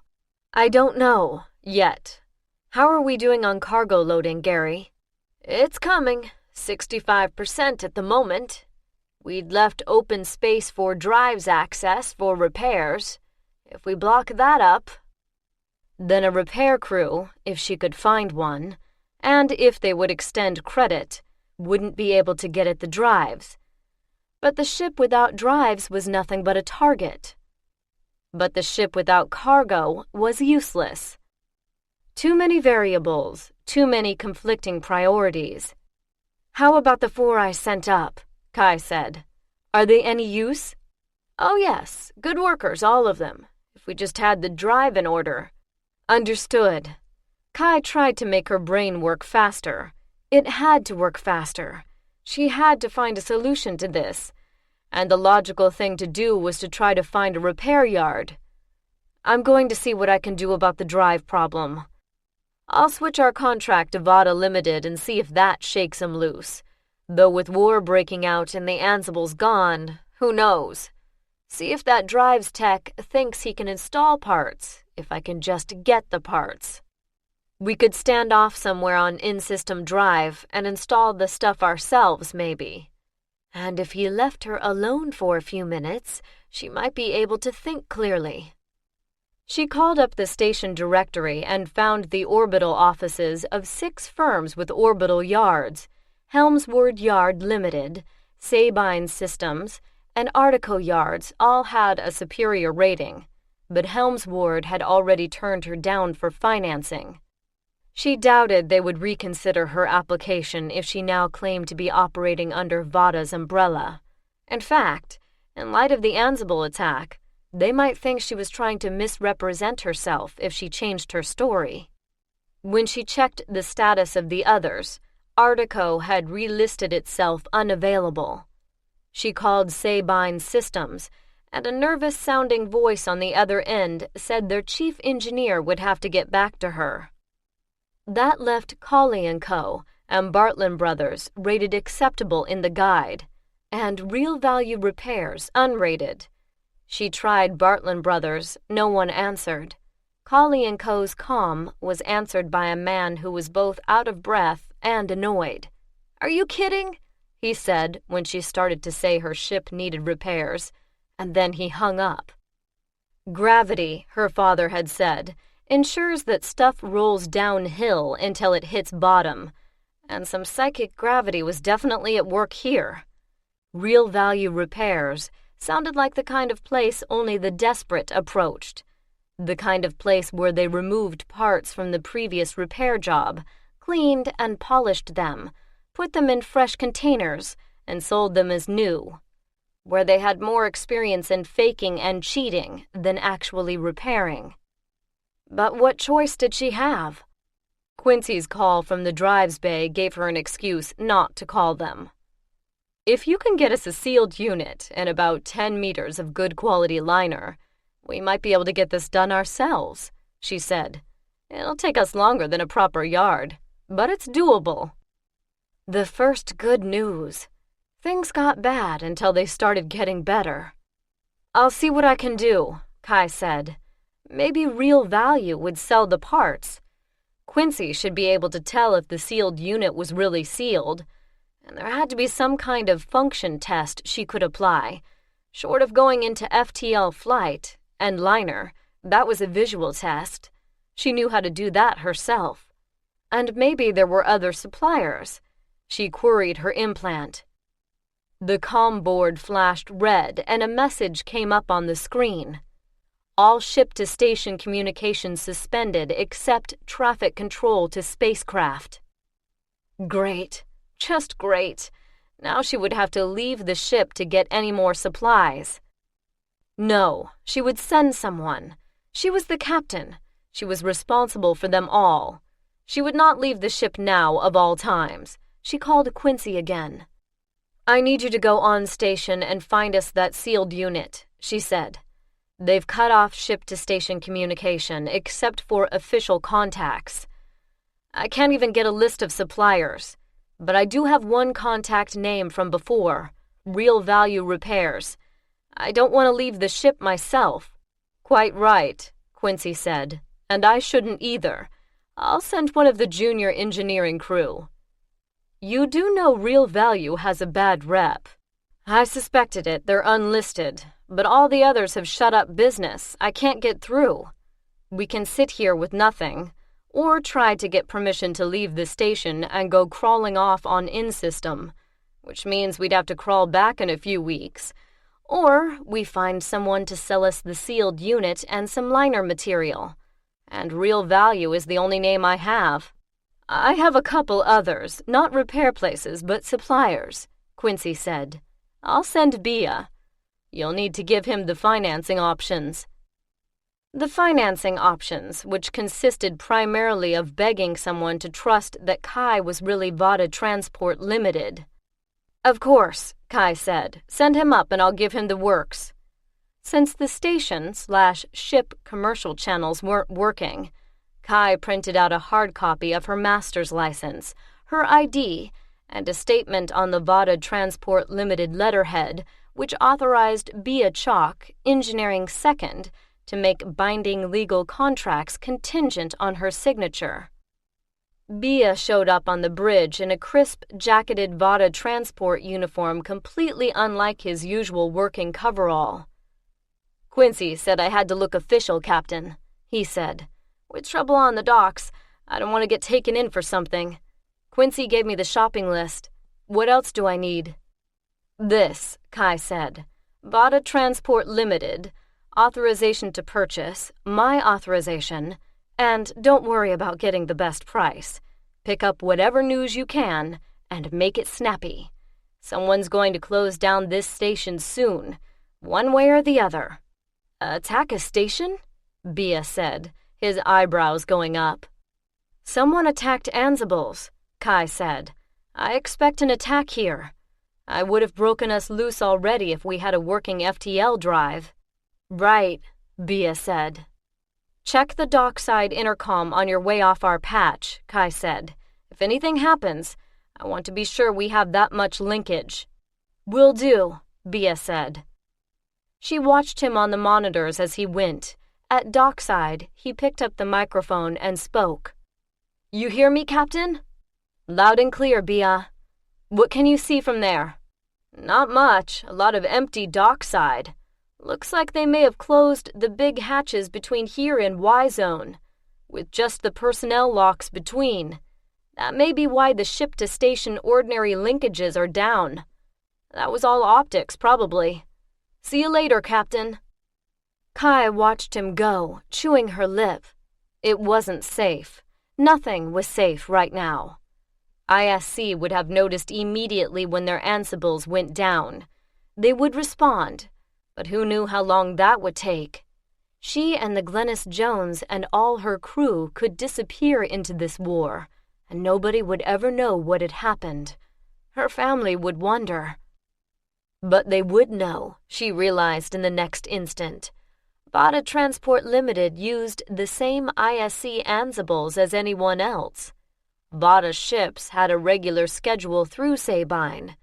The Sabine ansible would be monitored by someone at Vatta's home offices, and they might even know already she was here, if that monitoring included a list of ships currently at Sabine's orbital station. She hoped it didn't. She hoped very much her father didn't know that she was a long way from where she was supposed to be, in a developing war zone, and out of ansible contact. The board meeting opened on time for a wonder. The media ruckus downstairs had almost delayed the arrival of Kai's father, but he had time for half a cup of coffee before strolling, elaborately casual, down to the boardroom with his brother. "Any news?" Stavros asked. "Not yet," Gerard Vatta, Kai's father, said. "We shouldn't hear anything now until the first stop." He raked his hand through his thinning hair. He didn't need to say more. Stavros knew the plan. "It's a shame," Stavros said. "She was doing so well." "Yes, and thanks again, by the way, for being available for a pickup." "Of course. And don't think I don't know you're biting your tongue not to mention Stella. Much as I love Stella, I'm not having to bite my tongue, Jerry. She and Kai are nothing alike. Stella is 87% feeling. We should have tweaked that in the embryo. But you know how it is." "I do indeed. Thanks anyway, and for handling the press so far." Gerard clapped his brother on the shoulder and let him enter the boardroom first. Almost everyone there was family, but even in family, etiquette demanded that the CEO enter before the CFO. "How much is all this going to cost us?" one of the non-family asked. Stavros paused on his way to his chair and glanced at the man, and then at Gerard. "No reason it should cost us anything," Gerard said. "People aren't going to give their cargo shipments to someone else because my daughter blundered with another military cadet. But our military support contracts, I have been assured that they are not in jeopardy. Kai wasn't pilfering from cargo locks after all. She just fell for a pitiful story from a handsome lad, as girls have done for thousands of years. The military understand that. Now, if we tried to send classified cargo by a ship she commanded right now, they might raise their brows. But we aren't, so there's no problem. All that publicity is focused on a possible love affair. It will die down. But if your daughter talks to the press..." Gerard cocked his head at the man. "Jace, do you really think we haven't thought of all that in the past 5 days? I assure you, Kylara is not about to talk to any press, and they are unlikely to locate her. It was bad luck to claim an absolute, but by now she should be well out of reach of any Slaughter Key news agency. Even within the company, only a few knew which Vatta was aboard the Glennis Jones. Eventually, the news agencies figured that out too, and the press of eager reporters at the Vatta offices dwindled, finally disappearing after juicier game. Gerard no longer saw even mid-news updates on the mess. He congratulated himself. By the time Kai got back, the whole thing would have died down completely. When the arrival report came from Belinta, he breathed a sigh of relief. Just as planned, nothing had happened. That wouldn't last if he knew his daughter, but she had weathered the first voyage. Gary Tobai's report suggested she had done all the predictable things and made the right adjustments. After all, what did Vatta really need with a military connection in the family? They were all basically traders, not warriors.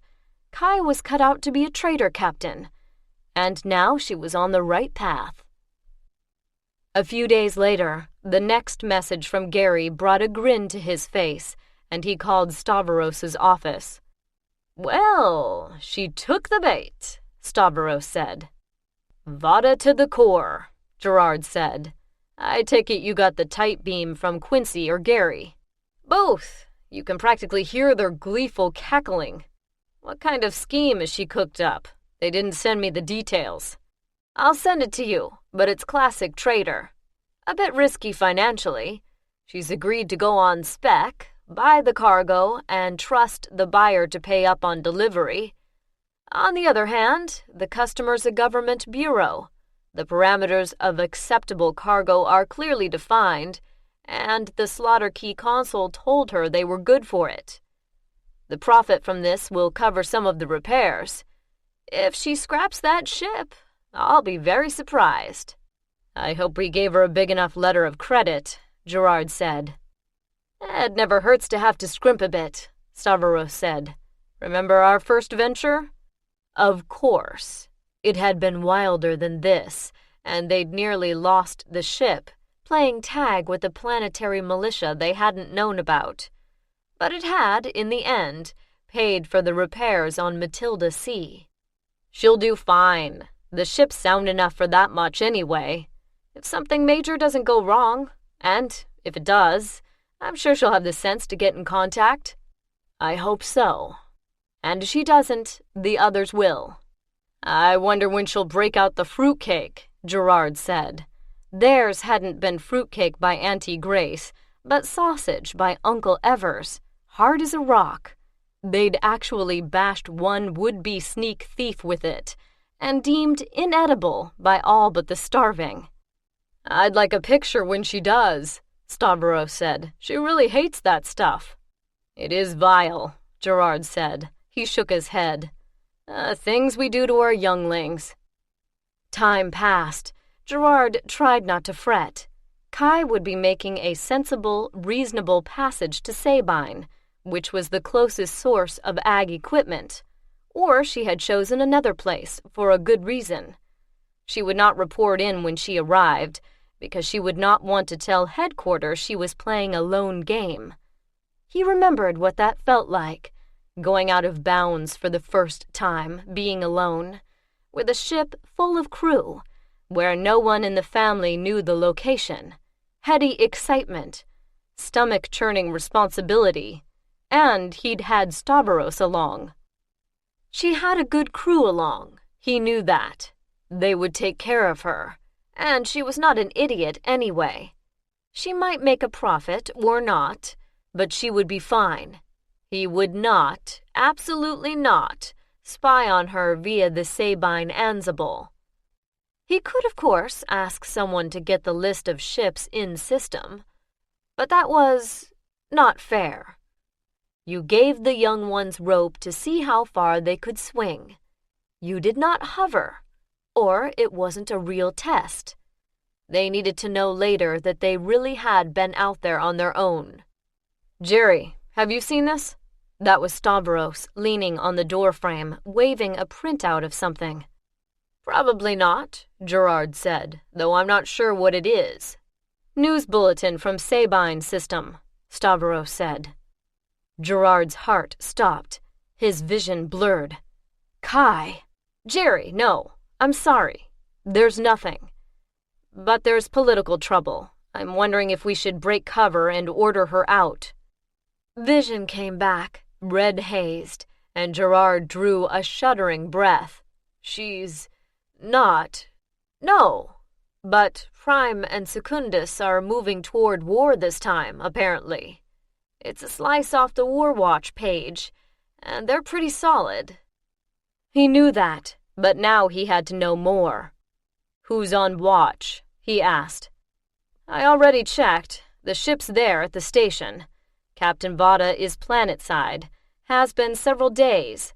She'll be at the Captain's Guild, no doubt. I haven't made a call yet, but I was wondering—" "Let's see." Gerard could focus his eyes now, and he scanned the news item quickly. Probability high, with an analysis of forces on both sides sufficient to worry about. "Secundus is crazy," he said. If this is all they've got those ship killers, Stavros pointed out, and speculation that at least 4 of them could take out an orbital station. What's the projected timeline? Yes, I think we should get her out of there. How can we? Oh, I know. Kai knows we have an Ansible watch, and a news item like this would be reason to check and see if any Vatta ships are in the area. If we send it to the Captain's Guild for any Vatta Transport Ltd. captain, she won't know we know where she is. Good, I'll do it. General alert. We need to put out the word to our regular route captains as well. Stavros got the blank look common to those accessing multiple implant links at once, and then smiled. Done. We should have acknowledgement in a few hours. It'll be interesting to see what she does. Less than an hour later, Gerard's implant shrilled at him the news that the Sabine system Ansibles were out, presumed destroyed. He stared out his office window at the evening, the city lights beginning to twinkle through the dusk. Without thinking about it, he found himself staring far across the city to the academy, visible only as a gap in the regular lines of light. If that miserable lying little fox of a Misnari had caused his daughter to end up dead in a war. He shook himself. That was no way to think, not now. Jerry? Stavros had come to his door. Are you all right? Gerard tried to laugh. It came out a croak. I'm not, he said. If Kai. She's not Stella, Stavros said, coming into the office. Stella wouldn't make it. Kai? I'd bet on Kai. She's smart, she's got some military training, enough to recognize the signs. What if they blew the station at the same time as the Ansibles? Gerard said. She was on the planet. She'll be fine, Stavros said. No. Gerard worked through it as he spoke. If she sees trouble coming, she'll go back to her ship. She'll try to get away, but there wasn't time. We had that report that the ship was docked only a few hours ago. He could not help but picture the station exploding, the ships docked there flung wide, losing atmosphere through the docking tubes, other explosions, Kai's body flung into space, her last agonized breath a cry for help that never came. And maybe she's fine, Stavros said. We can't know until ISC gets Ansibles up and running, so the best we can do is stay sane until she shows up wondering why we worried. Say she did go back to the ship. She knows trouble's coming. She buttons the ship up. She asks permission to undock. She breaks away if she has to. She's smart, Jerry. She'll survive. She's not your daughter, Gerard wanted to say, but this was his brother, who had already been remarkably forbearing, and it was all the comfort he had, or was going to get, until the Ansibles were back up.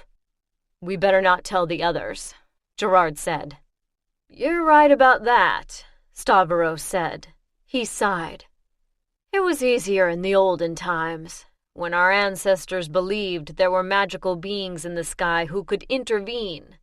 Our modern religions are fine for de-stressing from the everyday, but it would be nice to have a real lightning-throwing god to pray to about now. Gerard laughed, and his laugh was almost normal. After Bia left, Kai tried to think what to do next. What if someone attacked the station while they were docked? Would the station have any warning? Would they share such warnings with the ships? Her mind worked through possibilities with excruciating slowness, though she noticed that the chronometer was clicking over slowly, too. Station attacked, station blown, decompression.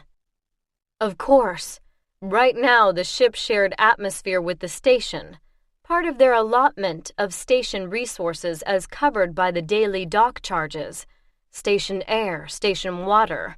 But that meant if the station lost atmosphere, so would they. So the first thing was to button up. It would take longer for Bia to get back aboard and cargo to load, but she could worry about that later. She called down to drives, where Quincy was presumably still working with her subordinates to plan the quick replacement of the sealed unit. "Yes, Captain?" Quincy didn't sound scared. Kai hoped she herself didn't. "Just in case, I want to button the ship up. Bia's off ship, but the dockside intercom works. We checked it." "Good thinking, Captain," Quincy said. "I should have thought of that. I'll be right up to give you a hand." In the next few minutes, system by system, they shut off all the connections to the stations but the communication lines and the docking grapples. Air, water, cargo bay hatches all sealed. Kai watched the shipboard systems come online one by one, looking for signs of anything wrong. All the telltales stayed green as they should. Their reserve water tanks were full, their growth chambers properly stocked and balanced. Suddenly the comm desk lit. Incoming call from the station master with visual. A stocky man in uniform glared from the screen. "Glennis Jones, report status to station master." "Captain Vatta, Glennis Jones, status docked." "Our sensors indicate you've closed hatches and withdrawn from station circulation. Explain." "Concern for safety," Kai said. "If there's an attack on this station..." "You have data suggesting an attack on this station?" "The Ansibles were attacked," Kai said. "Someone has the capacity and willingness to attack space targets. This is a big one. If the station loses air, I don't want to lose mine." "Oh, well, we understand you have a crewman on the station, is that correct?" "Yes, it is. Bia Chalk, engineering second. He's on an errand for me." "What kind of errand?" "We need some equipment," Kai said. "I sent him to purchase it."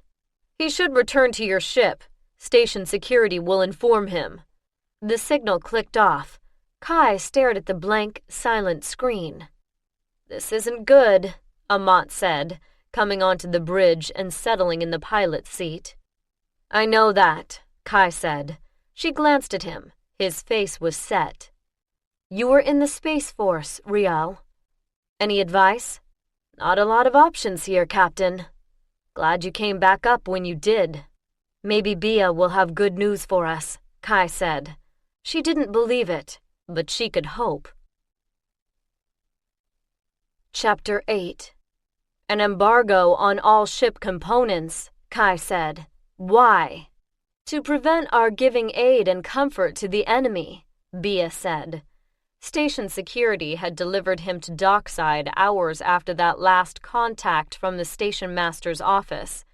He leaned against the bulkhead and took another bite of sandwich. He'd arrived rumpled and hungry. "They don't want us taking a sealed unit to Secundus." "I don't want to take a sealed unit to Secundus," Kai said. "I want to put it into my own ship so I can take tractors to Belinta." "That's another problem," Bia said. "What? Tractors?" "Yes, Captain. You see, they aren't convinced that what we have are tractors for Belinta. They think agricultural equipment is just a cover for weapons and things for the rebels." "Why would they think that?" Kai said. "We have a contract with Belinta. I told everyone that, and it's the truth. Farm Power has the manifests of what they sent as well. I can prove..." "Captain, don't glare at me. I know that. But they're in a panic. Nobody thought Secundus had the weapons to hit the Ansible platforms. What they say is that you were using your own money and borrowed money. If you really were hired by Belinta, why wasn't Belinta's name on the funds transfer? And they know our holds weren't large enough to take the equipment without dismantling it. Farm Power told them so, and apparently someone at Farm Power suspects we sold the farm machinery and bought weapons with it." "From whom?" Kai said. She felt like someone caught in a bad play. "I haven't dealt with anyone but Farm Power, the bank, and the embassy. Except for buying that stupid sprayer." "I didn't say they were rational. They're scared, Captain, and they're determined not to let us have any ship components." "Great. And they would appreciate it," they said, "if you would pay all docking fees up to date immediately and on a daily basis hereafter." Kai tried to think of a suitable epithet, but nothing seemed strong enough for the situation. Why don't they just insist on coming aboard and inspecting the machinery for themselves? She asked. They probably would, but they're afraid we might have it booby-trapped. They figure if they hang on to us, we can't deliver it, and if we blow up with them, it serves us right. So why didn't they come to me directly? Well, Bia looked at the deck, and Kai wished she had a scanner to read the inside of his head. She'd never seen him blush before. They think if they open a link, you'll do something. It would let you set off something, they said. She still could not think of the right comment for that kind of boneheaded stupidity. A worse thought occurred. So if this station does blow up, they'll probably blame me, and maybe Vatta Transport, even if we had nothing to do with it. I guess they might, Bia said. It was clear he hadn't thought of that. She watched his expression change as he took it in. Captain, what are you going to do? She hadn't a clue, but captains weren't supposed to say that. Instead, she said, Go down and send Quincy up, please. When he'd left the bridge, she called Gary to the bridge as well. Surely a combined 150 years of experience ought to be worth something. What's up? Quincy asked. Bia said he couldn't get the equipment. No, and there's worse. Wait till Gary gets here. Gary came in a moment later, out of breath. Damned multi-gang disc cultivators anyway. Stupid things will not stack well, even half covered in sticky tape. What is it, Captain? Kai outlined their situation. I won't say it couldn't be worse, she said, because it always can. But I wanted your comments on this. Not advice? Gary said, rubbing his head. I'll hear it if you have it, Kai said. It's a right mess, Quincy said. Like you said, if some saboteur blows the station, we'll likely be blamed for it, and we won't even be there to defend ourselves. Vatta, too, you're right. Slaughter Key, even. And we'll be blamed for not making the delivery to Belinta as well. And we can't go anywhere, Quincy said, looking worried. In-system drive, fine. It's working. But it's slow, and there's nowhere in this system we can go. We need that sealed unit. Even if we had it, we'd have a big problem, Gary said. If we undock without authorization, they may consider that proof of bad intent and attack us. I don't see what we can do but stay here. Are we completely space-worthy for in-system travel? Kai said. Yes, but it's no good to us. Kai held up her hand and Quincy stopped. It's like this, Kai said. So far, I've been reacting to things. I suppose you could consider the Belinta deal initiative, but it practically fell on me out of a tree. Here on Sabine, I've been pushed by circumstances. If I just follow along doing the obvious thing, it's going to get us killed. I realized that while Bia was talking. If we're going to get out of this, we have to act. Reaction may kill us, but inaction certainly will. Amat shifted in his seat. Kai glanced at him and found him looking at her with peculiar intensity. What? Nothing, Captain. You're making sense. Go on. What are you planning? Quincy asked. I don't have a complete plan, Kai admitted. But the longer we stay here with our ship locked to the biggest remaining target in local space, the more likely we are to be hit. So the first thing is, we undock, with polite apologies to the station. Prep us for undock and in-system travel. Quincy blinked, then nodded.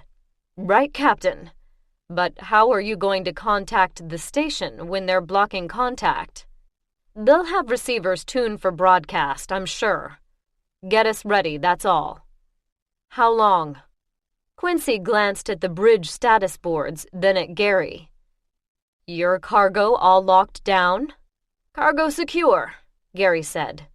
Kai could not tell from his expression what he felt about her orders. 15 minutes, then.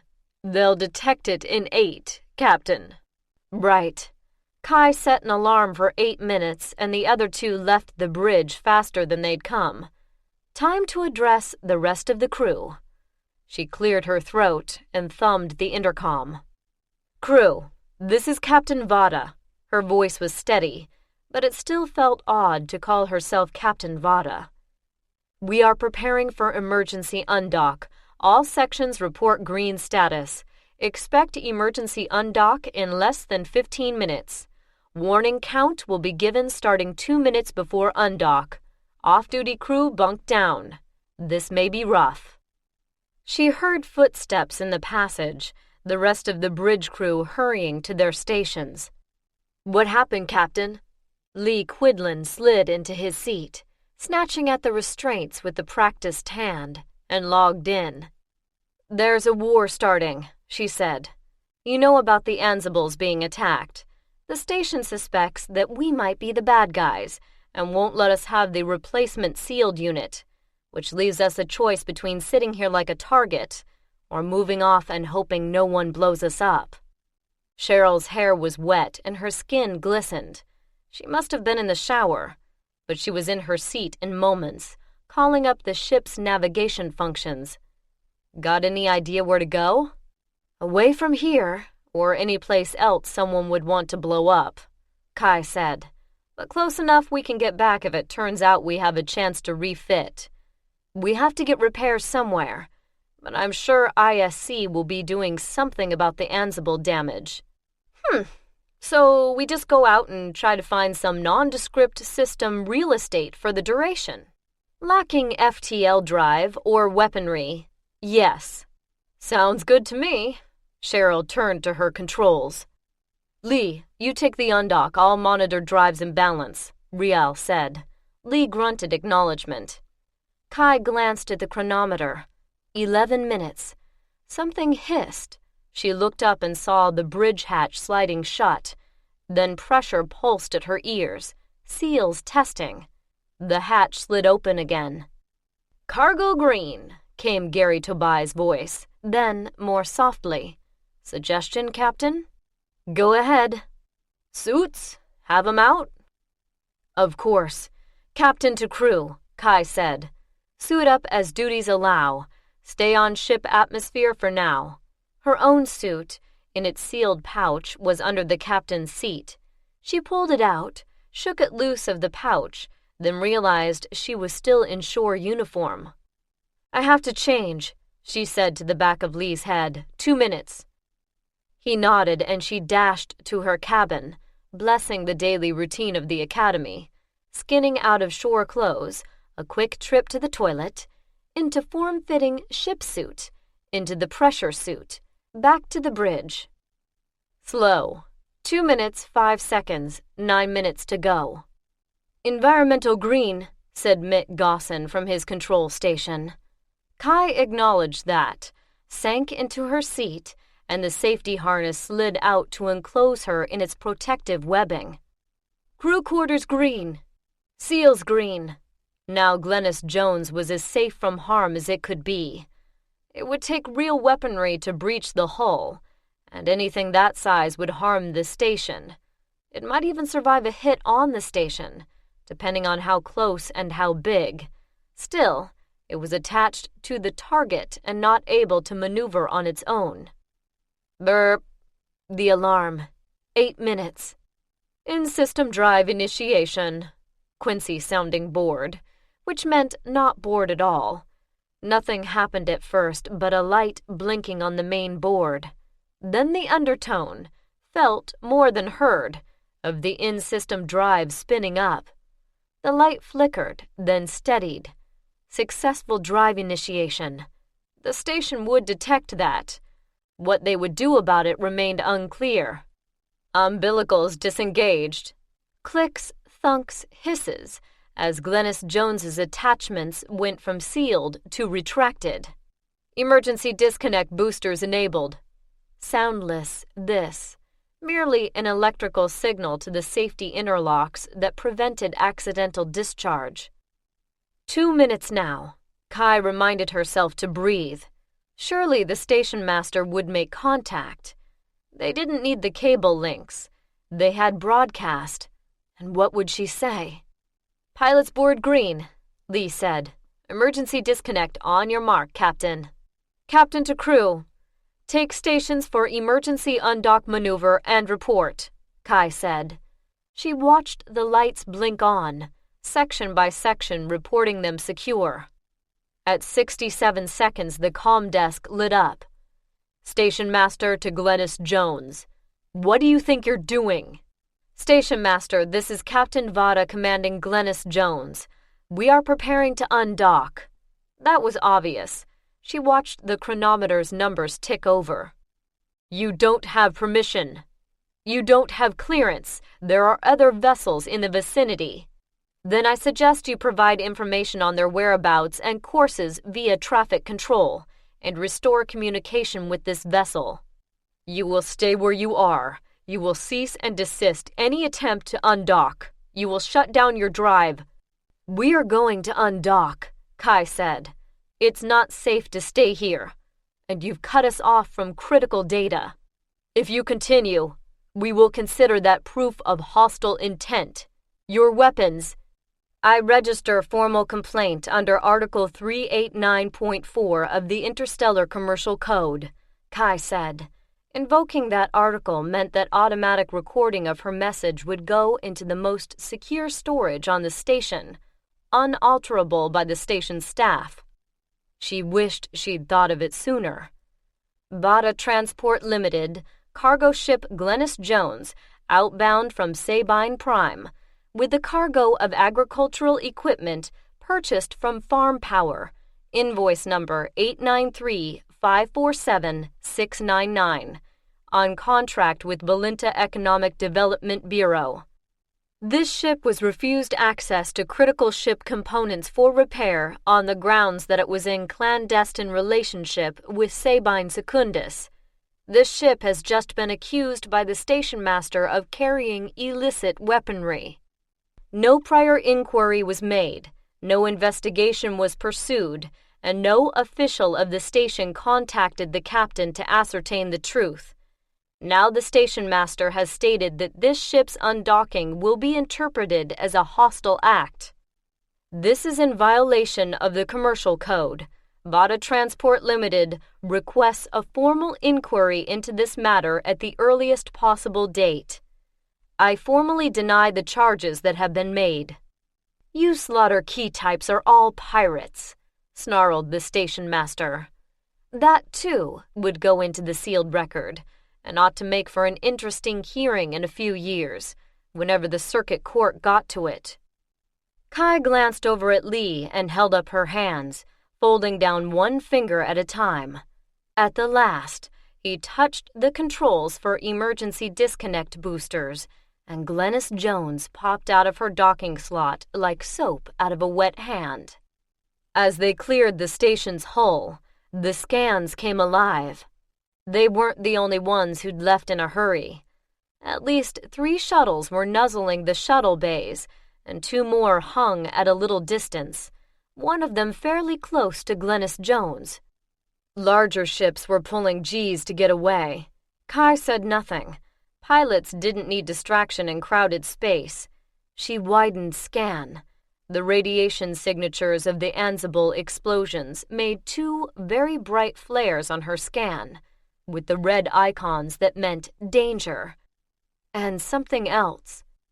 "That does it, Vatta," said someone from the station. "You'll never dock here again." "That's the truth," Kai said, cold prickles racing each other up her spine. "You've got more problems than me. Check your deep scan." Warships, 2 of them. Not with the Sabine Prime star and mountain icon either. Sabine didn't have much of a space navy anyway. They patrolled system space for pirates with stubby maneuverable little ships that mounted only a pair of ship-to-ship missiles. The ships on scan were much larger and probably much better armed. They might be ISC, come to find out what happened to their Ansibles. But even ISC couldn't get someone here that fast. Probably. Which meant they were most likely someone very nasty indeed. She glanced at Lee, who was clearly still concentrating on nearby traffic. Silence anyway from the station. That light disappeared from the board. "Riel," Kai said, "we have a problem." "Nah, Lee can clear that shuttle easily. Doesn't even need an in-system. Deep scan, warships. Get us away from the station, Riel. I'll look for cover. Cheryl, you concentrate on avoiding collisions." She had the nav charts up on her board now, and tried to think like a cadet with a tack problem in class, and not a cargo captain in an unarmed ship in a war zone. What did the enemy know? And what did she know? The warships had no downjump haze around their icons. They had been in the system, she checked the backtrace, 4 hours. Jumped in at low relative V above the ecliptic. 2 small jumps to place them where they were in the classic attack and blockade a planet configuration. They would have had time to locate and identify all the ships at the station, which meant that just putting a planet between them and Glennis Jones wouldn't accomplish anything. The thing was, it wasn't a tactical problem in class. It was real life, and she was a captain, with all a captain's responsibilities, just not the kind of ship she'd ever thought of having. No weapons, commercial-grade shielding only. A cloud of if only hovered over her. If only she'd just done the expected thing. If only she'd had the ship repaired at Belinta before coming here. If only she'd called home before the Ansibles were blown. No time for that. Riel, after one startled glance at the deep scan, reached over and switched the in-system drive from standby to engage. "Lee, I'll take over now. I can't push the old lady up fast," he said to Kai. "She'll gut choke on us. I'll have to ease into it." "Do what you can," Kai said. Had those warships blown the Ansibles? Her scan data weren't good enough to backtrack the ship's movements, but it was a reasonable guess. The station should be able to figure it out, if that did any good. Whose warships were they? Not Prime's, and not Slaughter Key's. And anyone else probably wasn't a friend. She had the comm desk open wide, ready to pick up anyone's transmission. Something squealed, and a spike ran up the visual display. "What was that?" Lee asked. "Batch pod," Kai said. Military used them to send messages out of a system with no Ansible. Their NDIM transition produced a characteristic squeal and blip. So someone, probably the warships, had sent information to someone outside the system. More warships? Invaders? Not pirates. Pirates didn't have this kind of resource base, at least not near Slaughter Key. Someone hired by Secundus was the most likely answer. So, who were they talking to with the batch pod? She should have read up more on Sabine's history and political setup. Hadn't she heard the stories? Hadn't she grown up knowing that a trader captain must know what's going on, or else? And now she was here, and it wasn't a story. Glennis Jones, easing up to her in-system cruising velocity at the modest acceleration her aging frame would endure, moved far more slowly than Kai wanted, opening distance from the station. Kai called up the supplementary military mercenary database, searching for the icons the warships projected. There it was. McKinsey Military Assistance Corporation. The listing described it as a consultancy service, but farther in Kai found a paragraph describing additional services which may extend to the provision of personnel and materiel when employer resources are insufficient to the accomplishment of specific goals outlined in the contract. Mercenaries indeed. It was heartening to notice that the mercenaries stated as policy that they did not take contracts involving actions defined as piracy under the Interstellar Uniform Commercial Code, but less heartening to note the exceptions from that code permitted in time of war or insurrection. Those exceptions permitted civilian ships to be boarded and inspected, though no personnel were supposed to be harmed and no cargo taken, though again with exceptions, except in cases where the civilian ships are deemed to be carrying materiel of military significance. Materiel of military significance could be anything from medicine to weapons. But probably not tractors, disc cultivators, spring-tooth harrows, harvesting combines, Kai hoped. Reading further, the listing ended with the pious statement of belief in a deity Kai had never heard of, and the advice to potential customers to consider carefully whether they really had anything worth fighting over. War is not a game, the last paragraph read. War is nasty, dirty, brutal. We hope that potential customers will find a way other than war to solve their problems. But if conflict is inevitable, then the least destructive approach is that which leads to a quick, decisive conclusion.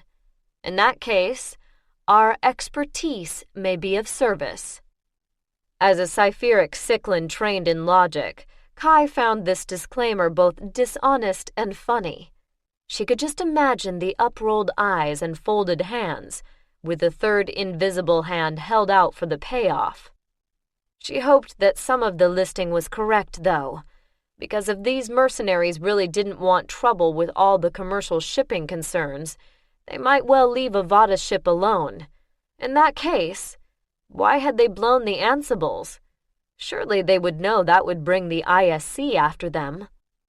Unless someone else had blown the Ansibles, someone who detected their approach and wanted to send an alarm message. But then, why not just send it via Ansible? Someone, perhaps their employers, who had the bright idea to interdict Ansible communication in the simplest way. If Secundus had hired mercenaries to advise them or fight for them, "Attention all ships," her comm desk informed her that this was a recorded message, Origin 1 of the warships. "All ships in Sabine system. For your own safety, it is imperative that you reply on receipt of this message using standard UCC Channel 17 with the following information: ship name, ship registry, ship owner, ship captain, in that order. This is Colonel John Calvin Tesson, McKinsey Military Assistance Corporation, in command of the McKinsey Engineer Battalion and Expeditionary Force." The message repeated, clearly a recorded loop, and Kai stared across at Riel. "What are you going to do, Captain?" he asked. She noticed, with a clarity that bothered her, that he looked scared. "What I'm told," she said. "We have 2 very large warships in system, and more possibly coming in. They could bat us into pieces without even trying. I don't want them to try." She set the comm to Channel 17, checked the setting once more, and transmitted without comment. Glennis Jones, Slaughter Key, Vatta Transport Ltd, K. Vatta. A light lag later, her board lit again and an unrecorded voice came out. "Vatta Transport Ship, Glennis Jones, continue on present course. Do not change course without direction." The voice waited for no answer. The light went off. "Are we going to hit anything?" Kai asked. Cheryl shook her head. "No, Captain. We could do this for several days, maybe longer. I'll have to look, as long as nobody runs into us." "Then we'll just keep on keeping on," Kai said.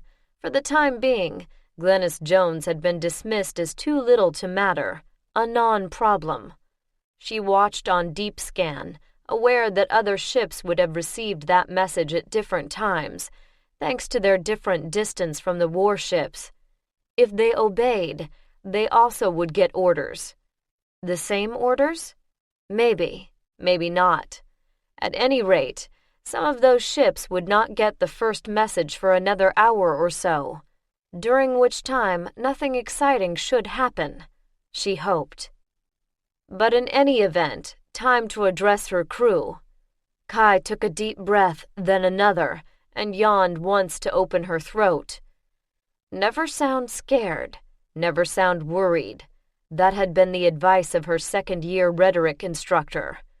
Always prepare what you have to say. Have a point to make and make it. Don't ramble, don't waffle. I'm going to let the others know what's going on, she said to the bridge crew. They nodded. She turned the ship's intercom back on. This is the captain, she said. Here's the situation. There are 2 warships in system, mercenaries. I don't know who hired them, but probably Secundus. They've asked all civilian ships to identify themselves. We have done so. We have been told to stay on our present course, which is what we're doing. According to what I found in the database, their stated policy is not to confiscate commercial ships or their non-military cargoes or harm their crews.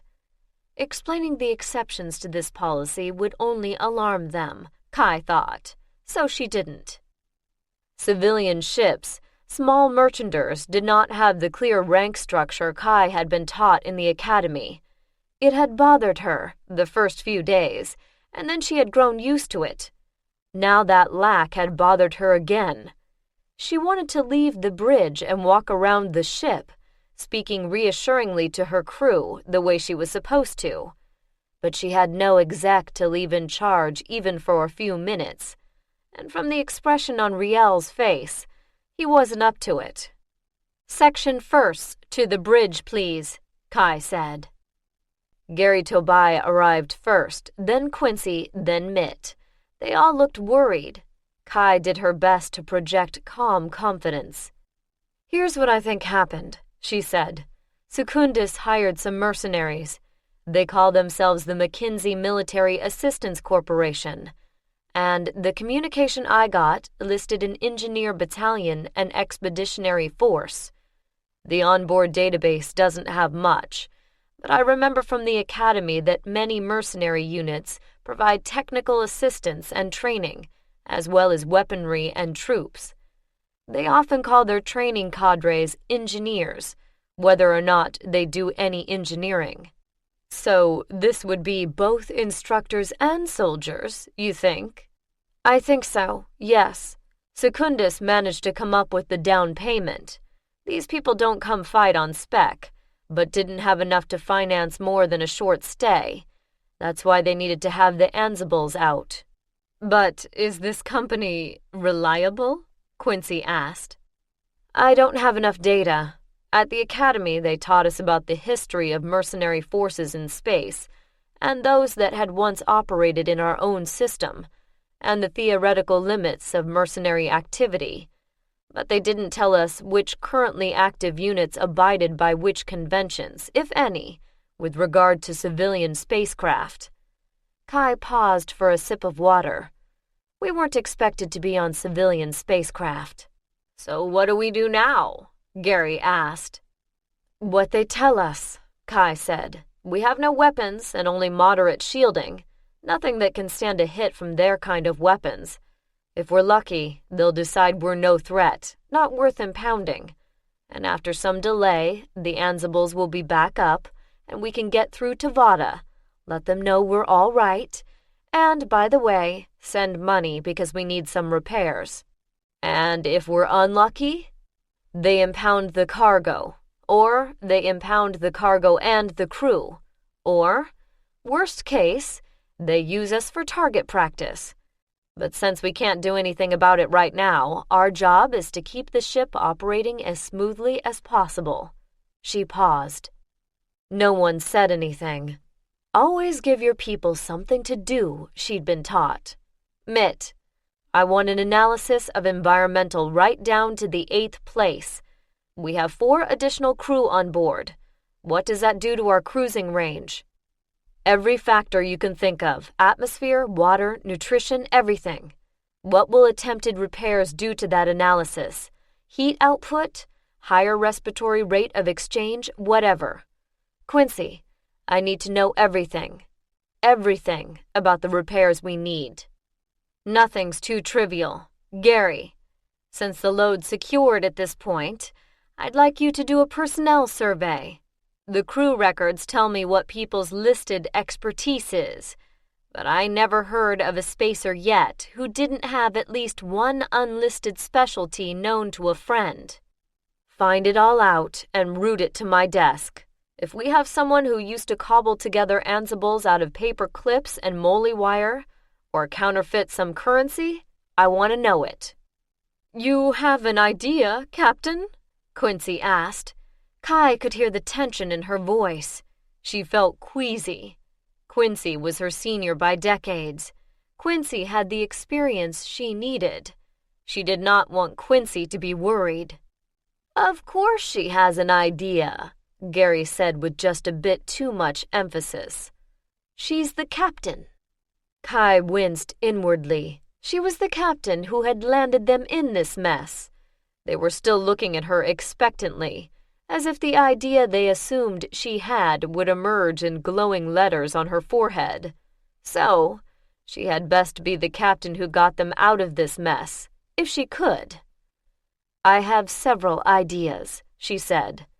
Never mind that they ranged from useless to gruesome at the moment. I need more data about our capabilities before I can be sure how to use them.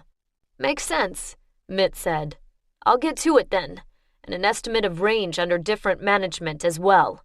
Whether it would do any good to conserve food supplies, things like that. Exactly what I need, Mitt, Kai said. Good thinking. She smiled at him, and he smiled back. The other two blinked, then managed their own smiles. I've got some data now. From the repair planning before we left the station, Quincy said. Do you want it now, or when I have the whole thing? When you have it all, Kai said, in case something you found before changes in the light of the new situation. Oh, yeah, it probably will, Quincy said. Her next smile was more natural. I should have thought of that. I must be getting old, Captain. Old age and treachery, Kai said. Not a bad combination.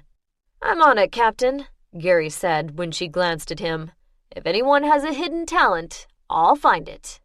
Good, she said to them all. Now, we also need to be sure we're fresh and ready to deal with whatever happens. How long have you been up, ship's time? They looked blank for a moment.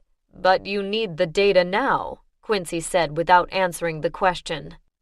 Probably not for hours, Kai said. They're talking to other ships, looking at the plots.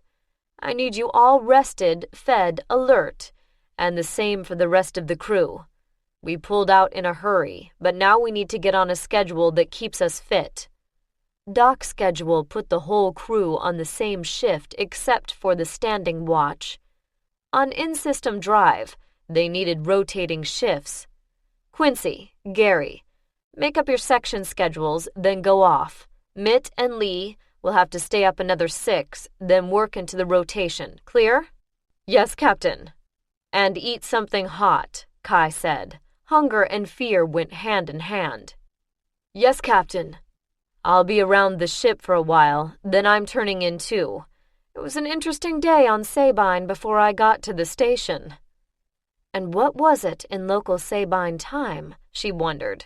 She didn't feel tired yet, but she knew she was, and tired captains made mistakes.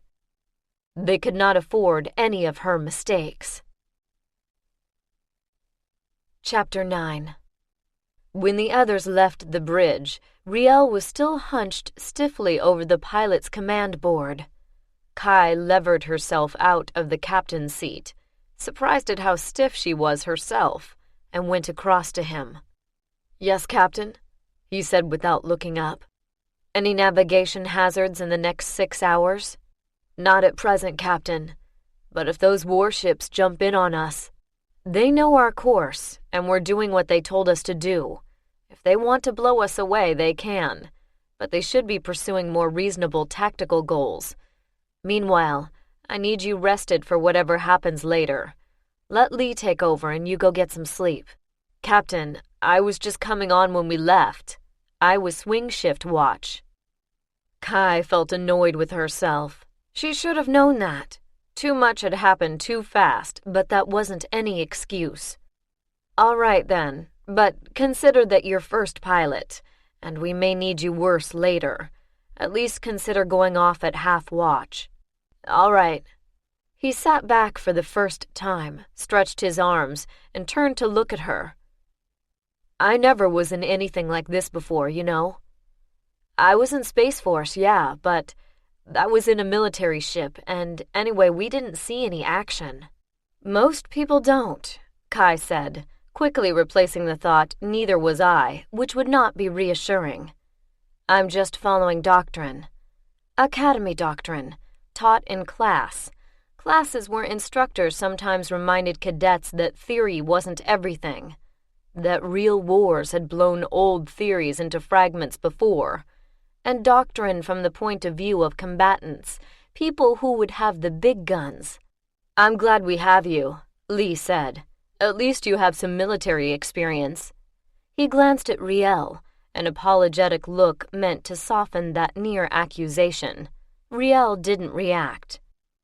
Kai felt as if someone had dropped a spaceship on her shoulders in normal G, which indeed someone had. She just managed not to say it wasn't real military experience. Education isn't experience. Another truth best left unsaid at the moment. Lee trusted her.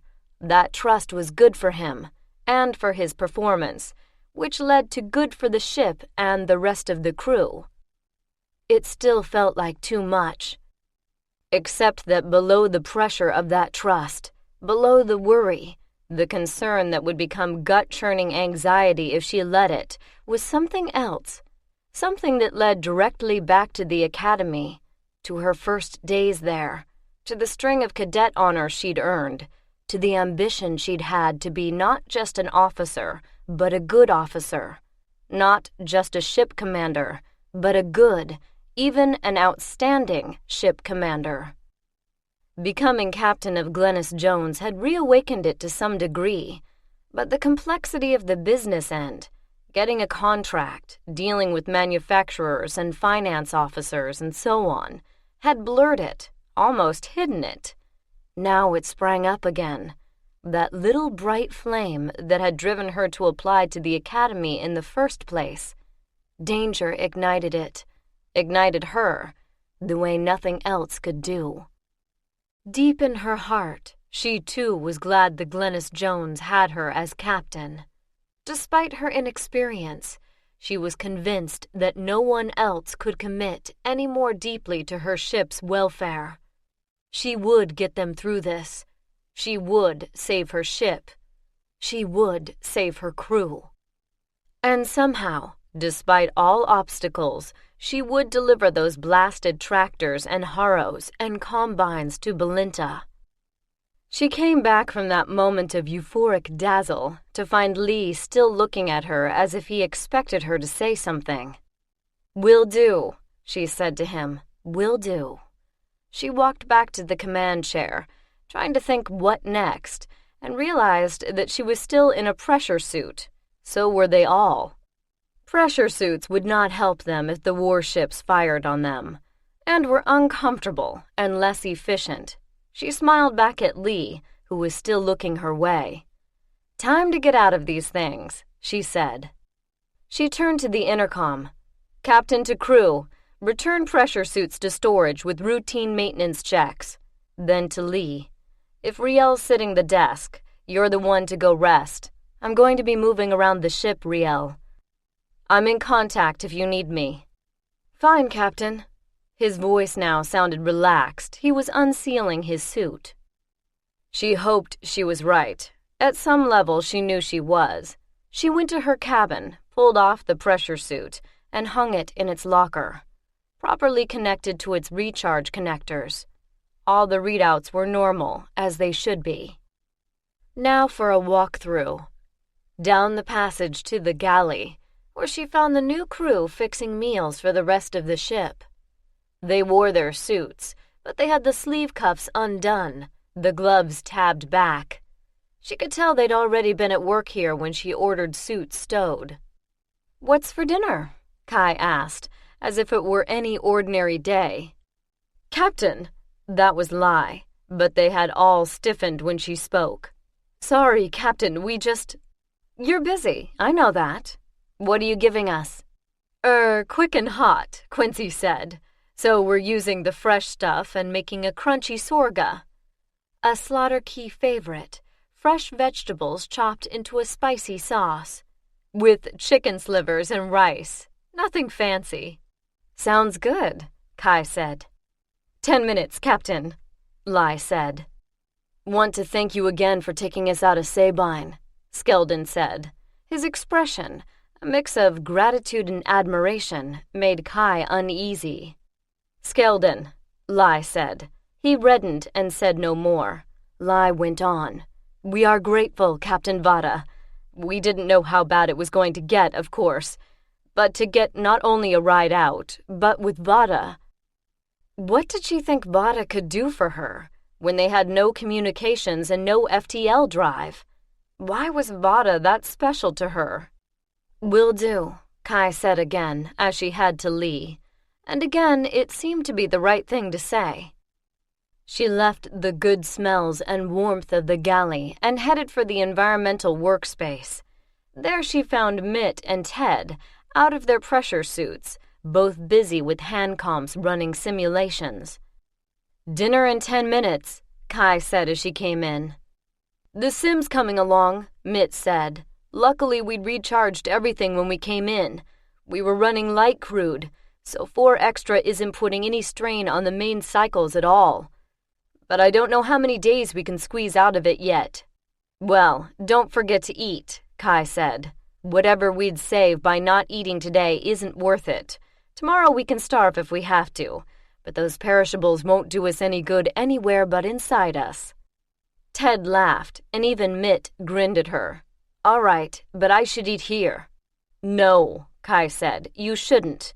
The new ones have put some effort into this, and we're all going to eat together like civilized folk, even if it's cramped. Your sim will run without you. It might finish in— And so you'll see it after supper, when you can't interfere with dessert." "Dessert?" He looked shocked. "They aren't wasting essential supplies on dessert, are they?" "I have no idea," Kai said, "but surely one dessert won't unbalance everything. And if you think it does, we can always pull out my Aunt Gracie's fruitcake." "No, we should save that for emergencies," Mitt said.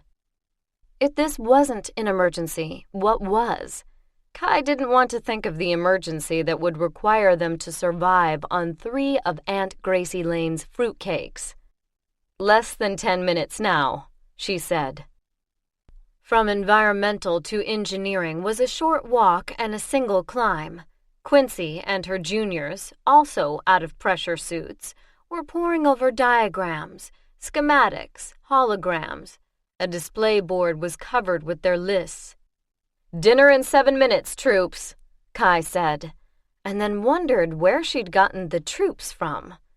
But they looked up at her with such confidence that her heart turned over.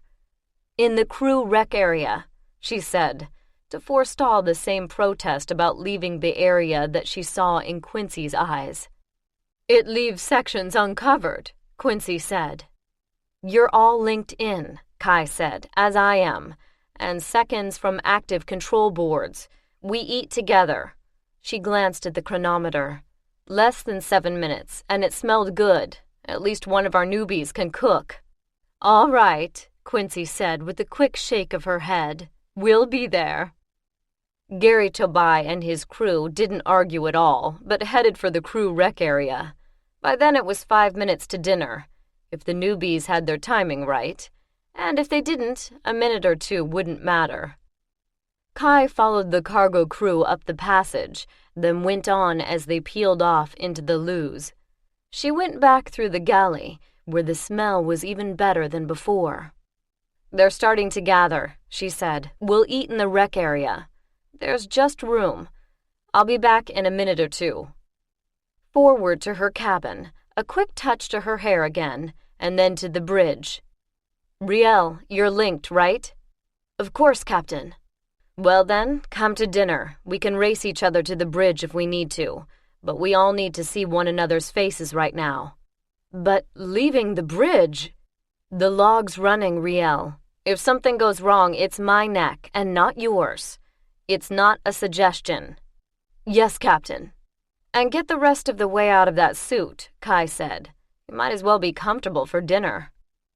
A line from an ancient text, many thousands of years old, came to her. They had studied Old World military history one term. The Spartans, the night before the Persians attacked the pass, had eaten well. "Yes, Captain." He stood up, stripped off the pressure suit, and put it away, meticulously checking every readout and connection. Kai didn't hurry him. She used the time to check her implant's linkage to every compartment for the 50th time, and look again at the long scan display. The warships had moved, of course. They would not sit there to be targets in case Sabine Prime had weapons they didn't know about. A sprinkling of Prime's little cutters lit up the screen in no particular formation that Kai could recognize. Most were coasting. The afterglow of the Ansible explosions had changed shape and color as the debris spread and cooled. "Ready, Captain," Riel said finally. Kai queried their mutual linkage. "Live and clear." "Fine then," Kai said, and led the way off the bridge. That was unorthodox. That was, if anyone complained, illegal. Someone was supposed to be on the bridge at all times. Linkages could fail. But the most important linkage was human heart to heart, and for that they needed one another. Kai stopped by her cabin just long enough to pick up the little candle pair her mother had insisted on including. Supposedly, it had been patterned after one from Old World, a pair of candle holders in a single-footed stand. The rec area tables had been shoved together, and someone had found, or improvised, an actual tablecloth and set the rather uneven-looking table with Glennis Jones' best china, the familiar red and blue-lined Vatta pattern, with the little red sailing vessel in the center and the ship's name underneath. Kai set the candle pair in the center. Of course, no one lit open flames on a ship, but the safe lights set on medium flicker were lovely enough. Her crew crowded around the tables. Those who had found seats stood up. Kai looked at each face and tried to think of something to say. Before the silence became too awkward, she said, "We can't let it get cold. It smells too good," and sat down. There was a surprised chuckle, and the others also sat. "What are we going to do about—" began Bea Chalk through a mouthful of sorga. Kai held up her hand. "No business at dinner. Not this dinner anyway. Our new crew members have cooked us a good one, and I want to enjoy it. So when they've had a chance to eat a little, we can get to know them better." "Seth has a wicked sense of humor," Mitt said. "I can tell you that much." Kai nodded and worked her way through the excellent sorga, realizing that she had completely missed whatever meal should have preceded it in her dash to get off the planet and then off the station. The others ate more slowly, and the talk picked up around her. Seth was explaining that his sense of humor had come from his grandfather Jandrai, not his grandfather Garlin. Lucin Lai countered with the story about her grandfather Lai, a custom knife maker. "Chan Hodri Lai?" asked Gary Tobai. "Yes," Lucin said. "You've heard of him?" "I have one of his knives. Fine piece of work. Inherited it from my dad, who got it from your grandfather. Small universe, eh?" "May I see it?" Lucin asked. "The knife? Sure." Gary fished in his pocket and brought it out. Kai looked at it, a small, black-handled folding knife. It looked smoothed by time, well cared for, but nothing unusual. Lucen peered at it. Ah, this was in his second series of blades, see? This little mark here? He wasn't entirely satisfied with the first series. Exchanged them for these when he found the owners. Did your father show you the second blade? It doesn't look as if you'd used it in a long time. Second blade, Gary said. There's no second blade, is there? Kind of a trick, Lucen said. She did something Kai couldn't see, and another blade slid sideways out of the handle. Grandfather was trapped in a collapsed building once, big sea storm over on Westering. In the debris, he couldn't get his big folding knife out of his pocket. He couldn't get his arm to move back enough to pull it out. He had a small screwdriver, and finally made a hole in his pocket so he could push the knife out forward bit by bit. When he started making knives after that, he always had what he called the escape blade. A lot of people never noticed it. Isn't that illegal? Gary asked. Some places, yes. That's why it was never advertised, and why it's not metallic. He didn't think the laws should prevent someone saving his life. And a screwdriver, he said, was a damn poor way to cut through heavy cloth. Here. She handed it back to Gary. Feel this ridge? Run your thumb along it the way you want the blade to go. Gary ran the little black blade in and out several times. Huh. I sure didn't know that was there. My dad, well, this came to me after his accident, so if he knew, he never had a chance to tell me.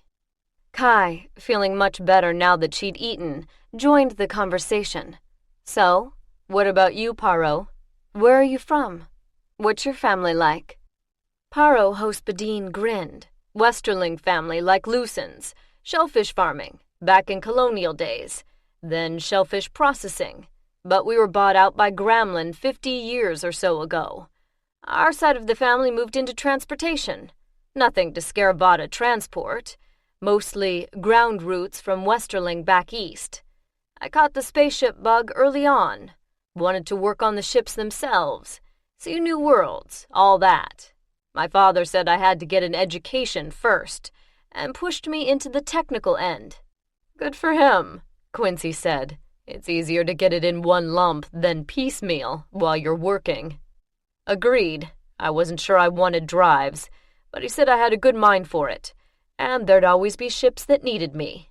As long as someone has a general background, too, Quincy said. Bea and Mayhair rolled their eyes. Quincy scowled at them. It's important, she said. You young people always want to specialize in the high-paying fields. But if you don't have the background, you're out of luck if the ship's expert in the Blogowitz generator gets a knock on the head and you have to deal with it.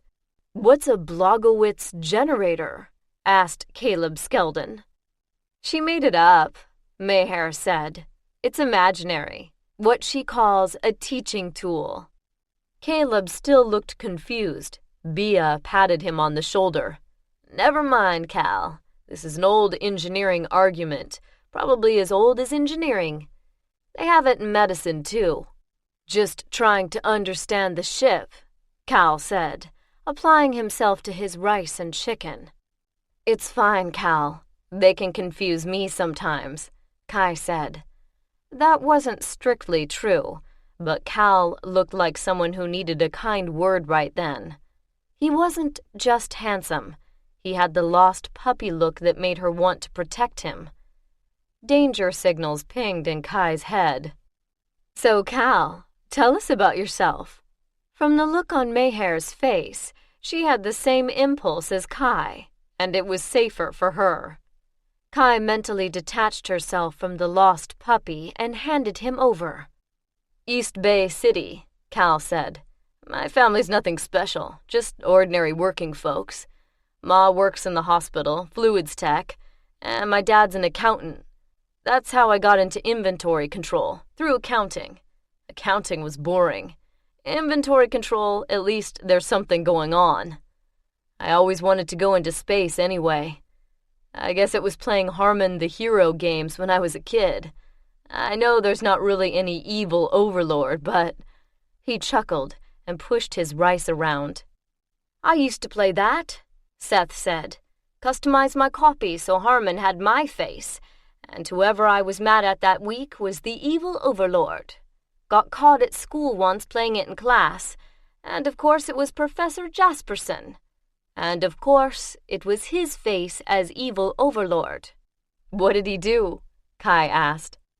"Laughed. It was worse than getting angry. I felt like an idiot." Seth shook his head. "Then the headmaster came in and asked what was going on, and Professor Jasperson erased the set and said he'd just found an illicit game player and erased it. I never did completely understand that man, but once I didn't have the game player, I managed to get top marks in that class. My best friend and I modified our desk packs so we could chat in class," Mayhair said. "Nobody thought it was possible, so they didn't check them out every time. We'd have gotten away with it all term if another class hadn't used our room. 2 kids started fiddling with the controls and, of course, they couldn't keep a secret when they found out." Everyone had finished eating now. They all seemed relaxed, as she'd hoped. Kai caught Lucent Lai's eye. "Better clean up now," she said. "I'll get out of your way." "Yes, Captain," Lucent said. The others all rose, some stacking plates and others picking up the serving dishes. Kai picked up the candle pair and switched it off. "With the captain's permission," Riel said, "I'd really like to get back to the bridge." "Certainly," Kai said. "We stretched the regs. We don't want them to snap." He grinned, as she'd hoped, and headed up ship to the bridge. "Now," she said to her section first, "about that schedule." "It's all ready, Captain," Gary said. "And I have the preliminary environmental report," Mitt said. "Good. Anything critical I need to see right away?" "I'm overtime myself. I'm turning in for 6 hours unless someone needs me." "No," Mitt said. "Like I said before dinner, we're in good shape. I have a couple of alternate models, but everything's stable. Reports on file." "Same here," Gary said. "Good," Kai said. "We'll all think clearer after some sleep." Back in her cabin, Kai stripped off her clothes, not too stinky, and put them into the fresher while she took a full shower. She ran through the calming exercises of Cypheric Cyclins as she dried her hair, laid out a fresh uniform, and fell into bed only to remember that she hadn't written a log entry since she got aboard. There was, of course, the recorded log, and Lee would have written up a pilot's log. But tradition and training said a captain never slept without updating the log in actual writing. At least she could do that wrapped in a soft robe and not in a uniform. Kai pulled out the logbook, still so new, most of its pages empty, and her stylus. She piled pillows behind her and started on the day's events. When she'd finished a terse report, she looked at it a long moment before closing the logbook. If something happened, and that logbook were the only surviving evidence, would a reader understand it? Would he see her choices she had not seen? Better courses of action? She could see nothing but one bad option after another. She slipped the logbook and stylus into its drawer, and then turned out the light. Maybe a good night's sleep would give her the wits to find a way out of this. She woke up to the sounds of a ship on in-system drive, nothing more nor less. The ship was alive, air moving through the vents, liquids moving through pipes. She heard a distant gulp that she knew from experience was the galley drain. She stretched, feeling the mild stiffness of muscles held too tense the day before, but rested. She sat up, looked at the chronometer, and muttered a soft oath. She should have known they'd let her sleep too long. Into uniform, teeth clean, hair brushed smooth. She came out into the passage feeling wide awake and hungry again. In the galley, Cal Skeldon was wiping up the sink. She nodded to him as she checked her implant. Riel was off duty. Lee was sitting the board. Alertly, he noticed the tick at his implant and answered at once. "Nothing new, Captain." "Can I fix you something, Captain?" Cal asked, that ingratiating smile again. Kai shook her head. "I'll just get some cereal," she said. Before she could reach for a bowl, he had handed her one, along with a packet of breakfast grains. "Thanks," she said, turning away to open the cooler. She found a packet of berries and added them to the bowl, then took out the cream jug. He was still there, clearly ready to do anything she asked. She poured the cream onto the berries and grains and handed him the cream jug. "I have to get to the bridge," she said. "Of course, Captain," he said, eyes bright. She would have a talk with Mayhair, she decided. This had gone far enough. She took her breakfast up to the bridge. Lee looked up. "Were you ever planning to wake Sleeping Beauty?" Kai asked, "or were you waiting for a prince?" "Gary and Quincy said to let you have at least 8 hours, Lee said. Was that wrong?" "No, I just didn't plan to sleep that long."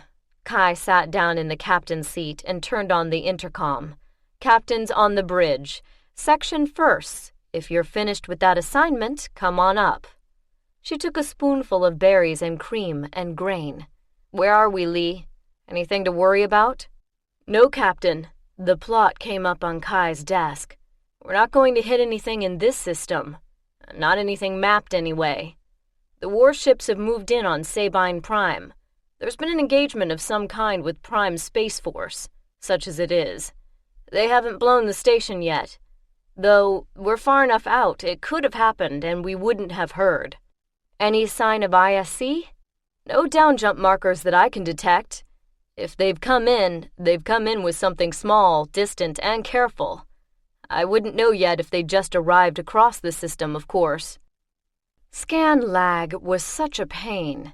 It was possible to link ansibles to scan and get an almost instantaneous scan of an entire system. But that took the ansibles offline for other uses. Aside from that, they were limited to light speed or less. Kai finished her berries and grain, setting the bowl aside just as Gary, Mitt, and Quincy appeared.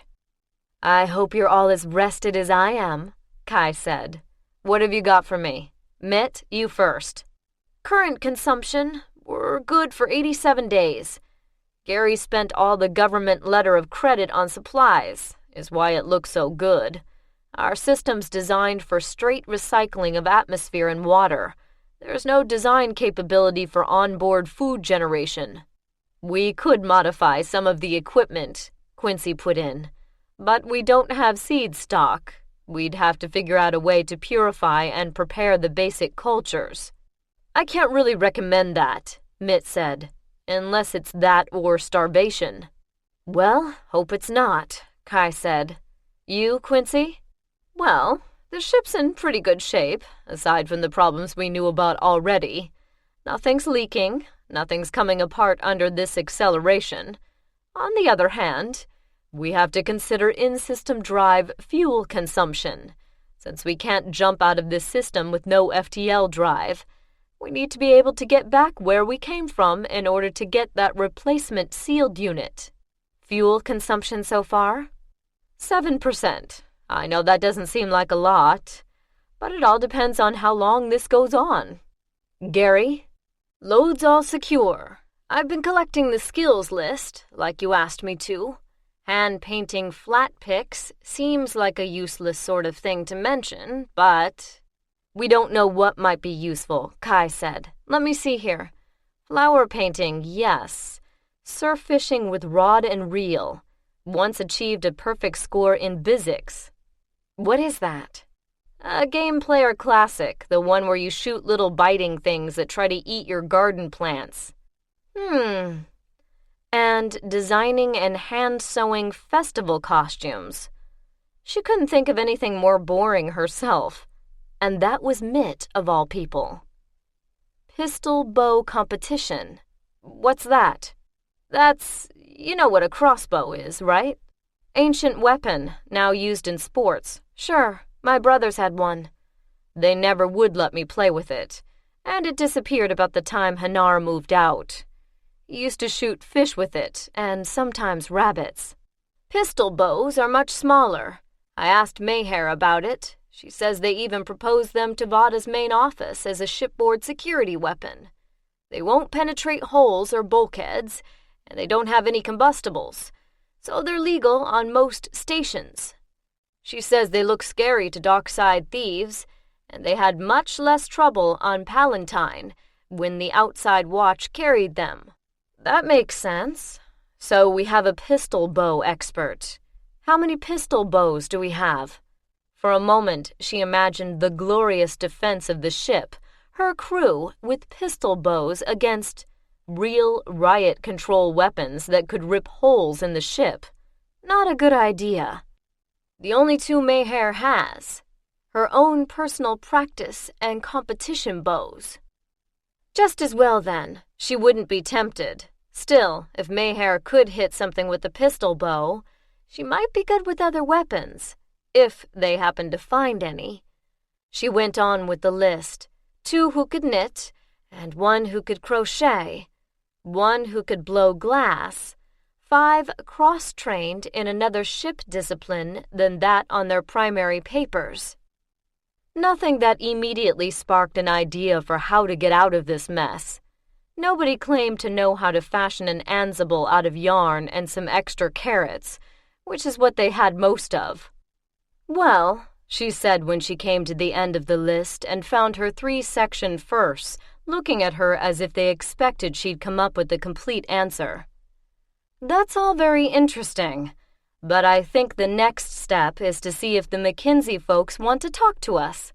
I'd like to quit using fuel to go somewhere we don't want to go, for instance.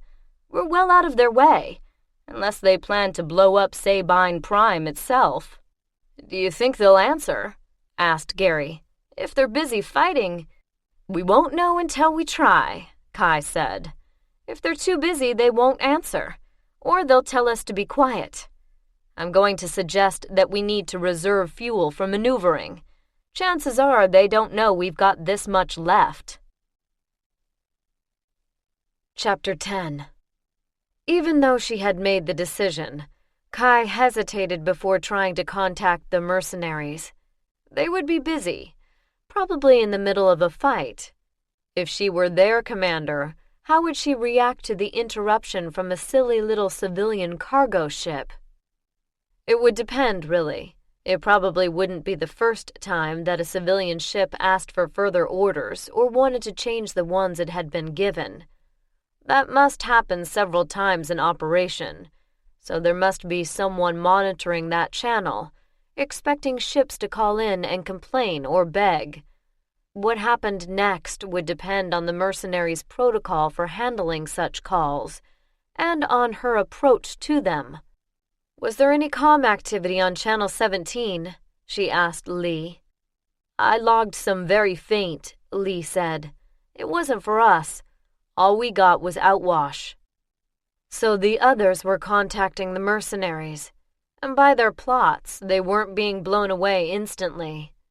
That was something, but was it enough? Kai would have given a lot to ask the advice of experienced spacers, preferably military.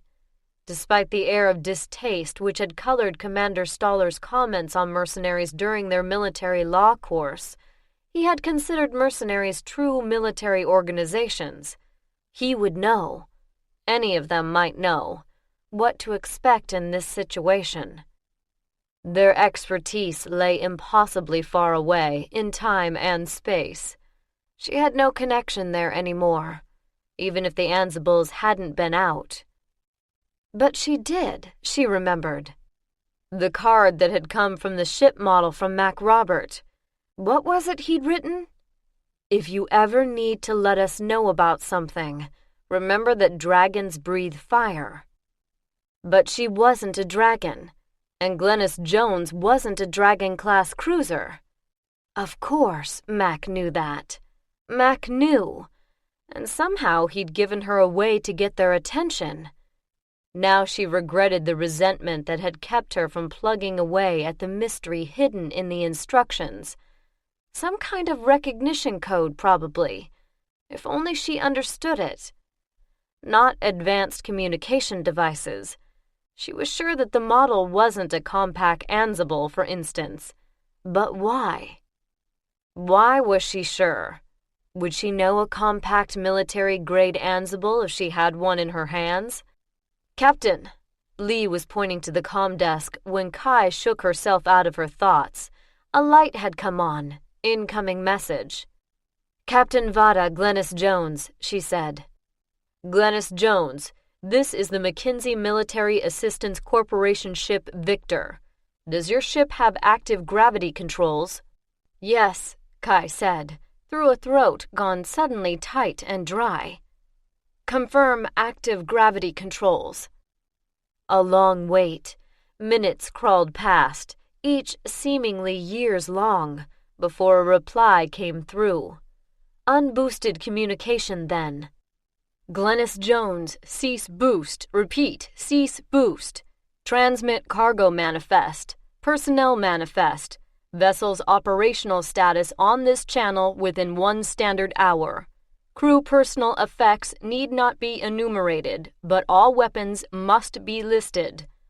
Personnel manifest to include full name, state of origin, current citizenship, age, sex, occupation. Operational status to include system status. Prepare for inspection. Acknowledge." "They're going to board us?" Lee said. He sounded scared. Kai was glad someone else had voiced that fear. Maybe, maybe not. Easier to be calm when she had someone else to be calm for. They might just do an external inspection. Unlikely, but it was a chance. "What can we do?" Lee asked. His voice was still tense, pitched higher than usual. "Right now, what we're told," Kai said. "Cut the boost. We wanted to do that anyway. We can't fight, we can't run, and it won't do us any good to argue." She thumbed the transmitter. "Glennis Jones acknowledges. Cut boost to 0 Excel. Cargo and crew manifest, and ship operational status to be transmitted this channel within 1 hour." No immediate answer, of course. She looked at the long scan again. There, one of the warship's icons appeared next to one of the larger merchanters. "Gary, I need the cargo manifest and an annotated crew list, including our 4 newbies. And check if anyone has anything a military boarding team might consider a weapon." "A good team would consider a pillow a weapon," Gary said. He sounded more grumpy than scared, but his expression was worried. "Be serious. The kind of thing they'll be upset about if we don't declare it. Firearms, knives, that kind of thing." Vatta Transport, like Slaughter Key, generally had a relaxed attitude toward personal weapons. Crew were not supposed to take weapons off the ship onto foreign soil, which included orbital stations, but they could have anything on board which fit into their personal space. 10 minutes, Gary said. Kai turned to Quincy. "You heard them. I need whatever they will consider relevant operational status." "Right. 15 minutes. I need to be sure I list all the wards." The lists, when completed, came to Kai. She looked them over. A sad little list, it seemed now. A crew of seeming non-entities, all from Slaughter Key, with the boring utilitarian cargo, on a ship that could serve as a textbook example of antiquated, inefficient, and scrapworthy. Weapons included Mehar's 2 pistol bows, 23 personal knives, mostly small folding pocket knives like Gary's, and 9 kitchen knives, from paring to chopping. Kai wondered about that.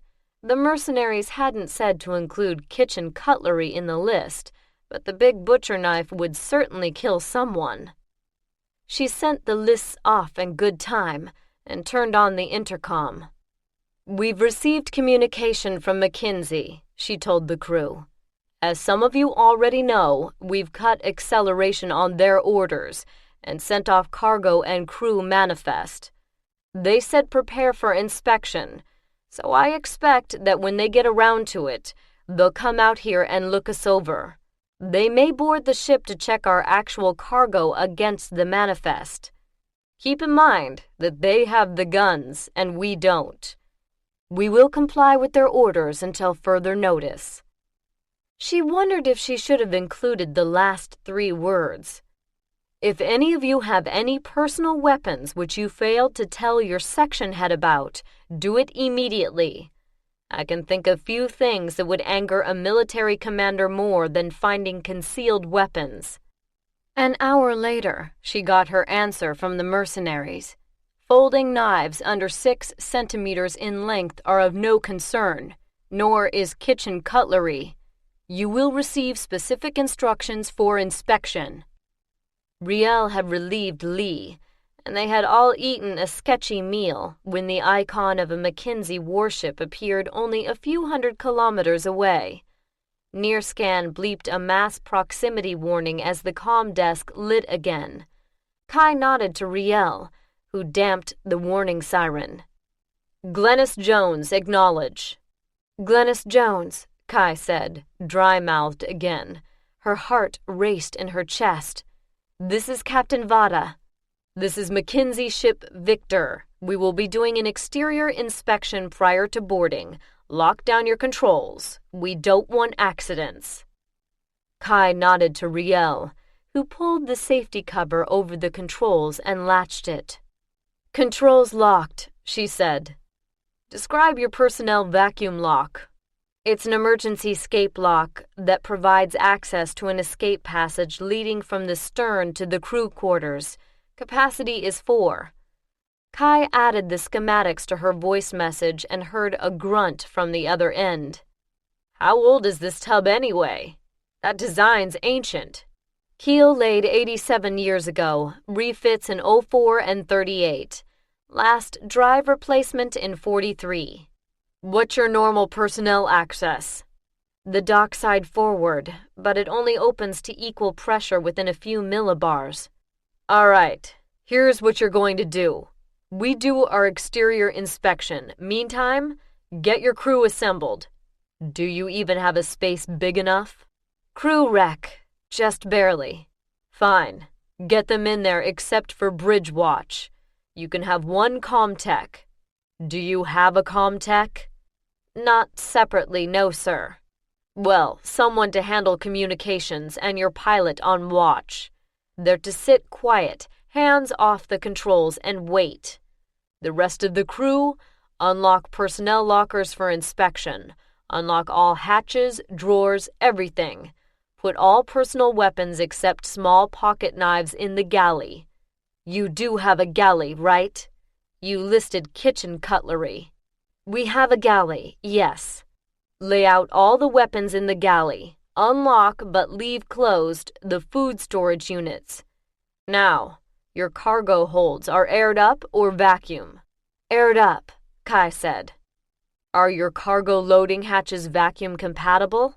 Only one of them, Kai said, and they're small compared to modern ships.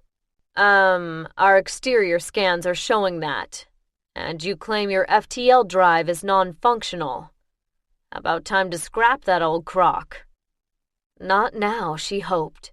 Not right at this moment with them inside of it. Now for you. I am speaking to Captain K. Vatta, right? Yes, Kai said. Cold sweat ran down her backbone. You will proceed alone down the escape passage to the lock. You will not wear protective gear. You will tab in on the hardwire shipcom and wait for the signal from the boarding party. The code IDing our boarding party will be Blackfish. You will operate the lock for our boarding personnel. Following their entrance, you will obey the orders of their commanding officer. If you disobey, your ship is toast. Got that? Yes, Kai said. Operate the exterior lock for your boarding party alone. Not in pressure suit. Good. You have approximately 20 minutes to prepare for inspection. The connection went dead. Kai sat back and took a long breath. Always breathe, her academy instructors had said. What they hadn't said was what to do after that breath, when you were stuck in a ship with no options. She took another breath and addressed the crew again, repeating the instructions she'd been given. She could feel the same fear seeping along the corridor, out of the bulkheads, that she herself felt. Who could she get to sit the comm desk in her absence? Who was the most level-headed? Quincy? Gary? Mitt? They were the most experienced, but she needed them to keep their section steady. Certainly not one of the newcomers, whose steadiness she didn't know. She called Quincy separately. "I need a calm person to sit the comm desk," she said. "I'm supposed to wait near the emergency lock to cycle the boarding party in." "Not alone?" "Yes, alone. That was specified. Just find me a comm watch person, Quincy. We're going to try to get through this without casualties. If it was possible, if they didn't plan to blow the ship after taking off everything of value." She turned to Riel. "You're officially second in command, Riel. I'm leaving you on the bridge. Use your best judgment if something happens to me." "I don't know."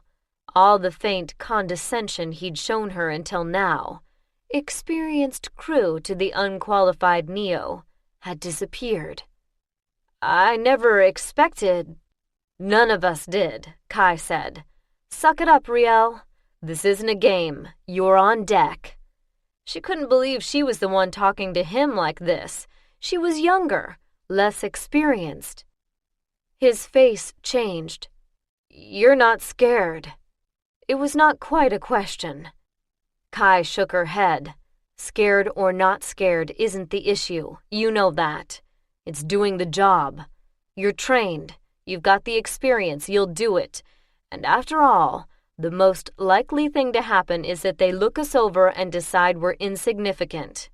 What if they're grabbing people, hostages, or recruits, or whatever?" Kai spread her hands. "I can't stop them, Riel. But I don't expect they will. Not on a campaign." She should think of something for him to do, something to occupy his mind, but nothing occurred to her and she couldn't take the time. "You'll do fine," she said as she left the bridge. She stopped by her cabin to use the toilet and straighten her hair. If she was going to meet these mercenaries, she was not going to look like a rat pulled out of a drain. She made sure that her stowage compartments were unlocked and then moved quickly through the ship, past crew who were coming to the wreck area, and made her own check of locks as quickly as she could. No time to inspect contents, but at least she could see for herself that the lockers had been unlocked. The hatch to the emergency escape passage, never locked, opened away from her. The passage lights came on as she entered and began pulsing in sequence, intended to guide escapees in the right direction, but annoying now. She didn't have time to worry about overriding the automatics. Ahead, the small bay just inside the vacuum lock glowed with warm colors from the amber and red outlining the lock's inner hatch. Kai plugged the cord of the wall-hung exterior comm unit to her earbud and waited. She had ample time to review the instructions for manual operation of the lock, which were shown in print and illustration both on the bulkhead next to the comm unit, and to look at the empty cubicle of the lock itself, shown on the monitor from the vidcam inside. The voice, when it came, was far too loud. "Glennis Jones, Blackfish, open up. Captain Vatta here, initiating outer hatch opening." She pushed the buttons. Servos whined, and a vibration shivered under her. Aside from inspections, the vacuum lock was never opened, and it resisted, finally coming loose with a smack of pressure seal. A vidcam went blurry as the pressure loss caused momentary condensation, then cleared again. Armored figures moved into the lock interior. Behind them, something thin and glistening stretched into the dark. Kai stared at the monitor. Dark armor, streaked with thin lines of metallic paint in a spare, abstract pattern, hung with bulges that must be equipment. Very obvious weapons. "Close outer lock," came the command in her headset. "Closing outer lock," Kai said. The outer lock closed slowly, hesitated. One of the figures reached back, grabbed the inside push bar, and yanked. The hatch thunked shut. "Pressuring up," Kai said. Air hissed into the lock. When pressure equalized, inner hatch controls were enabled. "Opening inner lock," Kai said. The hatch opened into the lock. Kai stepped back against the bulkhead to let the invaders out. The first in line faced her and kept a weapon pointed at her. Kai stood still, hoping they couldn't detect her pounding heart. But they probably could, if those suits had the capability of Slaughter Key's combat suits. The second pulled the inner lock shut, then moved a short way down the passage. "You're Captain Vatta?" The voice came through her earbug. She didn't know if the speaker was in the suit or still outside. "Yes," Kai said. "Kind of young, aren't you? Are they robbing cradles these days?" "First voyage," Kai said. She was not going to rise to that bait. It was supposed to be a milk run. "Lucky you," the voice said. "I suppose we should be glad you had the sense not to play hero. Tell me, is your entire crew straight out of infant school? Or is there someone aboard with a gray hair or two?" Kai refrained from saying that they had the crew list. "Most of them are older than I am," she said. "Caretakers?" "Something like that." She thought of making the comparison with senior NCOs and young officers, but thought better of it. "You don't get upset easily, do you?" the voice asked. She wasn't sure what the right answer to that one was. "I try not to," Kai said, with a slight emphasis on the try. A faint grunt answered her then. "Well, suppose you cycle another round in then." Kai worked the controls. The outer lock opened more easily this time, with less noise, and the next two entered. When she had completed the sequence and two more armored figures crowded the little space, the voice spoke again. "Unplug from the phone. I'm switching to external speakers. We'll handle the lock from here. Start back up the passage. We're right behind you. Don't try anything." She could think of nothing to try. She led the mercenaries up through the escape passage, trying to move calmly, trying not to think about those dangerous figures behind her, their weapons pointed at her. After all, if they'd wanted to shoot her, they could have done that right away. And if they'd wanted to blow the ship, they could have done that too. Whatever it was they wanted, so far it included keeping her alive and the ship in one piece. Gerard Vatta, pacing his office, waited through the clicks and buzzes, the bleeps and clicks that involved an intersystem call. He could imagine all too clearly the distances a signal must travel to interstellar communications headquarters. The light years from Slaughter Key's system to the relay at Beckwith Star. More light years from Beckwith Star to Nexus 2, and from Nexus 2 to Nexus 1. More light years than his age. Finally, the open line. But now he had to convince layers of underlings whose jobs depended on keeping the officers of ISC insulated from people like him, that this time they should instead let his call go through. He had one in. Vatta Transport had been a steady supporter of ISC over the years, when other long-haul shippers had argued for laws restricting ISC's monopoly. Louis Permina, now only 3 slots away from the CEO ship, and rumored to be the chosen successor to the current CEO, had been a Vatta guest more than once at Corelay. He kept his voice pleasant and firm, pushing down the impulse to scream at Parmina's personal assistant, who, when he finally got through to her, wanted him to call back the next day at 3 p.m. local time. He repeated again that the matter was urgent, and the setup time for an intersystem call made it impossible to be that precise. "Oh, you are calling from Outsystem, then?" He had explained that more than once at every level. "Yes, I am," he said. "This call originates in Slaughter Key, approximately 187 light-years away, through 2 intermediate relays." "Oh, well, I'll see if Mr. Parmina can speak with you. He is a very busy man." It seemed a year, but was, by the chronometer on the wall, less than 90 seconds before Parmina spoke. He had the strong nasal accent of his home world, but he was not that hard to understand. "Gerard Vatta, it has been too long, Gerard, since I was out your way. What can Interstellar do for you?"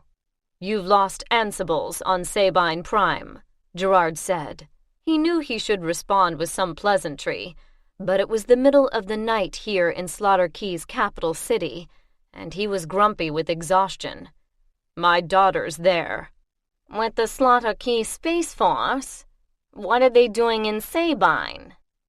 Clearly Parmina had kept up with the Vatta family, at least enough to know that Kai should, by now, have been a commissioned Space Force officer. "No, as a Vatta Transport captain. The military thing didn't work out." "I'm sorry," Parmina said, "but your delightful daughter, so spontaneous as a child, not really the military sort, was she?" "No." Somehow it was worse that someone outside the family would have predicted Kai's failure. He pushed that aside. "But the thing is, something bad must be happening in Sabine's system. We don't have any ships in the area. Kai's in there with an old tub that was on its last legs. She was taking it on its last voyage to salvage. Never mind that she wasn't supposed to be in Sabine anyway. That was family business. And I was wondering—" "I understand your concern," Parmina said. "As a father, if that were my daughter, I'd be frantic." His voice cooled. "I hope you'll understand that I cannot comment at all on what ISC thinks about this, what course of action, if any, the company might choose to take. Encryption is all very well, but—" "I know that," Gerard said. "I don't expect that." He had hopes he knew were irrational. He had more sense than to mention them. "What I wanted to ask was, in the event that ISC finds out something about Kai, is it possible you could let me know? I know it's probably against policy, but, Parmina's voice was warm again. "Jerry, right now I can assure you that we have no information on anything in Sabine's system. All we know is what you know. The Ansibles went down in a catastrophic way. In the event that we re-establish communication, our first priority has to be restoring service.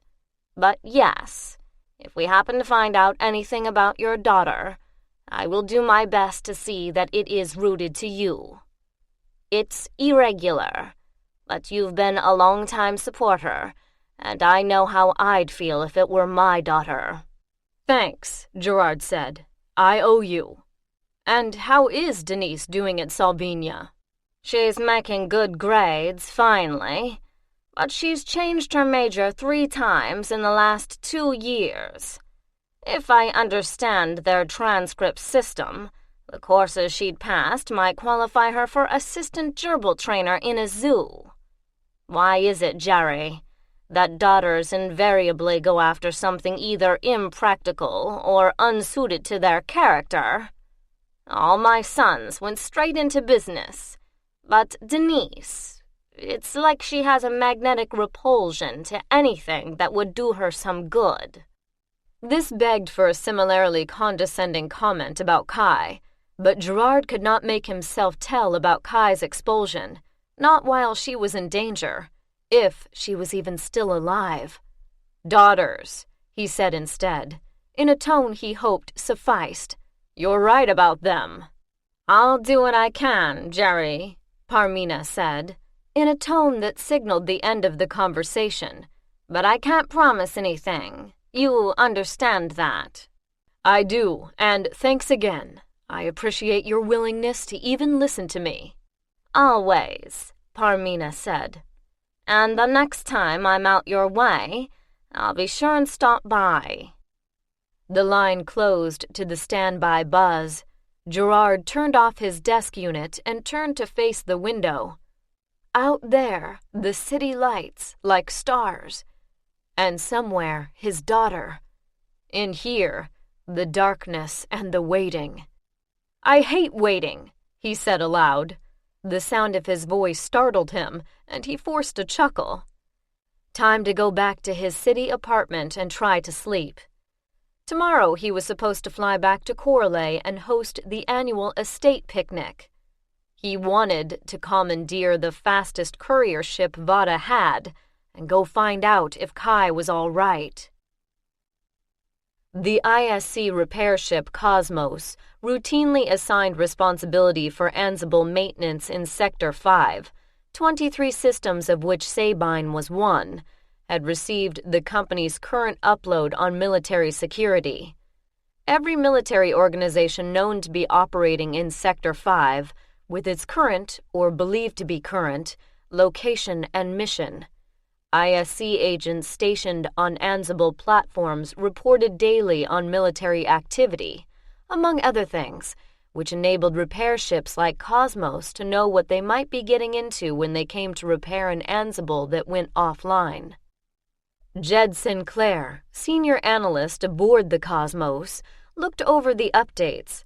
3 such organizations had relevant notations and had not shown up on any Ansible listing since the Sabine Ansibles went out. Barclay's Best, a fairly new organization, had taken its entire fleet and personnel into jump space from Matlock 17 days before the Sabine Ansibles went out. They were 3 mapped jump points from Sabine, though military vessels often used odd indirect routes. McKinsey Military Assistance Corporation had dispatched 2 cruisers from its home base on Knifecroft. They jumped out of their system 8 days before the Sabine Ansibles went out. Grun Colonies, Inc. had sent 3 ships out 11 days before the Sabine Ansibles went out. Jed thought about that. Grun could almost certainly be taken off the list. Grun used its security forces to put down riots and rebellion in its colonies. It had never, so far, attacked anyone else. Barclays and McKinsey's were both straight-up mercenary forces for hire to anyone. Worst case, they were both at Sabine. He didn't believe worst case. ISC's tap on the financial Ansible, which gave him information on funds transfers into and out of the system, suggested that Secundus didn't have the resources to hire 2 different mercenary companies. So, which was it and what difference did it make? He was pondering when new data popped up on his screen. Barclays had shown up on the Timodea Ansible, apparently involved in the dispute over ownership of some uninhabitable but mineral-rich minor worlds. McKinsey. They had a profile. And that profile did not include blowing up Ansibles. Interesting. ISC had fought some bloody engagements to convince everyone, planetary governments, system unions, space militias, and mercenaries, that Ansibles were not target opportunities. They had an unwritten but generally known policy that allowed combatants to fight over control of communications without actually damaging the Ansibles or their platforms, with ISC committing to cooperation with the victor. McKinsey had acted correctly from ISC's point of view in other wars it had fought. In fact, McKinsey had an acceptable rating on a scale where there were only two values and a large, wide, deadly line between them.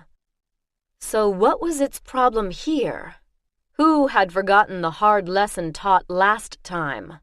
Who wanted to be downrated, with all the consequences of that change?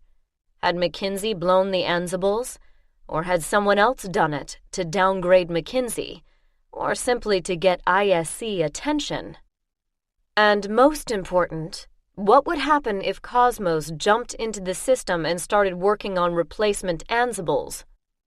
Jed forwarded his conclusions to the Cosmos captain and back to headquarters. Then he downloaded all the data ISC had on the Sabine system and started looking for a sneaky way in. Master Sergeant Callie Ray Pitt, 28-year McKinsey veteran and fire team leader for the boarding party assigned to Glennis Jones, had loaded the trader's crew stats into her implant. As always, the most dangerous time came first, when they had to depend on a civilian ship captain to be smart and steady. Most were. A few weren't. A few panicked right at the moment of boarding and tried something stupid. And although McKinsey personnel were willing to blow away difficult neutral civilians, it was bad for business. So she always hoped that civilians would behave like good little civvies, not get in the way, follow orders. Glennis Jones, on exterior inspection, looked like the old tub she was, an antiquated and inefficient design decked out in the colors of a famous and very respectable trading firm. Callie had seen Vatta ships before, rotund, well-kept ships with neatly uniformed crew guarding the docking access. Not as good as military, by a light year or so, but certainly a quality organization, as civ organizations went. So why were Vatta keeping this old scowl? And why was it captained by a Vatta family member? A very, very young Vatta family member, in fact. She watched the young Vatta captain carefully. The crew stats had told her age, which she assumed was a mistake until she saw the woman's face. A young face, a young person's racing but steady heartbeat, a young person's lung capacity. Her suit picked up the woman's vital signs easily, as it would have detected the residual effects of longevity treatment. The woman was actually that young, and a captain of a seriously deficient little ship. And not nearly scared enough. What did she know that she wasn't panicking? She should be terrified by the proximity of large, threatening, armed and armored soldiers, faceless. Callie knew the woman couldn't see through the visor. She was scared, but she wasn't panicked. Callie tried to push her, teasing her about her age. The woman didn't budge emotionally. That said something. Few young civvies had that kind of emotional discipline. "Callie, talk to me. What's happening?" That was Sid back on Victor. They'd have a recorder running. She had the little eye blink on her helmet. They'd see what she saw and hear what she heard. But Sid wanted her analysis as well, at least when nothing was, thankfully, happening. "The captain's young, and there's something... She's not reacting like I expected. Trouble? None yet. She's done everything I told her to, but I don't know. Bad feeling? Not really. Just don't understand something about her. Go on, then. We're on the ticker." They were on the ticker indeed. Some idiot, possibly their employers and possibly someone else, had blown both Ansibles in the system, and ISC would be crawling all over this place sometime soon. Nobody wanted trouble with ISC. God's grant they didn't blame McKinsey. They really, truly needed to let ISC know they hadn't done it. They really, truly needed to know who had long-range missiles like that and the will to use them, and how many were left. Meanwhile, she was stuck in the narrow emergency evacuation passage of a ship older than her own grandmother, real time, following a captain who looked like a schoolgirl in Mama's uniform. And if there was anything on this ship worth confiscating, she'd be very much surprised. With the schoolgirl captain, a girl whose every expression, every movement, communicated habitual honesty, if they said they had a hold full of tractors and cultivators and combines, they probably had exactly that. She did not believe, however, that their FTL drive sealed unit was really totally blown. Not unless this fresh-faced schoolgirl was the family disgrace, and they'd sent her off in a derelict hoping it would come apart somewhere in jump space and rid them of a problem. She shook her head mentally. Shaking her head inside the suit would create problems she didn't want. At the memory of that face. First off, Vatta Transport didn't have that kind of reputation. She'd shared drinks with some Vatta crew when they were on the same station, nothing going on. Vatta would fire incompetence, sure. Any company would. Vatta kids who weren't good on ships were put to work on planet. That was typical, too. They weren't going to risk their profit margin by letting the bad eggs handle ships. But Vatta took care of its own. They wouldn't send a whole crew off to die, just to rid themselves of a disgrace. Besides, how could a nice girl like that be the family black sheep? Callie had long experience of family disgraces, male and female. At least 2/3 of the applicants for McKinsey were family disgraces. Sex, intoxicant addiction, dishonesty, theft, legal problems. This Vatta girl didn't fit the profile. What it looked like, given the crew profile, was exactly what the girl had said. Supposed to be a milk run. New captain, experienced crew. See how she does. Get all the new captain jitters out of her. Meanwhile, not wasting an experienced captain's time taking this wreck to the junkyard. Next time out, she'd have a real ship. Probably do a good job with it, for a civ. Her bad luck at war caught up with her, but, given no problems, she'd be out of this in a month or so, heart whole and unscarred. McKinsey had no quarrel with Vatta Transport. McKinsey wanted no quarrel with Vatta Transport. McKinsey wanted no quarrel with anyone, just a straight contract and good credit. And if there were problems, she would die, that nice girl. That daughter of the family with the experienced crew and the old tub of a ship. Callie thought of her own daughters, all but one safely far away on a world at peace with steady jobs, and that one safely dead, victim of random violence while Callie had been off on a mission. There was always that possibility for parents and for children, and Callie was mindful of it. As someone who had survived the years from recruit to master sergeant must be. This is the end of the CD. The audiobook continues on the next CD. Chapter 11. Ahead of her, the captain's trim back moved through the escape access hatch into the ship's regular passage, blessedly wider, and then toward the wreck area where the crew had been told to assemble. "Tell him to sit on the deck, hands on knees," Callie said. The Vatta captain's voice didn't shake as she gave the order, even though her biostats were still showing elevated PNR, pulse and respiration. As Callie came into the rec room, the suit's chem sniffer picked up aromatics it labeled fear, a lot of them, from a lot of people. She was doing a quick count, coming up one short, when the captain said, "Where's Skeldon?" Callie's suit picked up the name, displayed a visual and a note from the crew manifest. Caleb Skeldon, age 24 standard, sex male, height 197 centimeters, handsome as a Story Cube hero. Definitely possible trouble. The suit labeled him threat. "He was here a second ago," the older man said. Gary Tobai, The suit matched face to crew manifest. Age 74. Sex male. Loadmaster. Expression worried. No chemset of aggression. Not a threat. I turned around when you said sit down. He was right behind me. The captain's chemset shifted from fear to anger. The suit's analysis shifted her icon from no threat to possible threat.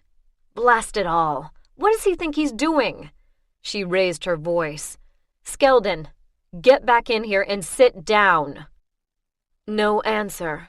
Callie boosted the suit's sensors down the passage to port. In some compartment, breath sounds and something rasping on cloth. It would be below the captain's hearing, but that didn't mean she didn't know. She could have set this up. Or it could be a young idiot. The rest of her team was aboard, 8 of them in all. Gil back at the lock just in case. Jeff, cover these. Mitch, Grady, Sheila, come with me. Then to the captain. You're going to lead us to the bridge, Captain, and I suggest you convince your crewman to surrender himself. The captain called again. No answer. From the way the others had obeyed her, it wasn't that she was slack. Go on, Callie said. The captain edged past the close-packed sitters to the passage beyond. Callie followed, weapon ready. How long has Skeldon been on your crew? She asked. A few days, the captain said. Annoyance edged her voice. 4 Slaughter Key spacers were stranded. The embassy asked us to get them out. He's the youngest. And the dumbest was in the tone of voice. That made sense. New crew, not yet used to this captain, and the right age to think he should be a hero. Though if the captain had tried to plan an ambush, he was the sort she'd use. He have a weapon? Callie asked the captain. Not that he declared, the captain said. But then he didn't tell me he wasn't going to follow orders either. The tone was bitter. The back of her neck had reddened. She was a hot reactor then, flushed up when she got angry suddenly. Callie's suit picked up the sound of footsteps intended to be soundless. Whoever that was, Skeldon for a bet, was in a compartment to port. When she boosted the IR sensitivity, she could see the hot footprints going in the hatch ahead of them, none coming back out. What's the next compartment port side? On the left, she asked. The suit didn't show any hesitation, any telltales of recognition or readiness in the captain's posture or movement. My cabin, the captain said. Bridge is just ahead on the right. Stop, Callie said. The captain stopped and did not turn around. Another surprise. Most civs did automatically turn to face the person they were talking with. Where could Skeldon go from where he was, without our seeing him? The galley, my cabin, the bridge. There's a maintenance passage. That next hatch on the left. It's the fast way aft past crew quarters to the hold control nexus. And where do you think he went? Maintenance passage would be my guess, the captain said. If he's scared, trying to hide, the holds are aired up. He might try to get in there and hide. If he went to the bridge, Quincy'd send him back. But I can check. Quincy, did Skeldon come onto the bridge? No, Captain. Is everything all right? The voice came from a speaker mounted high on the bulkhead, but Callie's suit also picked up the voice itself, coming from the open hatch to the bridge up forward. No, he skedaddled from the wreck area, and the boarding party wants him back. Can we turn the bridge monitors back on? Asked the voice from the bridge. We could find...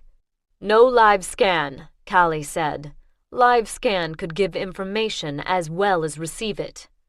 What about your cabin? She asked the captain. This time the captain did turn around. My cabin? Why would he? It's off limits to crew anyway, and there's no place to hide in there. It's a dead end. All Callie's experience told her the captain wasn't lying, but the hot footprints went into the captain's cabin.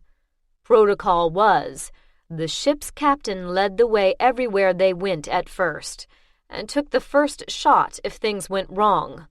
Protocol kept them alive, had kept her alive for 28 years, and she didn't plan to die until enjoying a long and luxurious retirement. This captain didn't deserve what was going to happen. But life wasn't about what people deserved. "Well then," she said, "let's go check out your cabin. Need to see your logbook. We'll deal with your crewman next." In the team communication channel, she said, "He's in the captain's cabin. She may not know it. We'll take him down as protocol. She's mine. Grady, he's yours." Protocol didn't require killing her. Callie would make that decision as the action unfolded. The captain still had that slightly furrowed brow. Not the dramatic furrows that meant acting fake confusion, but the slight wrinkle of real thought. The flush of annoyance had faded, typical of the type. Quick anger and quick recovery. She turned and went on up the passage, Callie right behind her, stepping on those hot footprints like she couldn't see them. Which she couldn't, if she didn't have IR boost implanted somewhere. Grady moved up beside Callie. As the captain slowed to turn into her cabin, Grady took a long step past her. The captain hesitated, glancing that way. "Go on," Callie said. The captain shrugged and stepped into her cabin. Her head swung to the left as something caught her eye. If she'd known, she would have looked straight or to the other side. Callie had just time for that thought before the wild-eyed young hero leapt forward, shoving the captain aside and aiming a ridiculous little punk pistol at Callie. The round clicked on the field of her helmet even as Grady blew him down with the riot needler. The captain, unprepared for the shove, had stumbled and fallen sideways into the path of the damped round, which still had enough force to do damage. Her arm was bleeding. Callie's swing at the captain connected too late. The suit's augmented strength gave it the force to fling the captain across the cabin into a locker. The captain made one short cry and then lay still. From down the passage, loud voices, of course. "Jeff, keep 'em quiet, keep 'em there. Skeldon attacked with a firearm. I don't think they knew he had it. He's dead. Captain's injured. We'll render first aid. Sheila, secure the bridge crew." First thing, keep order. Next thing, did they have one deader or two? Her suit said the captain had P&R, BP dropping. Callie called up the med subroutines and moved across the bloody deck. That carpet was going to be harder to clean than proper tiles, to the captain's unmoving, crumpled form. Experience helped. The small caliber, low-velocity penetration of the damped pistol round in the arm. First aid stuff. Painful but not dangerous. Need some rehab. Nothing too difficult. IR scan showed heat already in an ankle. Probably a sprain. Trivial. Head or spinal cord injury was the worst possibility. She meant to knock the captain out of the way as gently as possible, but her crewman's shove had created movement sums that flung her too fast the wrong way. And she needed her helmet off to find out more. The way she was lying, it could be a broken neck, but the young sometimes had very flexible necks. Best not to move her. Best to call a real medic. "Pitt to Victor." "What's up, Pitt?" "Need a medic. Possible C-spine injury. Not ours. Captain of this tub." "Just finish her, why don't you? We're in a bind. We don't have time to play nursemaid to sieves." Because she was young and maybe dumb, but not bad, Callie thought. Because she'd been straight up about the whole thing. And if all the 19 hells were coming down on Mackenzie, a good deed might make the difference to whatever gods watched over mercenaries. Vatta Transport was, after all, Vatta Transport, and this had to be family. "My call," she said, which was true. "Send me a medic." And to her team, "The captain's injured. I've called for a medical team. I'll talk to the rest of the crew. We'll want to clean up this mess." The mess that had been a handsome blonde youngster who thought for some reason a punk pistol, a Spacer's Bar special, would stand up to military-grade armor and weaponry. He'd probably had a crush on the captain or something. He'd wanted to show off. He'd wanted to protect her. And because of him, she was lying there with a hole in her arm and maybe gorked as well. Callie had her own opinion of young men, having trained a goodly number. Young women could be just as stupid, but unless children were involved, they rarely indulged in gratuitous heroics. Gratuitous backbiting was another thing. She clambered up from that first examination and thought at the motionless form. Live, damn it. The faces that turned to hers in the crew wreck space were all pale. The most senior looked at least 10 years older than he had before. Callie undogged her faceplate and ran it back. Let them see a human face. They needed that right now, even though those nearest seemed fixated on her boots and legs. Probably the blood. With the faceplate open, she could smell it. "I'm Sergeant Pitt," she said. "Your crewman Skeldon tried to ambush us. He's dead. Your captain is alive, but injured. I've called in a medical team." "How bad is she hurt?" asked the old man. "To buy," she reminded herself. "Can I go see her?" "We don't know yet," Callie said. "She's unconscious, and my training is not to move unconscious patients. Tell me about the medical facilities on this ship." "Well, we have a medbach for minor emergencies." One medbach. Victor had 30, a double row down one side of surgery. "No regen tanks? No trauma suite?" No, we don't. We didn't ever need them." He swallowed, licked his lips. "Please, let me go see her." "Known her long?" Callie asked. "Since she was little," Tobai said. "First time she came aboard ship with her dad. I was second shift cargo handler. Not on this ship, of course. She was maybe hip high on him then, trailing her older brother." "Good kid?" Callie asked. "Quiet type? Did everything right?" She figured yes from the contained, controlled emotions the captain had shown. "Kai?" That got a momentary grin out of him. "I wouldn't say that, exactly. Not the quiet part. Good, yes, but no sugar baby. Honest? Sometimes too honest. That's why—" His mouth snapped shut abruptly, as if he'd almost said something he hadn't meant to. "I want the medics to see her first," Callie said, returning to his question. "Best not to move her. Best wait a bit. Someone's with her, monitoring vital signs. Just you sit tight." He nodded, mouth clamped on something he didn't want her to know.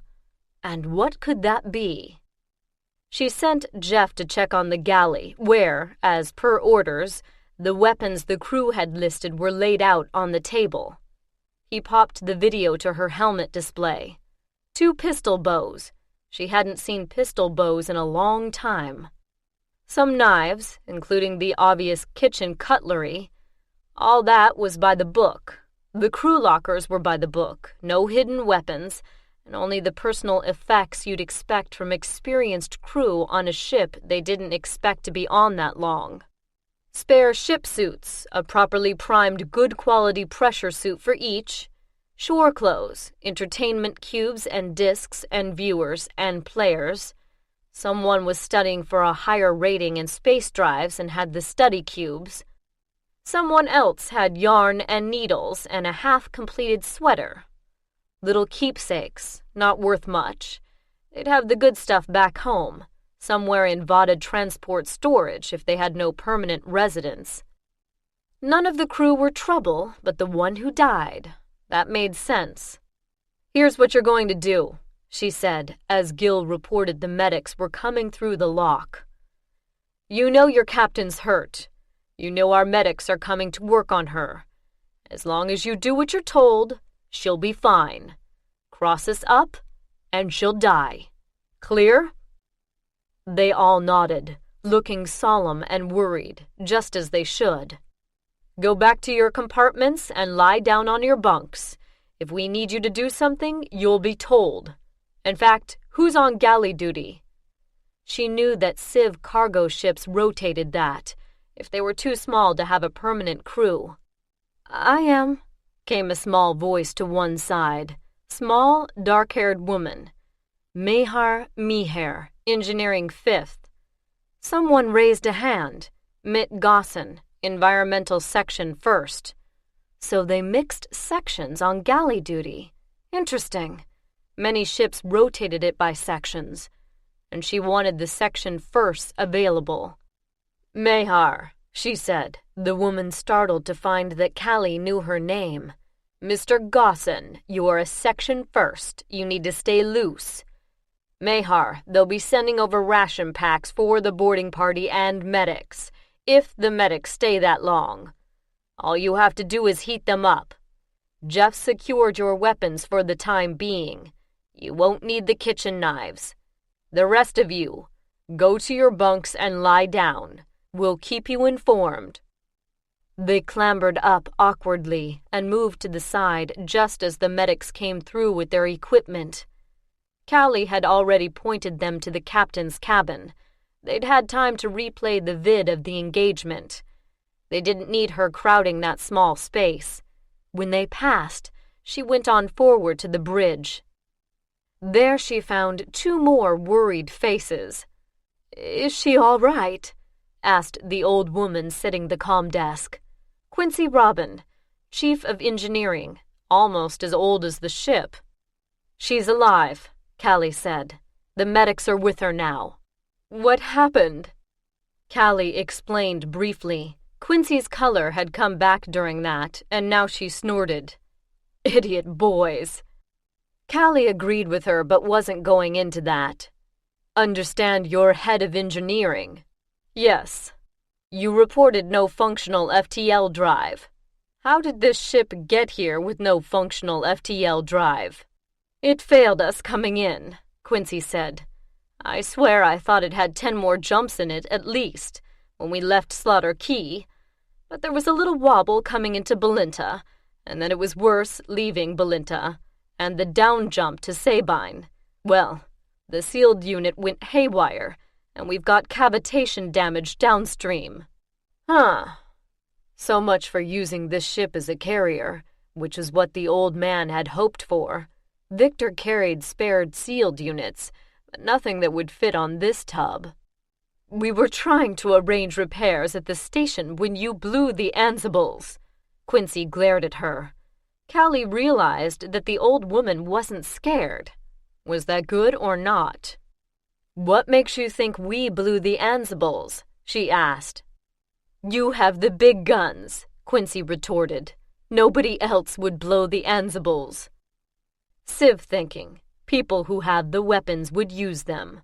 Never mind why. "We didn't blow the Ansibles," Callie said. "No reason not to tell them that. No reason not to start setting the record straight. We don't want trouble with ISC." "Then who did?" "Don't know. Not us, that's all I know." "So your FTL's out.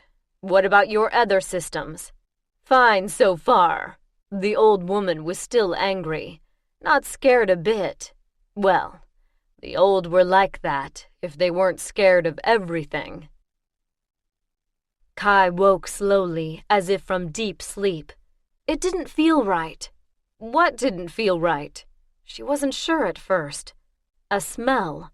Not the smell of her cabin. Astringent, even medical. She opened her eyes. Above her, too close, was a shiny, curved surface. When she tried to move, her arms bumped into something firm and unyielding. The curved surface lifted away from her face. Now she could see more. Nothing reassuring. Too far away now. The overhead with rows of lights. Too big. the compartment in which she lay enclosed in something uncomfortably like a coffin. Medbox, her mind told her. She struggled to put facts together in a string that made sense. Medbox meant injury. She had been injured? When? Where? And this place she was in, what was it? Where? A face hung over her. She had never seen it before. That she was sure of, if nothing else. Its expression was serious, the mouth opened. "Do you know your name?" Name. What you call yourself, that is your name. Kai fumbled around in a brain that felt like a basket of wool puffs, until a sharp, angular fact prodded her inquiry. Name. Your name from him meant my name to me.